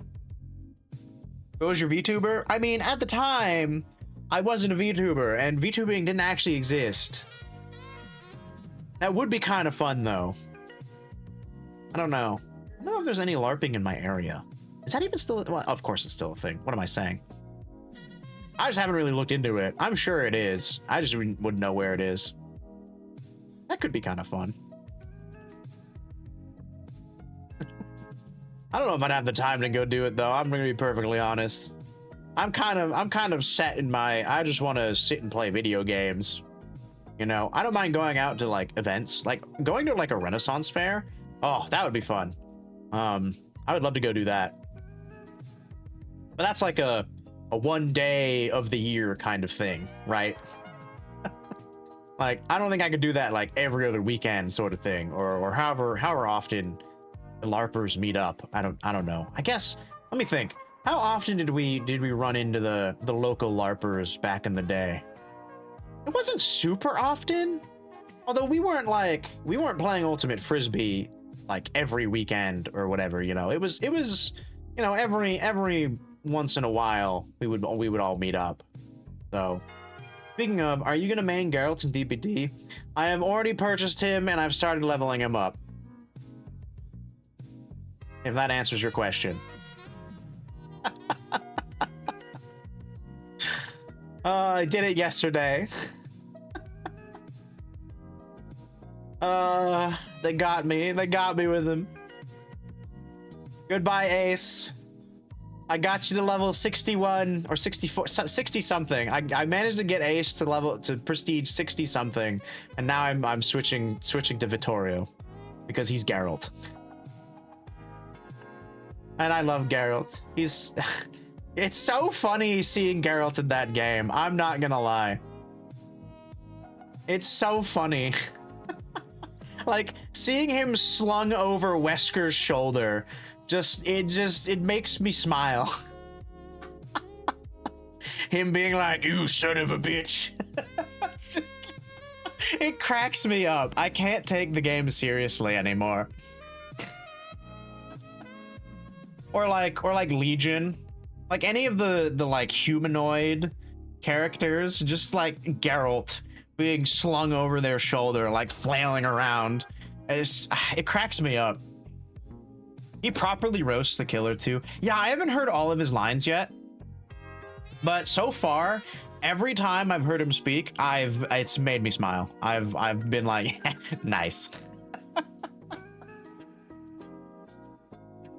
No, I'm so happy. I'm honestly so glad that they got the original voice actor for Geralt from the games to come and record a bunch of lines for the game. That to me is like, you know, behavior. They've done some things. They're still doing some things to the game that, you know, are a little controversial, but at the very least, they know how to implement some crossovers. And getting to hear Geralt yell at, you know, I don't know, the killers and, you know, make moody comments about them it's so fun. I don't know why. It makes me smile. It's a good time. I haven't played a whole lot since he came out. I think I only played for maybe like a couple hours the other day. So I didn't get a whole lot of interaction, especially because a couple games, the killers like never decided to chase me. So I didn't really get a whole lot of interaction. Like I was a generator Andy for a couple games. But man, I want as much as I hate the knight, I know he has a skin that's Witcher themed. I would kind of be really curious to see if he has like some interactions or some voice lines specifically for that. All the quality of life stuff for the killers is sending the survivor side into chaos. Really? I haven't really seen like a ton of what they're doing, at least with the newer update. I do know with the newest update, survivors can no longer get off hook unless they have some sort of luck increasing something or other. Like, you can no longer unhook yourself randomly, like base. Even if it was like an incredibly small chance. Like, you just can't do it now unless you have some sort of other luck increasing thing, which, again, I like that in and of itself to me is like, but why? But why though? Like, you made it such a small chance, it almost never happens. And more often than not, when it did happen, you know, the killer was right there staring at you anyway. So it's not like you really could get away unless you were incredibly lucky and, you know, the hatch just happened to be within running distance. Which again is another like very niche scenario. It happened in maybe like a small handful of games, probably. 4% base with salt statue increase. The hidden luck stat is crazy. Yeah, like I think of all the games that I've played, all the times I've tried to escape, I've maybe Kobe'd like 3 times without any of the like additional luck stats or the perk specifically that gives you an increased chance to get off hook. Slippery meat. It was so rare. Like, I don't know why they decided to change that. It's so wild. I'm a little curious now to see what else they've done then, if that's the case. If they're what they're doing with killers to make them, I guess, easier. That's quality of life, right? That's generally what it means, is like your life as a killer is easier in certain regards.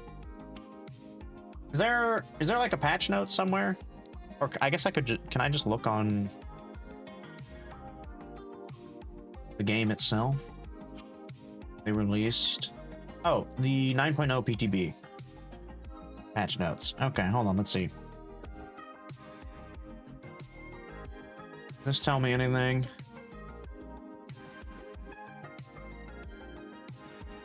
They can basically Mikey grab you for the Mori too, you think? Instead of downing you first at endgame.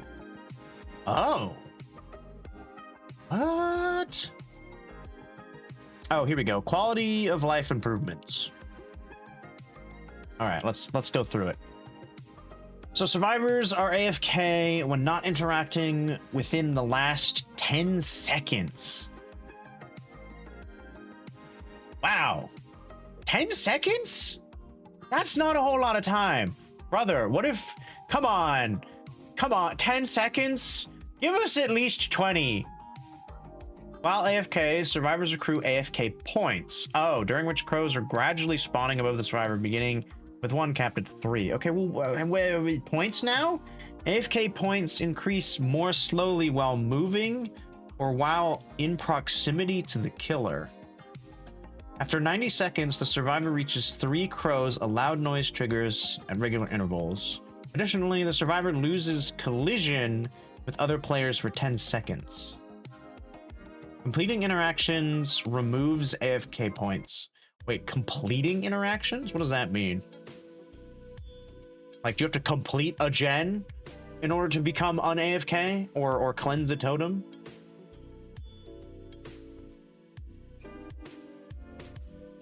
That needs some clarification for me. I'm not super familiar with DPD mechanics, I guess. Crows are removed as AFK points decrease. Touch a gen, heal survivors, be chased maybe. I guess. Yeah, that would make sense, like touching a gen.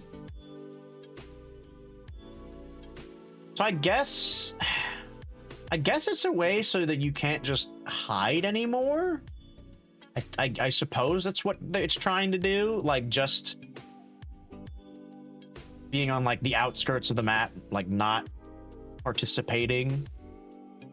And I do know there are survivors that do that, and it is a little frustrating for killers and other survivors if, like, you know, some rando is just like trying to not engage in the game and just wants to get hatch or something.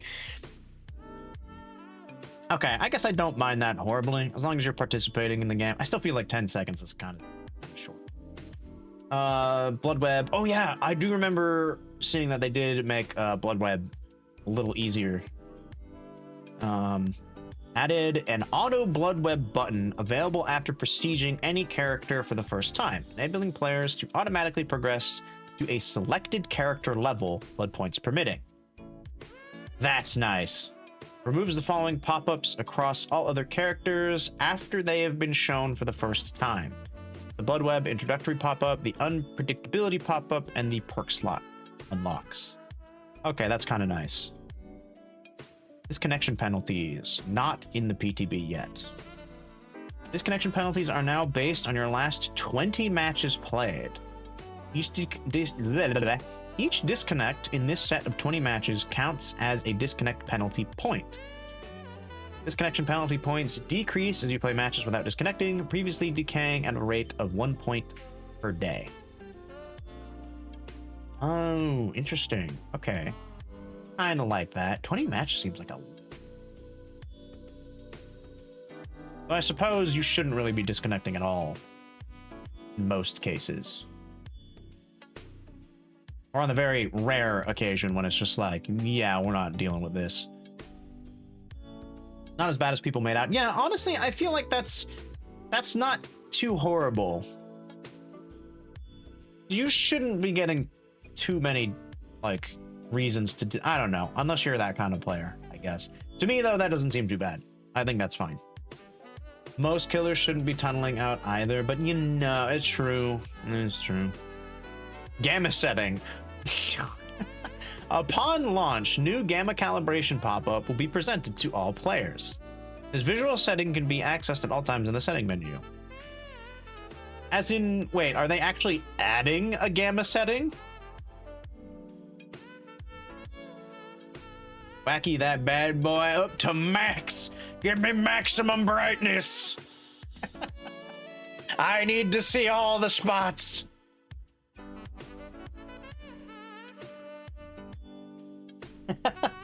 No, that's fair. Honestly, I feel like they needed that setting way long ago, because I do know that there are other people who like have a really hard time seeing in this game, and that in order for them to like actually be able to play like normally, they had to get like a mod to like lighten everything. Going next, prevention. Oh wait, is this is I think this is what you were saying, right? Added a system to detect survivors who intentionally die early in the match. Oh, that's interesting. I'm kind of curious to see how that would work. When a survivor is determined to be doing this, they receive a disconnection penalty and lose a full grade. Damn. Okay. Note, this is disabled during the PTB. The attempt unhook ability is now only available in the following circumstances. There are 2 survivors remaining in the trial. A survivor's luck is increased with an offering. The survivor is equipped with slippery meat or the anti-up perk. When more than 2 survivors remain, they may struggle while on hook, but with no chance of escape or penalty for failure. With no chance of escape or penalty for failure. Wait. When more than 2 survivors remain, they may struggle while on hook.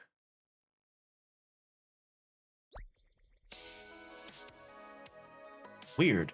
Letting 2 struggle skill checks pass without any input will no longer instantly kill you. Oh, okay, yeah, I see. The abandoned score event given to survivors when a teammate disconnects is now also granted when a survivor gives up via this system. Increase the abandoned score event to 2,000 blood points was 600. Oh, interesting. You believe it's to stop people going, oh, it's a killer I hate. GL next. Like, I really hate going against Plague because noise is crazy. I think it's worth the trade-off. Yeah, no, I do get that. Like, you do want to try to prevent people from doing that, but at the same time, it does kind of suck for the people that have, like, legitimate reasons for wanting to. Like, I've played with people who have a phobia of clowns. And whenever the clown, though rare as it was a killer, it was essentially like they couldn't play anyway. So there's that. And I also play with somebody who can't stand zombies. They have a fear of zombies. So, and unfortunately, Nemesis is a bit more picked character than the clown. So you do see him a little bit more often. And it's one of those, like, it's not like a, oh, it makes me uncomfortable. It's, oh, I am gonna have a panic attack kind of situation. So it's kind of like, I get, like, for the general sense, but for the people who, like, really can't deal with certain killers, it does kind of suck. You always wonder about IRL factors, like, what if my door opens, I have to answer it? I can't be like, I'm on a game, go away. If there was a spider killer, you wouldn't play. Right? Like, it's gonna happen. Probably, maybe. Actually, maybe not. I feel like arachnophobia is probably one of the more, because it's such a common phobia. I would be very surprised if Behavior puts, like, a spider-like killer in the game. As much to me personally, I think it would be cool because I don't have that. I do know several people that have arachnophobia that also like playing this game, and it's like, yeah, no, that would suck. That would suck really bad. The entity gets close, you reckon? Lore-wise, technically, isn't the entity like a spider god? Like, anyway? Like, technically? But it's bearable because it's closer to a hand. Okay, I could see that. Yeah, I know I know it's meant to be like spider-like, but I am glad the way it is depicted, because it's just like the appendages. It's just like his legs, right? I feel like most of the time it has to be the legs and the body. Like, those two things combined are what get people who are afraid of spiders. Like, if it's just like one of the things, you can kind of get away with it. Maybe it's not as bad. Again, I don't know. I don't have arachnophobia. I can't really speak on this. But yeah, it's basically a spider. It's like when there's a spider boss that's human and then has a spider booty, you can cope. But if the whole thing is skittering spider creature, then okay. Gotcha. I guess that's fair. So, like, you're familiar with D&D. You've played the Baldur's Gate, like a Drider, right? Basically like a spider centaur. Like that, you can kinda, you probably gives you a little bit of the ick, I would imagine, because it is still mostly. But you probably be like, okay, it's not pleasant to look at, but I can, I'll get through it. Strider, you can cope, but that's like the line is there, right? Okay. It's like a fear smash. Oh, you. Oh god. Okay. Well, I'm glad we've learned where Asa's spider line is. It's Strider. Okay. Anything past that, it's no go. Oh, okay. Let's see. What else? They updated Mori's as well, it looks like. Near the end of the trial, the killer can now activate a Mori when at least 2 survivors are alive. Up from 1. Ooh. 1 survivor must be alive, healthy, injured, or dying, and the other survivor, 1 survivor or more must be hooked and on the struggle phase. Oh, yeah. I don't know if I like that. Spiders, man. I wouldn't. Parker, I would. Ah, yes.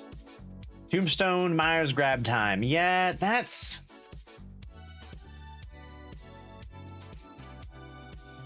That is kind of like a feels bad, I feel like. 'Cause there have been a few instances where, you know, someone's been on hook, there's 1 person alive, they manage to get the unhook, and then both people get out. But now it's like, someone's on hook, if they get caught by the killer, like in any capacity, it's like, that's game over. Just ends the game. Which I appreciate. In certain situations, I can see that being okay. But I like to struggle to till the bitter end. That's what I like to do. I guess that's where we may differ.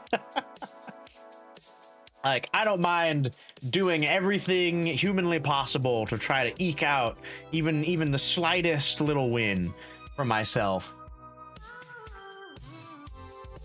Even if I know it's hopeless. So for me, that feels bad. But I feel like in the general sense, it's like, all right, let's just get the game over with and you know, go on to do something else, right? I do see that sentiment. It's rare though. Mostly the last hooked just has to give up or give time for the other to get caught anyway. You do get fighting the part. Yeah, it's one of those, like, I see it both ways. But again, personally, I'm like the struggle to the bitter end mentality. The change means that you will not need to wait for the hooked survivor to be sacrificed to be able to trigger a Mori. Okay, so I guess that's just the cliff notes. Offering updates. Okay, all realm/map offerings now grant a flat 20% chance to be sent to the associated realm/map. Duplicate realm and map offerings no longer stack. Most gameplay altering offerings are now treated as secret during the loading screen reveal. Oh. Oh, I actually like that. I like that. That one's not bad. Because that basically means now survivors have however many secret offerings there are as of map offerings.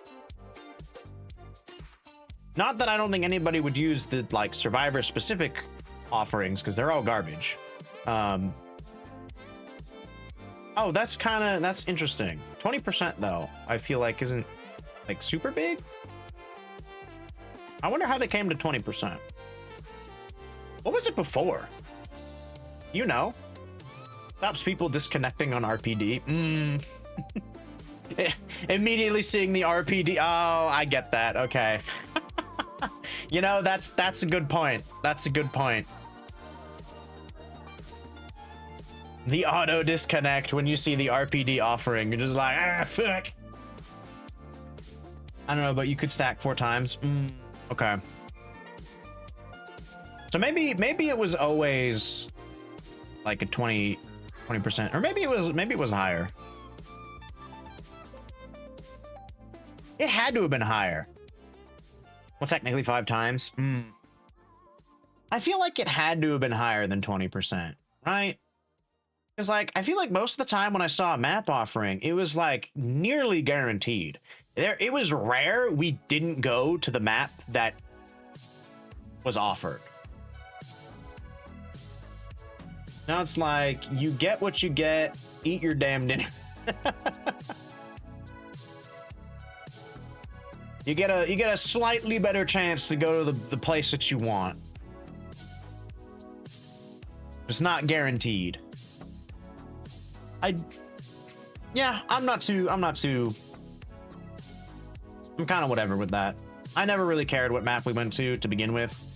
But that's fine. That's fine. Spawn rules. Ooh, okay, hold on. This could be important. Survivors now spawn within 12 meters of each other by default, when possible. Survivors now spawn on the same floor as each other by default, when possible. The survivor offering Shroud of Binding has been replaced with a new offering, the Shroud of Separation. Ooh. Its new effect causes survivors to spawn apart from each other. Any owned Shrouds of Binding are now converted to Shrouds of Separation. The killer offering Shroud of Separation has been replaced with a new offering, the Shroud of Vanishing. This new effect causes all survivors' spawn offerings to be rejected by the entity. Oh. Okay, I see. Any owned Shroud... Okay.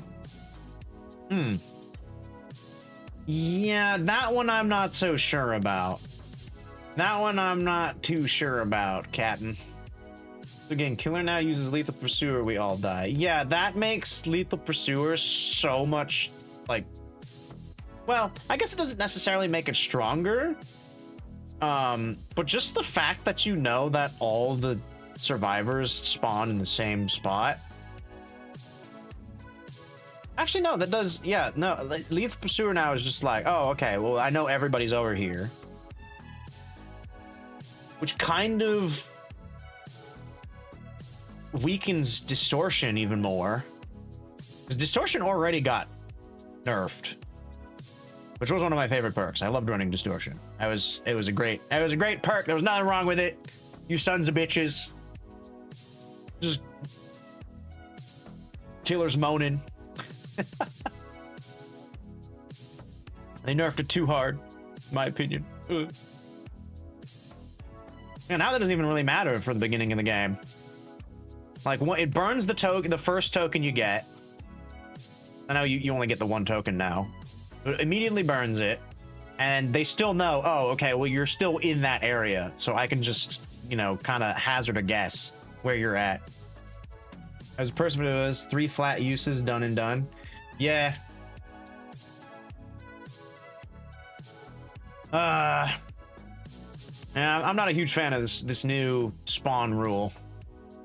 I don't like that. I think that gives the killer, like, way too much, just, like, pre-game knowledge. Having us spawn, like, semi-apart, yeah, was better. It was better. Okay, they changed to spectator mode a little bit. That's whatever. I never used it. Voiceover language setting, doesn't matter to me.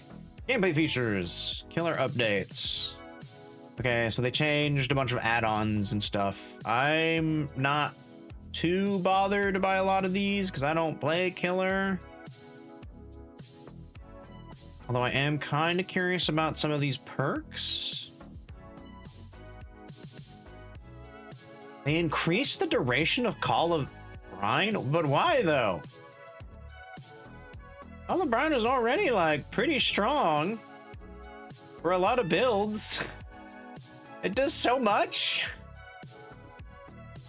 150%. Holy shit. Brain needs to stop calling. It really does. Breathing tremors reduce the cooldown. Thrilling tremors?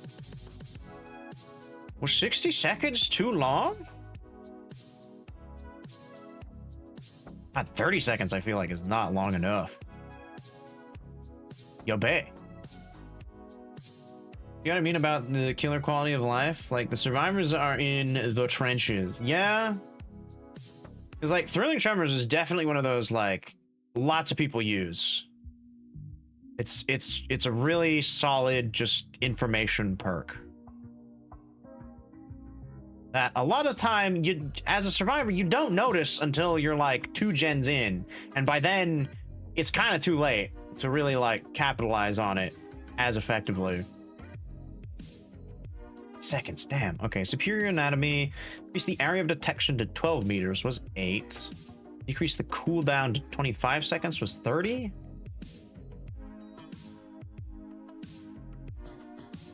That's okay, I guess. I feel like I don't see too many people using that. Dark Devotion. Increase the duration of Terror Radius. Transfer to Obsession.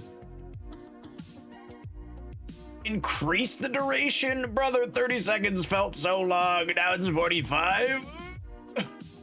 And increase the size to 40 meters? Brother, why you do this? Why you do this behavior? I feel like I didn't see too many people use this perk, but still, when they did. Next Retribution increases Oblivious duration. Caused by the survivor interacting with dull totems. To 60 seconds? A full minute of Oblivious? Just for touching a totem? Increases the survivor aura reveal triggered by Hex. Totem removal to 20 seconds? Brother, 15 seconds is long enough! Why is it 20 now? 15 was plenty! Honestly, 10 seconds would have been plenty of time. 20 seconds of aura reveal just for cleansing a totem. God. Totem builds, eat your heart out, I swear. Machine learning. Decrease the haste value to 8%, but increase the duration.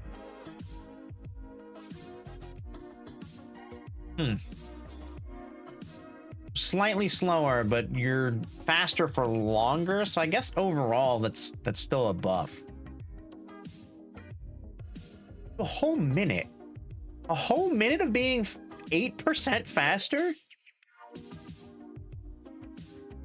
Honestly, I don't see what was wrong with being 10% faster for 40 seconds. That's still a super long time. That's like any killer who can't close out a chase with an extra 10% bonus speed after 40 seconds. That's not the survivor's fault. That's the killer's fault. They don't need the extra 20 seconds. Come on. Remember me. Updated the description to accurately reflect its in-game effect. Okay, well so that didn't actually change. Terminus increases broken duration once the exit gates are open. Ugh. Why? Why does that need to be increased? Why did that need to be increased? Spain without the A. It's spin. It's pin.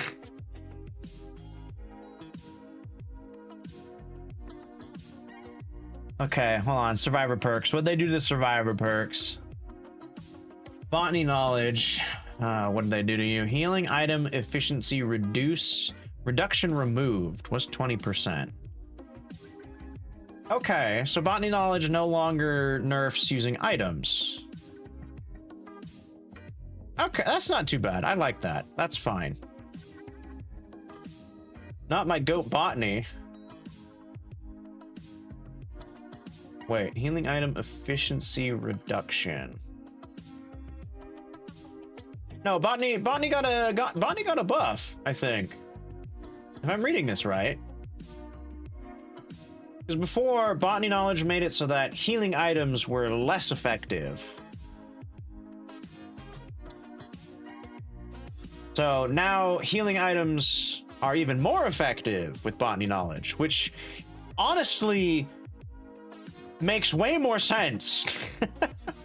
Like, I never understood why botany knowledge decreased item efficiency when you used it. Like, I kind of get like, okay, well, I guess they want you to not heal yourself as quickly, but it just makes logical sense that, oh, I have a knowledge of like medicines and stuff. I should be able to heal faster, and using an item deters me from doing this? Like, it didn't make any sense. All right. Anyway, so that's a nice thing. I like that. Champion of Light. Decreased the cooldown to 40 seconds. God save us. I forget what Champion of Light does. Increase the cooldown, but that's a good thing. Cooldown decrease. I don't know if it's like worth running still. I guess for beamer people who like zapping. Something with torches. Yeah, I know it has something to do with the torch. I don't remember. Oh, actually, you know what? We have the internet. Hold on. Champion of Lights DBD. What does Champion of Light do? Official. Okay, let's see. So shining a flashlight applies the following effect. So you get 50% haste. Blinding the killer by any means applies the following slow effect. Causes them to suffer a 20% hindered effect for 6 seconds. Effect does not stack.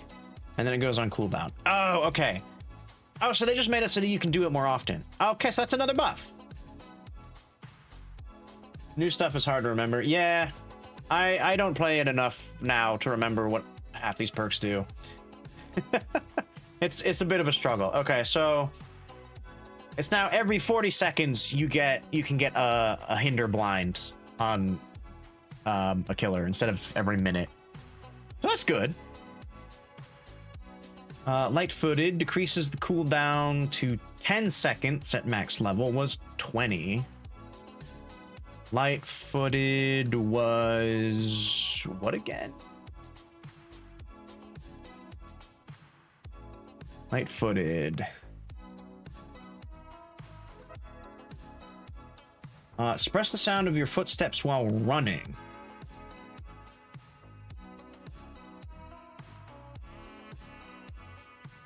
Huh.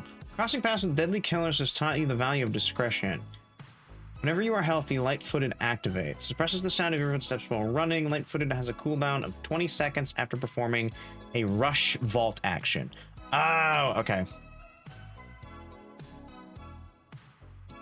I think that inner focus is with the scratch marks. This is a Ripley perk. Okay, so light-footed is slightly better. You can it comes off cooldown faster. So you can hide easier. Okay, so they buffed light-footed.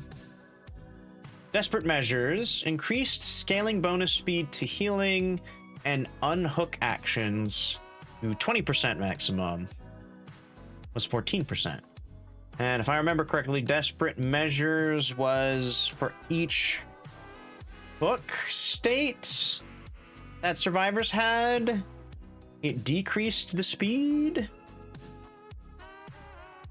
This is a Felix perk. Increases your action speed for healing and unhooking by 10, 12, 14% for each injured, hooked, or dying survivor, up to a maximum of 56%. Okay.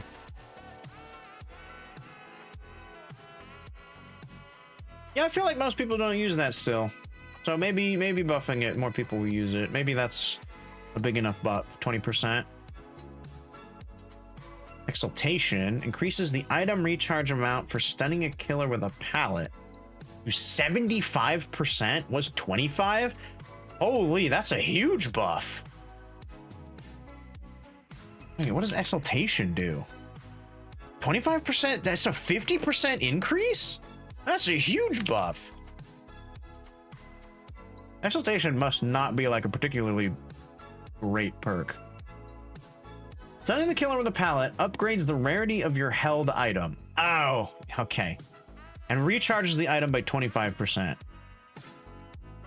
I see.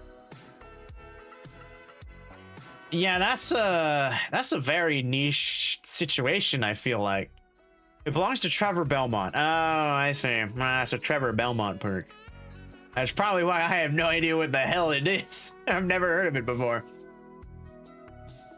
I can confidently say I have never used that one. Yeah, same here. I don't even think I've ever seen the perk. I don't know anybody who runs this perk. I mean, I can kind of understand why they'd want to buff it so that more people use it, but it's at the same time, it's like you have to get the pallet stun which already is like a struggle in and of itself to do for a lot of killers. A lot of killers, I feel like a lot of time they don't even interact with like pallets, or can just like burn through them so quickly. There's like no reason to try to like just go through it and eat it anyway. That's some real chaser lover stuff. It really is. It really is. That one specifically. Like, I guess if you are running like a torch build, right? You could do exaltation, you could do champion of light, because you would get that hinder. If you manage to stun them, that would up your charge on your torch by 75%. So effectively, if you're good at stunning the killer, you'd never run out of torch, which would actually be quite aggravating. I could see that being pretty decent in torch builds for those torch lovers out there. Not for me though. I'm not that person. So this change does nothing for me. Yeah, that would be insane. Holy cow. Counterforce. Oh, Counterforce I know. Increases the bonus totem cleansing speed to 25%. Was 20. Increases furthest totem aura reveal duration to 14 seconds. Was 4. Okay, that's a huge buff. An extra 10 seconds reveal on the furthest totem. Huge. And then increases the bonus attack, bonus cleansing speed. Okay, so Counterforce is now crazy for cleansing totems. Holy cow. You don't even need anything else for like totem cleansing builds. That's it. You just need Counterforce and you're good. You find one totem and that's it. It would create so many Lightborn killers. Oh my god, you're so right. I feel like, yeah, Lightborn is definitely going to see more play with this, these new ones, I think. Empathetic connection. Injured survivors can now see the aura of survivors. Wait. Injured survivors can now see the aura of survivors with empathetic connection anywhere on the map. Oh, they just made it global instead of have a range. Okay. Updated healing speed bonus to other survivors to 35%. Was just a static 30%. Okay. Empathetic connection. Okay, so that's actually, wow, so if you had empathetic connection, you had botany knowledge. Because botany knowledge, I think, is a, what is that? That's a 50% increase to heal speed? If I'm not mistaken. Botany knowledge is, in fact, a 50% heal increase. They're an empath. Ooh. So you could get 80% heal speed increase with those two, and you know exactly where an injured survivor is anywhere on the map. That's a altruistic build gem right there. Ooh, I might need to start running empathetic connection in my heal build. What would I get rid of? What do I have currently? Okay, I'm trying to think. I have the one where you unhook a survivor, you get 100% heal speed. If you have botany knowledge, that's another 50%, so 150%. If you have empathetic connection, that's an extra 30%. 180, nearly 200% heal speed. Sheesh. That's crazy. They changed some M updates. Oh yeah, that's not even include. Oh, if you have a med pack too, depending with the new change, it should stack now. The speed increase, because botany knowledge no longer will negatively impact healing items. So if you got the Giga health pack, that does what, like, I think it's like 80% or something on its own. It does a pretty decent amount on its own, right? You get like nearly 300% heal speed. You heal them in like 2 seconds. Unhook, boom. The second that your hands start caressing their back, it's done. That's wild. Can I look up med packs? It's one word? Oh, there's a hyphen. Oh, fuck me, I guess. Okay, so the bog standard first aid kit, the yellow one, gives an extra 40%. If you do the purple one, it's a 50%. I think 50% is the highest by the look of it. Unless you put add-ons that make it more. Oh, that's true. There's the add-ons as well. So you give it the dressing, which adds an extra 15%. You can make it 65%. And then I guess if you give it one of the ones that increases skill checks. And then if you get a great skill check, that's an extra 10%.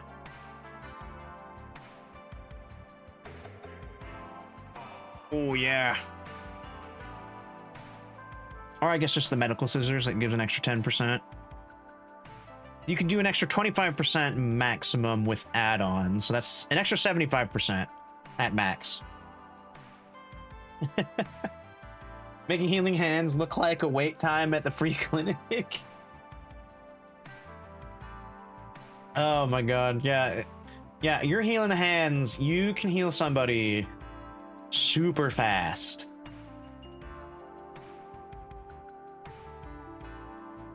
Given the right perk setup. Damn. Oh, that's cool. I like that. I'm a fan. I'm a fan of that.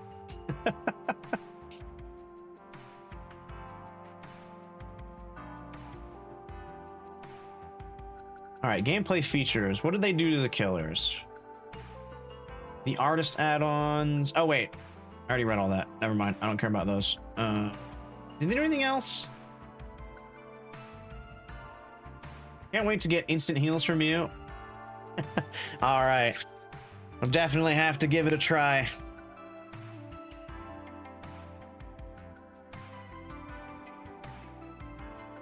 Oh, and then what if... Okay, hold on. To get maximum, like, heal speed, you're also in, like, a circle of healing.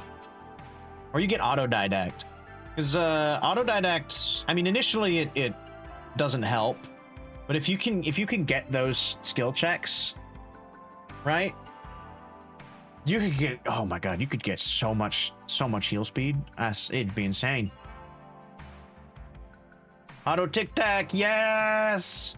The tic-tacs! The Healy tic-tacs! Oh my god. You just forego any exhaustion perk, any other... Actually, no, your information perk would be empathetic connection. Because the survivor can see you as well, so they know that you have, like, good healing hands, or at least better healing hands. Slept on perk. It kind of is. Do I have... I don't... Whose perk is that? I think I have it. Autodidact. Whose perk is that? Unique perk to Adam. Oh, I do have it. Because I have Deliverance. That's right. I did get Adam specifically for Deliverance. At 5 tokens is an extra 60%. But it is inactive while healing with a med kit. Okay, so initially you'd have to do basic healing hands. Which I suppose is fine for the early game. It's fine for the early game because it's not as pressed on time, I think. Honestly, I feel like all of Adam's perks are really solid. That is true. They all have like a a solid place in just like any sort of build, really. Like they don't even need to be like a specific build, just their perks in general, or his perks in general, are just nice. They're good to have.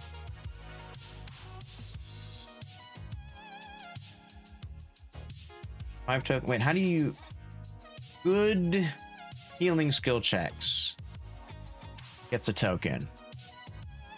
Suppresses great healing skill checks?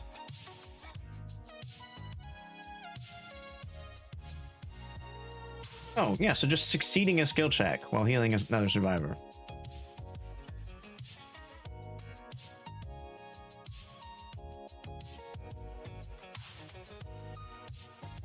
Yeah, so if you pair that with any other like healing perk, the negative 15% honestly isn't like too big a deal if you're like stacking healing perks. And as soon as you get 2 tokens, you're already like schmoovin'. That's crazy. Yeah, you can go wild. You can go wild with a healing build now. Hot damn. Okay, they changed emblems. Performing an invocation now awards 0.8 Lightbringer points per % of progress. Being chased while a teammate performs an invocation, it now awards 0.4 Lightbringer points per % of progress. Blessing a totem for the first time now awards 50 Lightbringer points. Oh, that's cool. Being chased while a teammate blesses a totem gives you 25. Okay. Decreases Lightbringer points earned for repairing a generator to 0.8. It was 1. Oh. Wait, why would they do that? I mean, I guess they increased it for other things? Wait, increases Lightbringer points earned when a teammate repairs a generator while you're being chased. 0.5 was 0.33. Okay, that I like, because sometimes you're just cooking a killer. You're just cooking them on the loops, and you're running them, and you don't get to even touch a generator. It's rare, but I have done it like maybe twice. Once was on the game. It was with a Wesker. I ran that man up, down, left, right, and center while the rest of my team was doing nothing but generators. I don't think I'll ever perform such a feat ever again as cleanly as I did. I don't even think I got hit. It was crazy. It was wild. I was in the zone. There's probably one other time I did this. I don't remember who it was against. I distinctly remember the Wesker one though, on the game. The Saw map. That was really fun. That was a really fun game. I think that was with Luna, actually. Luna Bella. Friend of the channel here. We love Luna. He's a good one. Plays a lot of DBD. I think that was one of our just like, we were just playing offline, gaming. It was a good time. Oh no, that might have actually been on stream. Now that I think about it, that might have been streamed. There might be an archive of that. The Wesker Tamer herself, right? Surprisingly, Wesker found my booty first, and would not stop chasing it. He didn't want to let go.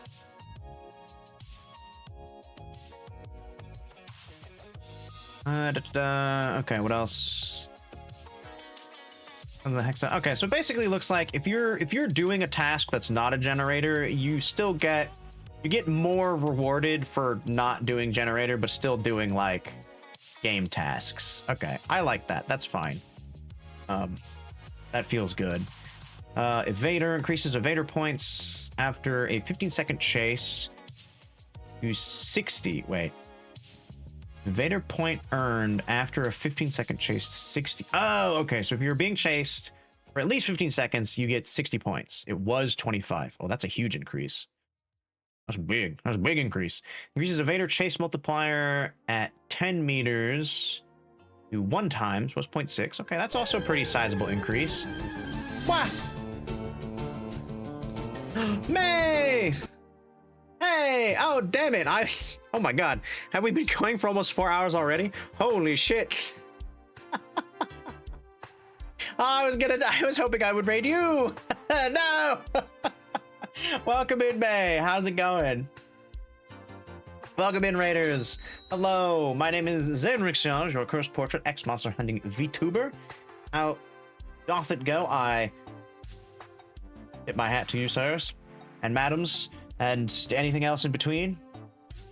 It's that kind of night. It really is. Happy Saturday. Damn it, Cafe! You wanted to go longer, but got sleepy. Oh, no worries. We have just been chilling, vibing. We get honey, let's go. Okay, so far, we've been having a good night. Been having a pretty decent night when it comes to... oh, the spice.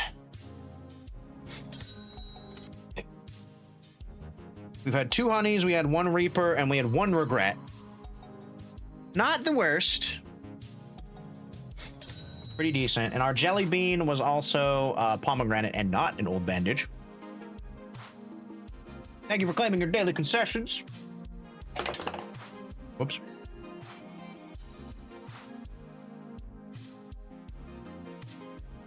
What we get? We get anything good? Oh, Suki got a Wonka bar. Very nice. No golden ticket for Suki though. Maybe next time. You do get 2 rolls. Yeah, bye. Well, welcome in, Raiders. We've just been talking about Dead by Daylight. Going over the new patch stuff. We're actually almost done. Bug fixes, I don't really care about the bug fixes. But other than that, we were just talking about my vacation, coming back. Ooh, you haven't seen my traditional Japanese ink model? Yes. Hello. Wait, where was the... do you not have a profile picture, Tuki?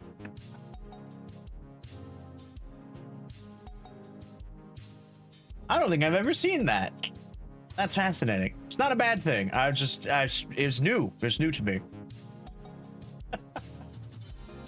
Jelly beans and hot. We've been having a lot of hot dogs too. Don't say blah blah blah. Blah blah blah. The fangs. You used to have one. Okay, fair enough. Fair enough. But as a little showcase, we do have. It's not just the hunter. I do have all 3 of myselves in this style. With my classic OG kind of gentlemanly self, and of course the female. My female model has also joined the ranks. Yes. So they're all here and they're all available. If you'd like to switch between any one of your choosing, I do have a channel point redeem. Right. Ace is in the chat. I forgot. How can I forget? It's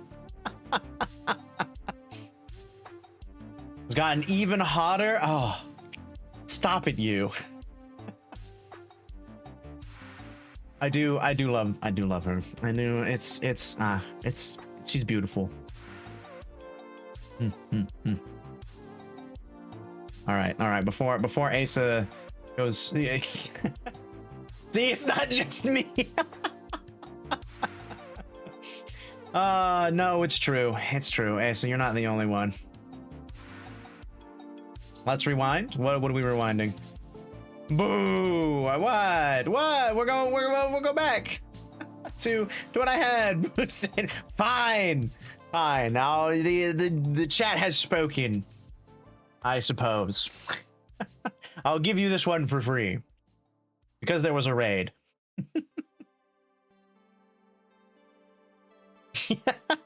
You're welcome. But normally you gotta pay for this, just so you know. Can't just bully him. No. Normally it doesn't work that way. I am steadfast. I am like an iron rock. But we'll be nice. We'll be nice for now. You're trying to find the redeem. Oh, it's just I think it's just model swap. All my models are available, actually. Even the older ones.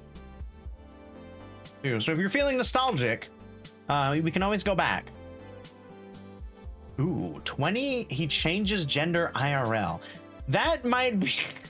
Even if you got the 20, I don't know if I could realistically do that.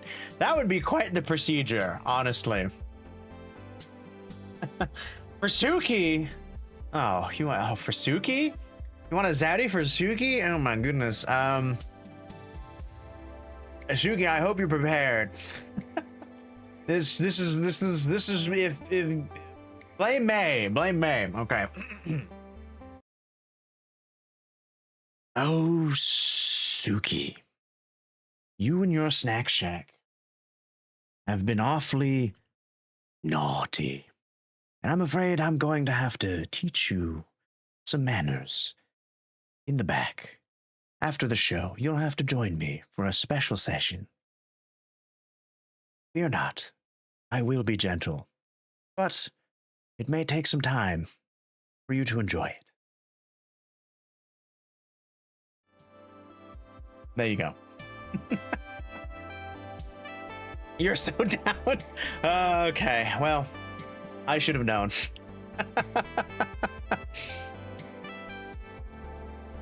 No, gentlest for losers. Full send. Well, you know, you gotta start out. You start out one way, and then you figure it out from there, right? you always gotta. You can't go full beans right out of the game. That's just too dangerous in certain situations. A conversation needs to be had, right? Thank you for the honk. Meet you out back. All right, fair enough. We have verbal agreement. All right, it's been decided. Aw. Thanks again, Rangers. Welcome in. Hope you've been having a good night. Earlier we tried some cheesecake. Actually, I still have some. Here, hold on, because I know you're all snack lovers.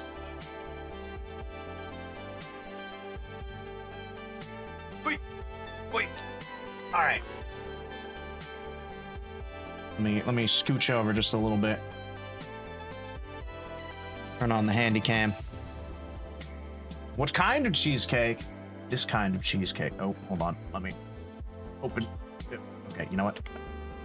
Before I drop it and spill cheesecake all over my desk. Add half of it. It is a tuxedo cheesecake. From Cheesecake Factory. Yes! Yes, you've noticed the packaging. I feel like Cheesecake Factory is the only one who does. Actually, I guess. Oh, they are also on the top. Now you want some? Honestly, the tuxedo cheesecake is pretty solid. It's a solid chocolate cheesecake. You recognize the packaging anywhere? Yes, as a snack connoisseur, as a delighter of confections, I should have known. In an instant, you would know. I would suggest it if you like chocolate. It is a delicious cheesecake. It's not as, I'd say, chocolatey as the Godiva one. That one is like a really rich chocolate. The Tuxedo one, I'd say, is more of a mild chocolatey taste. It's much smoother. You still get that lovely like chocolate flavor, but it doesn't like punch you in the back of the mouth with it, like the Godiva one. That one is like, ooh, you really gotta like chocolate for the Godiva one. That one I'm saving towards the end because I've had that one. That's actually the one that I get most commonly because I like that punch to the back of the throat with chocolate. That's the kind of chocolate that I enjoy. You went and got some cookies to cope. Ooh, what kind of cookies? Are they the standard chocolate chip? Are they, or peanut butter, or maybe they're Oreos? We do love a good Oreo. Oh, wait. I feel like I saw an Oreo something or other on my trip, and it... Oh, God, I can't remember. Chips Ahoy, chunky, let's go, classic. Man, oh, when was the last time I had a Chips Ahoy? Ooh. Oh, I had a deep fried Oreo. That's what it was. You crushed those already? I see. I see. You've already gone through the Oreos. That's fair. Yeah, my brother, one evening got, oh no, it wasn't one evening. It was for lunch. For lunch, he got a burrito from this Mexican place that apparently also had deep fried Oreos. So we got those as well. And he ate, I think, I actually don't know how many came with it, but there were like 3 left. And he's like, you can have the rest of them. Holy shit, were they good. I wasn't expecting them to be as tasty as I thought they would be, but the chocolate sauce that they came with on top of the deep fry with the Oreo, it hits different. It hits different. Like, I love Oreos, just in and of themselves, but, you know, you throw in some tasty fry batter and a nice chocolate sauce, it's like, you can't go wrong. You can't go wrong with it.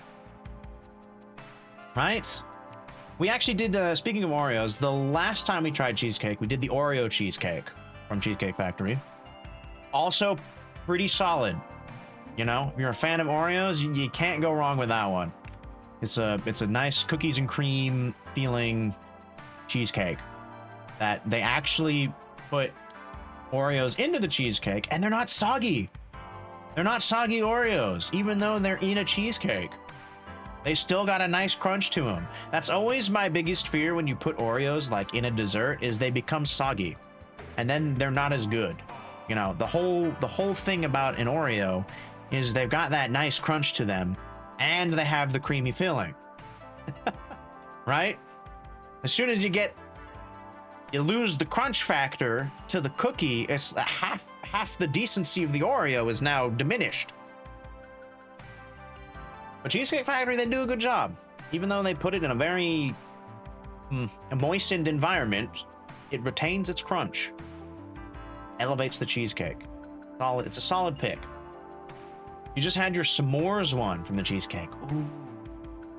I might get that one next then. I haven't had the s'mores one. So far, I've just been doing the cheesecakes that have been on the featured. I do plan on having all of them. We're going down the list. But we're doing the featured ones because these are the ones that I've deemed that Cheesecake Factory is trying to push as like, hey, these are the ones that we recommend. So it's like, okay, I'll do the ones that you recommend first, and then I'm going to continue down the list and see if I like other ones. So far we've only done, this is only my 3rd one. We haven't been doing it too horribly long. I've kind of used these are like kind of a replacement now for the snack boxes because I haven't found a decent replacement yet for our snack box streams. So we're doing this instead, at least for the time being. Because, not gonna lie, it is kind of expensive to deliver a cheesecake. A single slice of cheesecake. It's a little pricey for what it is. So we're doing this in lieu of that, just to save some pocket money, at least for now. I mean, it's delicious. It's a delicious cheesecake, and I'm definitely gonna savor it. Like, I'm saving that other half for tomorrow. I'm not gonna have any more. I had half of it. It was delicious. I enjoyed it. I'm gonna save the other half. I just realized I'm getting Korean barbecue tomorrow. Ooh, I might not have room for that tomorrow. Okay, maybe a midnight snack. Maybe we wait like a couple hours after, you know, the bloating of being gorged on meat. Faced with what a milkshake today, had to order a thing of ice cream to go with it. Ooh. Nice. Oh, the cherry one is your favorite. Okay, I'll definitely make a note of that. Hey, BBQ, yes, because you need to spend $50 for free delivery. Right. Yeah. The things you do for the free delivery. Hey, BBQ, of course! The place that we go to has very large booths, very accommodating. You'd fit probably like 10 people, you know? Like 5, 6 people on each side. very experienced at grilling meat, so you know it's yeah, it'd be a good time. The more the merrier. You know, it's an all-you-can-eat one too. All-you-can-eat meat. They've got a bunch of different options. Oh, they actually have more options now than they used to. The first time when we moved up here, they had a decent list of stuff that you could get. They have since added like 3 new things. You can now get unlimited gyoza, which is dangerous. That is a dangerous thing. Because 1, it's delicious. 2, it's very filling. Another thing they added was like a new oh, what was it? It's like a steak. It's like a peppered steak. That's actually really good. The like glazed peppered steak, I think is what it was. I don't know. We haven't gotten it like a ton. I think we've only gotten it like once or twice. But the times that we do get it, we're always like, oh my god, this one is like really good. Unlimited gyoza, you would die, right? It's so difficult to like not want to just like continuously get it. Cause gyoza is just so good. Whoever invented gyoza just cooked. They cooked so hard. Rip, what a way to go. Death by gyoza is a death that I would happily accept. 100%. Just like, they're like, all right, you must choose a way to die. I would be like, drown me in gyoza. Do it. I will eat as much as I can, but at the end of the day, if I die, that is how it will be. You get ramen just to buy it? Ooh, ramen is also solid. Did you have soups as well? Place that we go to. I think they are also unlimited. I think they have like an egg drop soup and like a wonton soup, I want to say. We don't normally get the soups. Miso, they don't have miso. They don't have a miso soup. Sadly. If they had a miso soup, oh, you bet your buns I would be getting that every time. I love miso soup. Yeah, I mean, it's a Korean barbecue place, and miso soup, I guess, is technically traditionally Japanese. At least in my mind. I don't know. Does Korea have miso soup? They do that?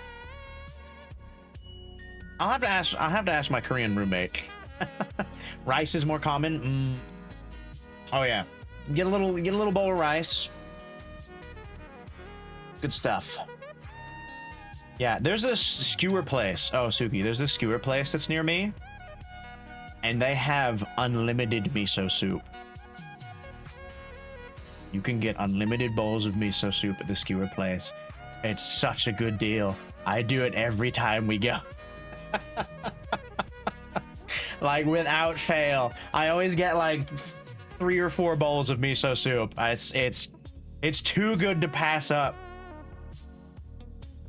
I love doing it, and I get the let's see, I get the miso soup. I say it's a skewer place. I don't even get skewers. I get miso soup, and I get a pork katsudon curry bowl. It's a solid slice of pork katsu on top of a decently sized bowl of rice with curry sauce on it. Oh, it's such a nice meal. It's, for me at least, it's cost effective because it's a good, it definitely fills me up. Well, that on top of the unlimited miso, you know, I eat the katsu, and then if I'm still hungry, I just go ham on the miso. That'll fill me up the rest of the way. The skewers there are actually kind of expensive. They're like $6 or $7 a skewer. You get two meat skewers for like $5 or $6.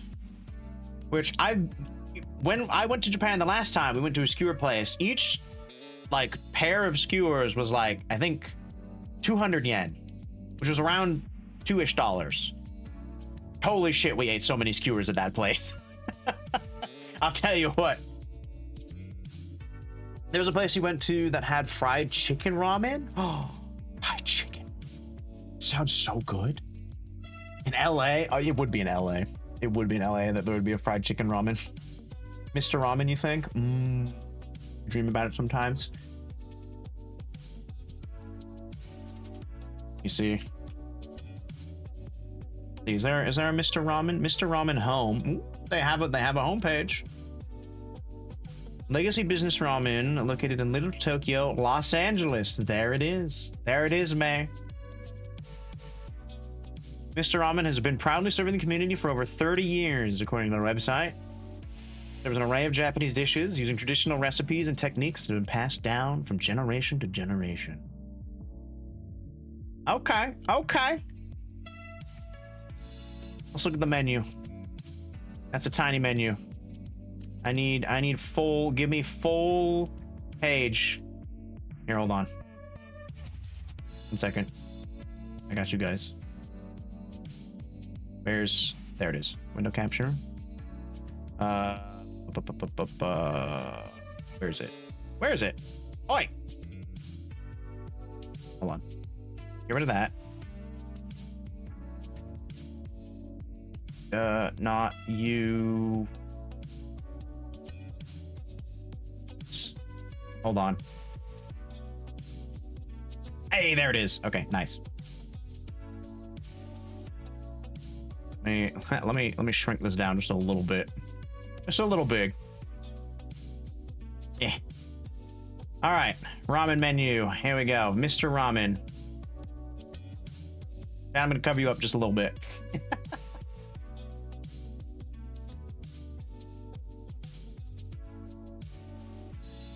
Let's see. How we doing? Prices? About 16 bucks. Okay, that's not bad. That's not bad. I don't know how big the bowl is. I would assume it's a pretty standard ramen bowl. There's the fried chicken. It's the number 6. All right, so the number 6 soy sauce flavor. That's the one that May dreams about. If you ever go there, that's the one to get, I suppose. They have a Mabo ramen. They have the classics: shoyu ramen, shio ramen, miso ramen. Yep, chashu pork ramen. Ooh, chicken bamboo ramen. Ooh. All right, good. Ooh, chicken curry. Yes, beef ramen. Wow, they kind of have like, yeah, they got a little bit of everything. They got the fishy ramen, seaweed, tanmen. I think actually no, that's more of a vegetable ramen. Miso tanmen. Okay, gives you some options. There it is. There it is, May. The fried chicken. Look at it. Oh, that does look really good. Sheesh. I know what I'll be dreaming about tonight. Beef curry ramen. Oh, that also looks really good. I could go for some beef curry ramen. Yes, dude. Or even the chicken curry. I don't know, something about like curry in other stuff that's not just curry. Like curry flavor to me is something that I never used to enjoy. I only recently started liking curry. Now that I've grown older. I don't know what it was. Like we never as a family, my mom never made anything with curry. Whenever we went out to like an Asian restaurant, we never got anything curry. It wasn't until I was out on my own where I was like, you know what? I'm gonna try curry. And I tried curry and I was like, you know what? This is actually pretty fucking good. And now just anytime there's like anything curry, I'm like, hell yeah, let's get the curry. You've never had curry, Suki? Oh my god. You should try it. I know it depends on the curry though too, actually. I think the first curry I tried was actually a really spicy curry. From this funnily enough, a curry restaurant that's just downtown. I got the super spicy curry because I was like, you know what? I'm gonna have curry, I'm gonna make it super spicy. So we did like maximum spice. It was delicious. Brave enough for a butter chicken, and that's about it. One of these days, Asa, one of these days, we're gonna drag you out to Japan. We're gonna make you try curry, a nice Japanese curry. All the times you've had it is yummy. You have to get the super mild ones. That's fair. I know how you tolerate spice. These do look really tasty, though. If you're ever in LA, if you're ever in LA, Mr. Ramen, Japanese kitchen. There's the address. Actually see it. Oh, you can actually see it. Hold on. Let me zoom out. Zoom in on the address. You still can't see it. Nope. There it is. There it is. There's the times they're open. Burn it into your brain if you're ever in the LA area. It's the place to go.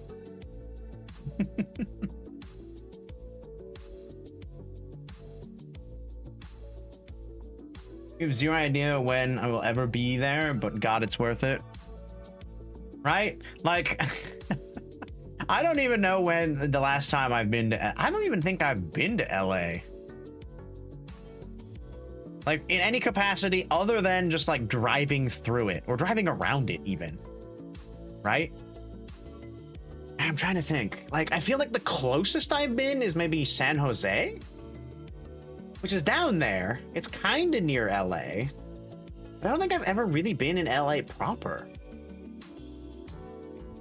We've never really had a reason to go down there. Wait, hold on. Wait, where's Anaheim in relation to LA? Anaheim, California. How close are you to LA? You're not like super close, are you? Oh, wait. Anaheim is on the outskirts of LA. Hold on. Hold on. I actually did not realize this. I thought Anaheim was much further away from LA. It's actually pretty close. It's just down the freeway, maybe like 20 minutes. Huh. I made it there once because you went to Disneyland for the anniversary. Oh. Oh, funnily enough, May. We're actually, me and my family are planning on doing that next year. We're going to be going to Disney for the 70th anniversary. So maybe I can convince them to make a little trip. Maybe I can convince them. I don't know how close it is to where we're staying, so I'd have to look into that, but I will make note of it for certain. Perhaps. Wow, he told me he was taking everyone, including us. No, you're not supposed to tell them. No, now I'm gonna have to tell. Now we're gonna have to get plane tickets for everyone. Ah, my wallet. Well, I guess you're coming with us now.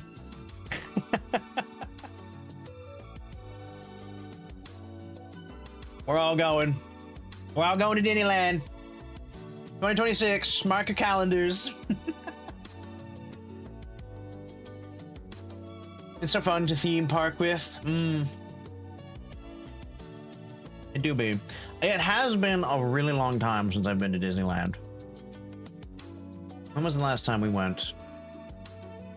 God, when was the last time we went? I mean, okay.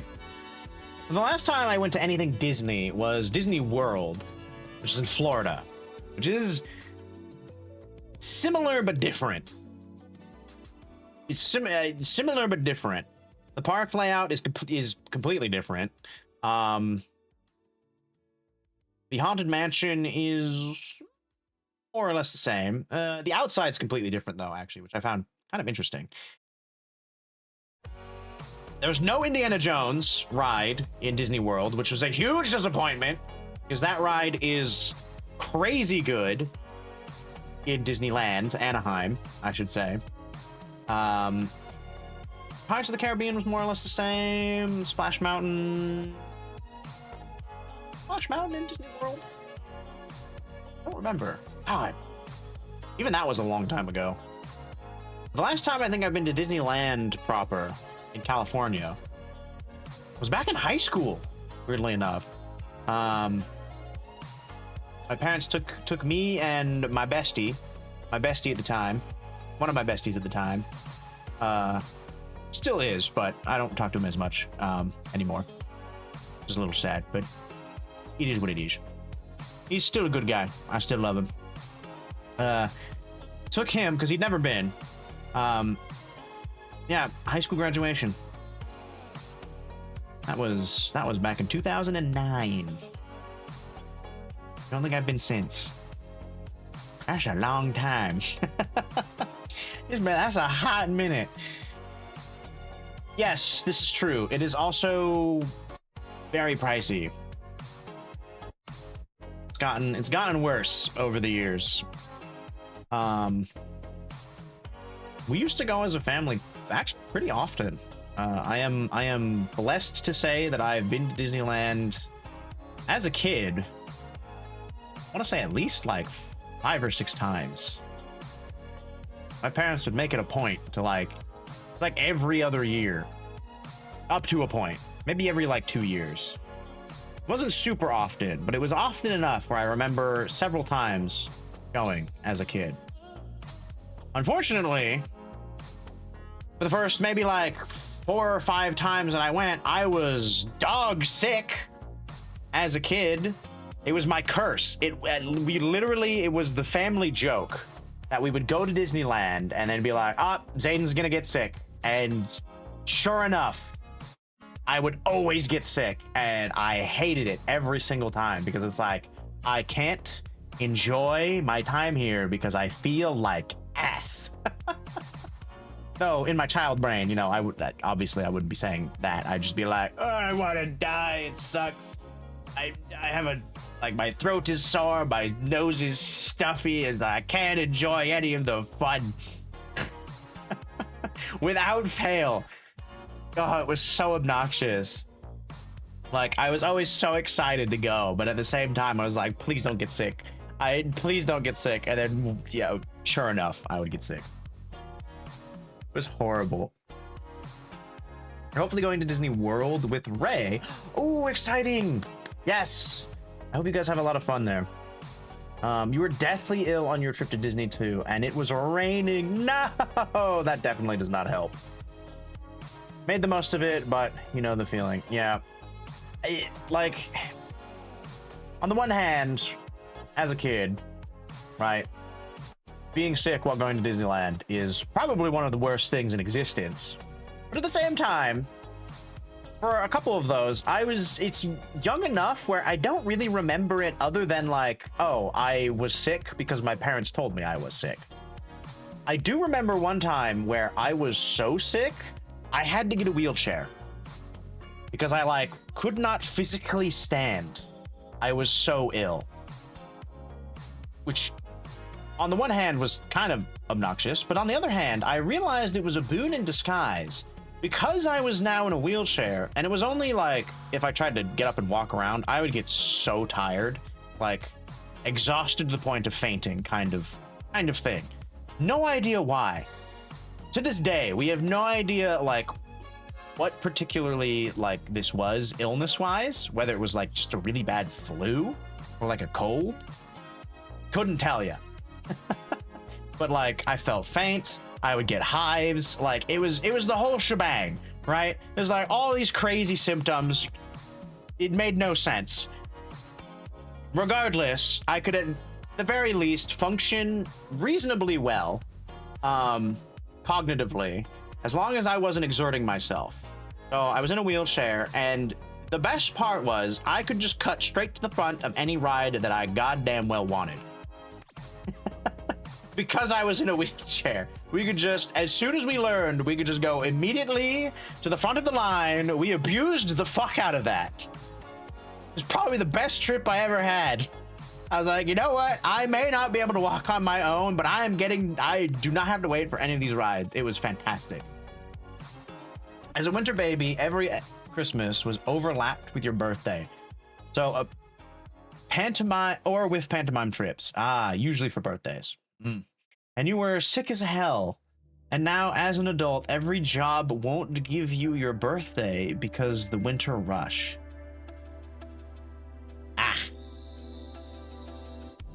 Wow, imagine. No, it wasn't an accessibility fraud. I was legitimately that sick. I could not stand on my own. I needed the wheelchair. It was that bad. It was probably the most sick I think I'd ever felt. Like, just period. Like, thinking back to all the times I've been sick, that one trip stands out as like probably the worst I've ever been ill. And then after that, it never went that bad.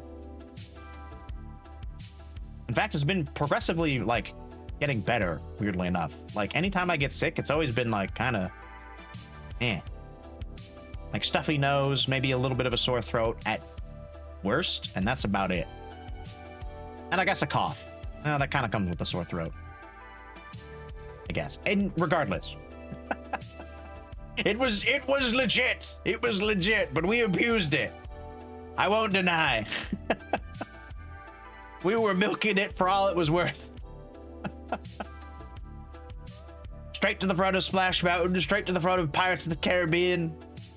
I didn't quite like Indiana Jones that much as a kid because I was young and the fast, janky rides were a little scary for me. You know, I wasn't as much of a thrill seeker as I am now. Now I love fast rides, roller coasters. As long as they're not like super spinny or something, like I'm golden. I'm good. You know, they could be. You do all the flips and turns and twists you want. I'll be fine as long as you don't like go like on a super crazy spin. I think, generally speaking, I'm okay. The motion sickness when ill too. Oh, yeah. Did I get motion sick? Was that one of the things? I don't know if I ever got motion sick while I was sick. I only ever got motion sick if I tried to like read like in a vehicle.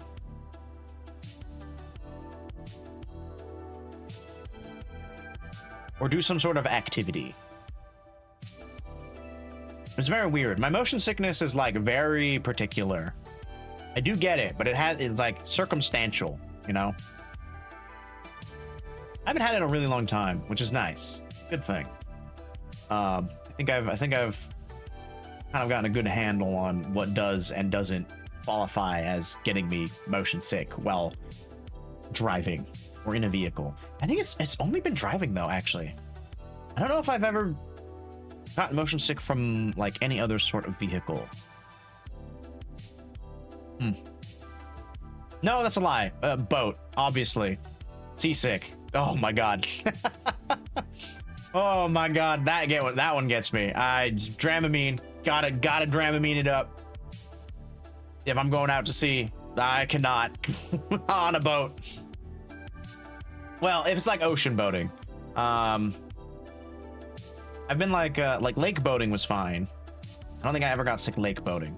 Depends on the driver too. Your dad made me and another kid chug. Ooh, that's also a good point. Yeah, no, driver definitely plays a part. Cause like, actually, recently for my vacation, like driving with my mother through some of the windy streets of the neighborhood that our rental house was in, like kind of towards the end, I was like, I need air, I can't. But then on the other hand, like driving with my dad, felt fine. I was perfectly okay. I don't know what it was. Actually, no, I kind of know what it was. My mom's a very defensive driver, so anytime she even remotely thinks there is something worth stopping for, she's gonna hit the brakes. Goddamn. It's driving through these like windy, really thin neighborhood streets where it's deer season too, by the way. It was doe season, so there were a lot of deer about. God, I swear. It's like every other turn. There's like, just slamming on the brake and my stomach like,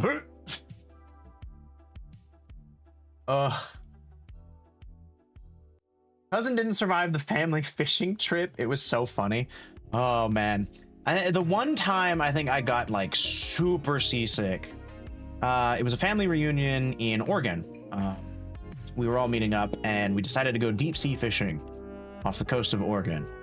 I forget exactly where, We were, I don't even remember what we were fishing for. Maybe tuna? I don't know. It depends. It depends on the deep sea fishing boat that you charter. Because sometimes you fish for tuna, sometimes you fish for halibut. It really depends. If you're fishing for one or the other, though, sometimes it takes a really long time to reel in.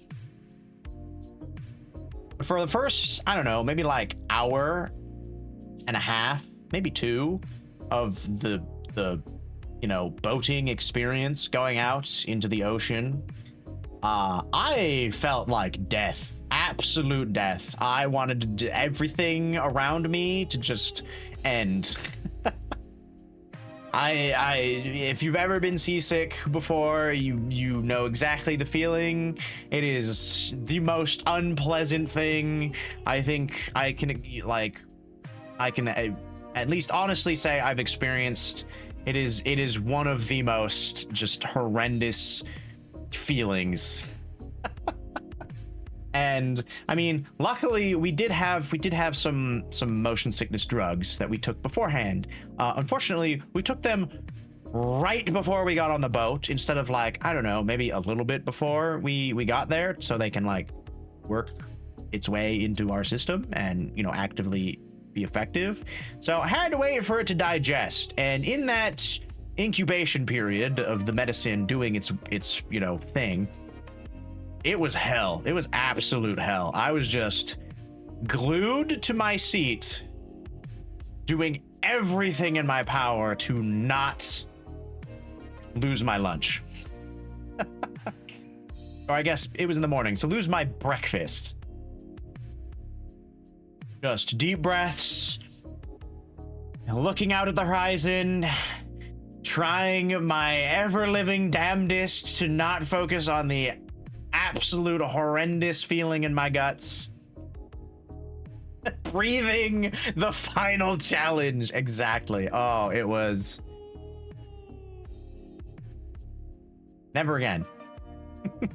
But as soon as the drugs kicked in, oh my god, I was feeling fine and dandy. I was up, I was about, I was walking around the boat, just like any time we hit a wave, I was like, ooh, that was fun, nice.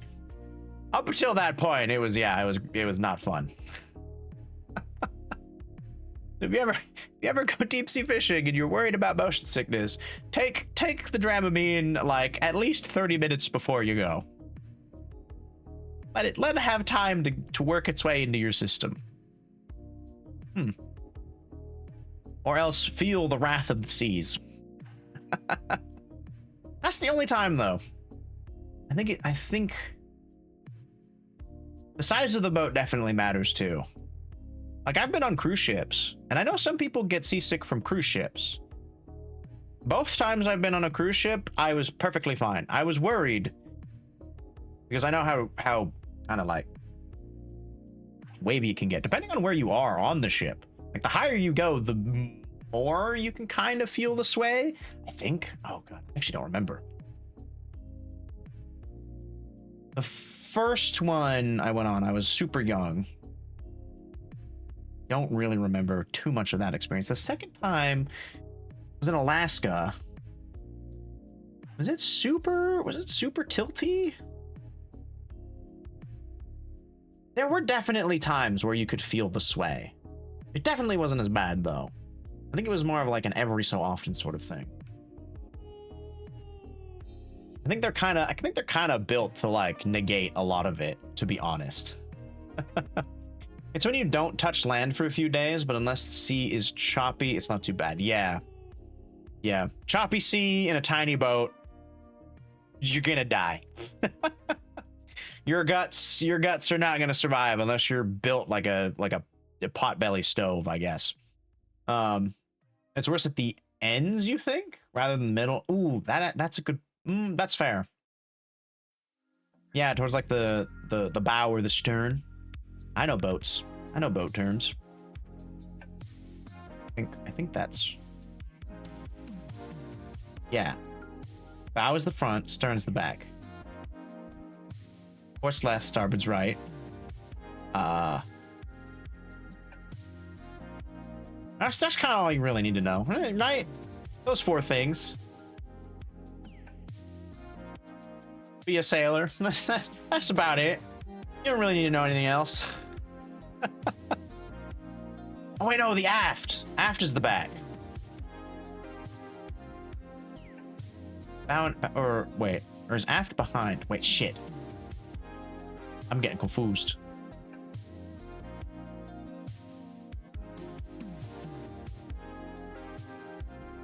Aft boating term. It is the back. Shit. I was right. Refers to the rear or the back of the boat, ship, or aircraft. They work for aircrafts too? I didn't know that. Is the opposite of forward or the bow, which denotes the front. Essentially, aft indicates the direction towards the stern. Oh, I was right though. The stern is the tail end. Okay, never mind. Stern is the tail, bow is the front. Aft just refers to like the back of the boat, not necessarily the exact back. Okay. We're dancing over semantics now. I didn't know it worked on planes. I didn't know either. Aft, I guess, works for planes too. What else works for planes that also work for boats? I wonder. Now it's gotten me curious.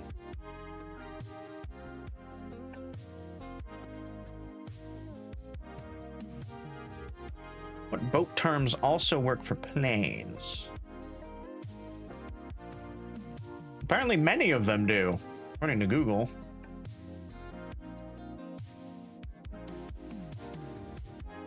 Oh, you could use port and starboard on a plane too, and that would also function.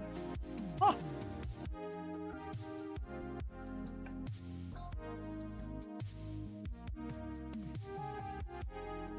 Disintegrating in less than ideal conditions? Huh?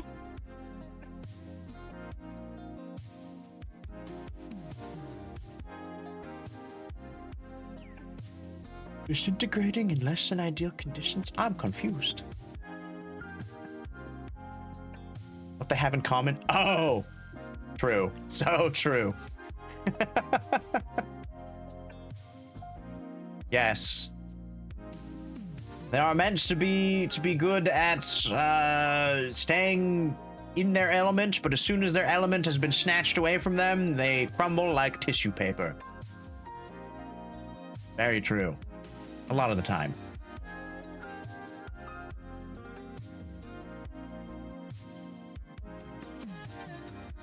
We do love it. We do love it. Oh my god. We've been going for almost 5 hours. Holy shit. I think we are going to call it a night for now. It is getting late. I don't want to stay up too horribly late, even though I know it's the weekend. Gotta move around. You have to wiggle your pickle. Yeah, I gotta get up. I've been sitting on my butt for too long. I think me and the roommates are gonna go have a nice little evening stroll around the neighborhood in the dead of night. Now that it's cool, it's been getting hot.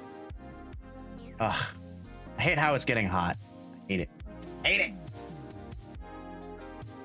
Thank goodness I have a personal air conditioning unit. I would be dead without it, I swear.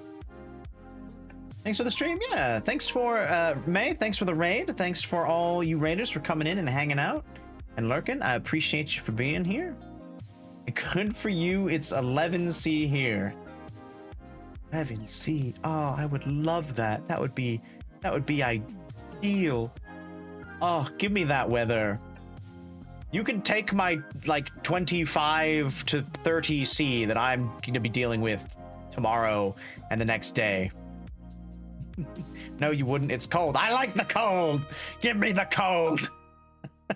I live for the cold. I can't stand the heat. Yes, take my horrendous sunshine. Give me the cold, rainy, wet of the winter times. I gladly take it. Get out of the kitchen then. I'm not in the kitchen. Not yet.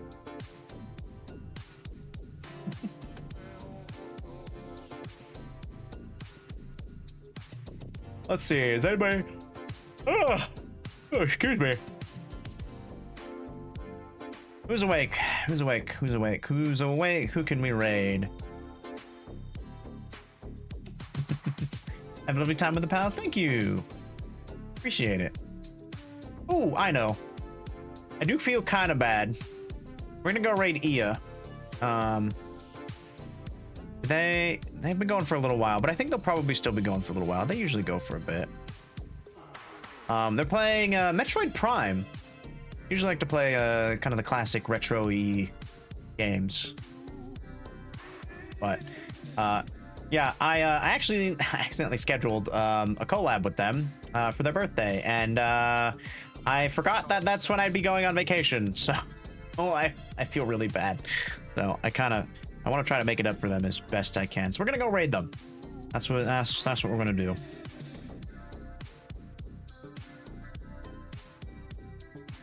But thank you everyone so much for joining me. I hope to see you again on Tuesday.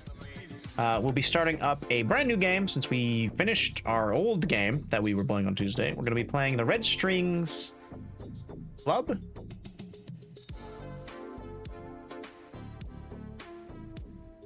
Yes. Wow. Took me way too long to like get to Steam. I must be tired. We're gonna be playing the Red Strings Club, or at least starting it up. So look forward to it. It's a narrative game. Narrative focused.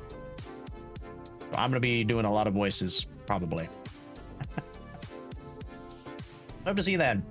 And then Wednesday we have our 100 Lines collab with May. I'm super excited. May, if you're still there, I can't wait for Wednesday. It's gonna be good. May's putting this together, so it's gonna be a good time. 100 Lines collab with May Cafe and the lovely Tropical Ray. I'd love to see it. But until then, wherever you hang your hats, wherever you rest those weary souls, I wish you well. So we're gonna go raid Ia.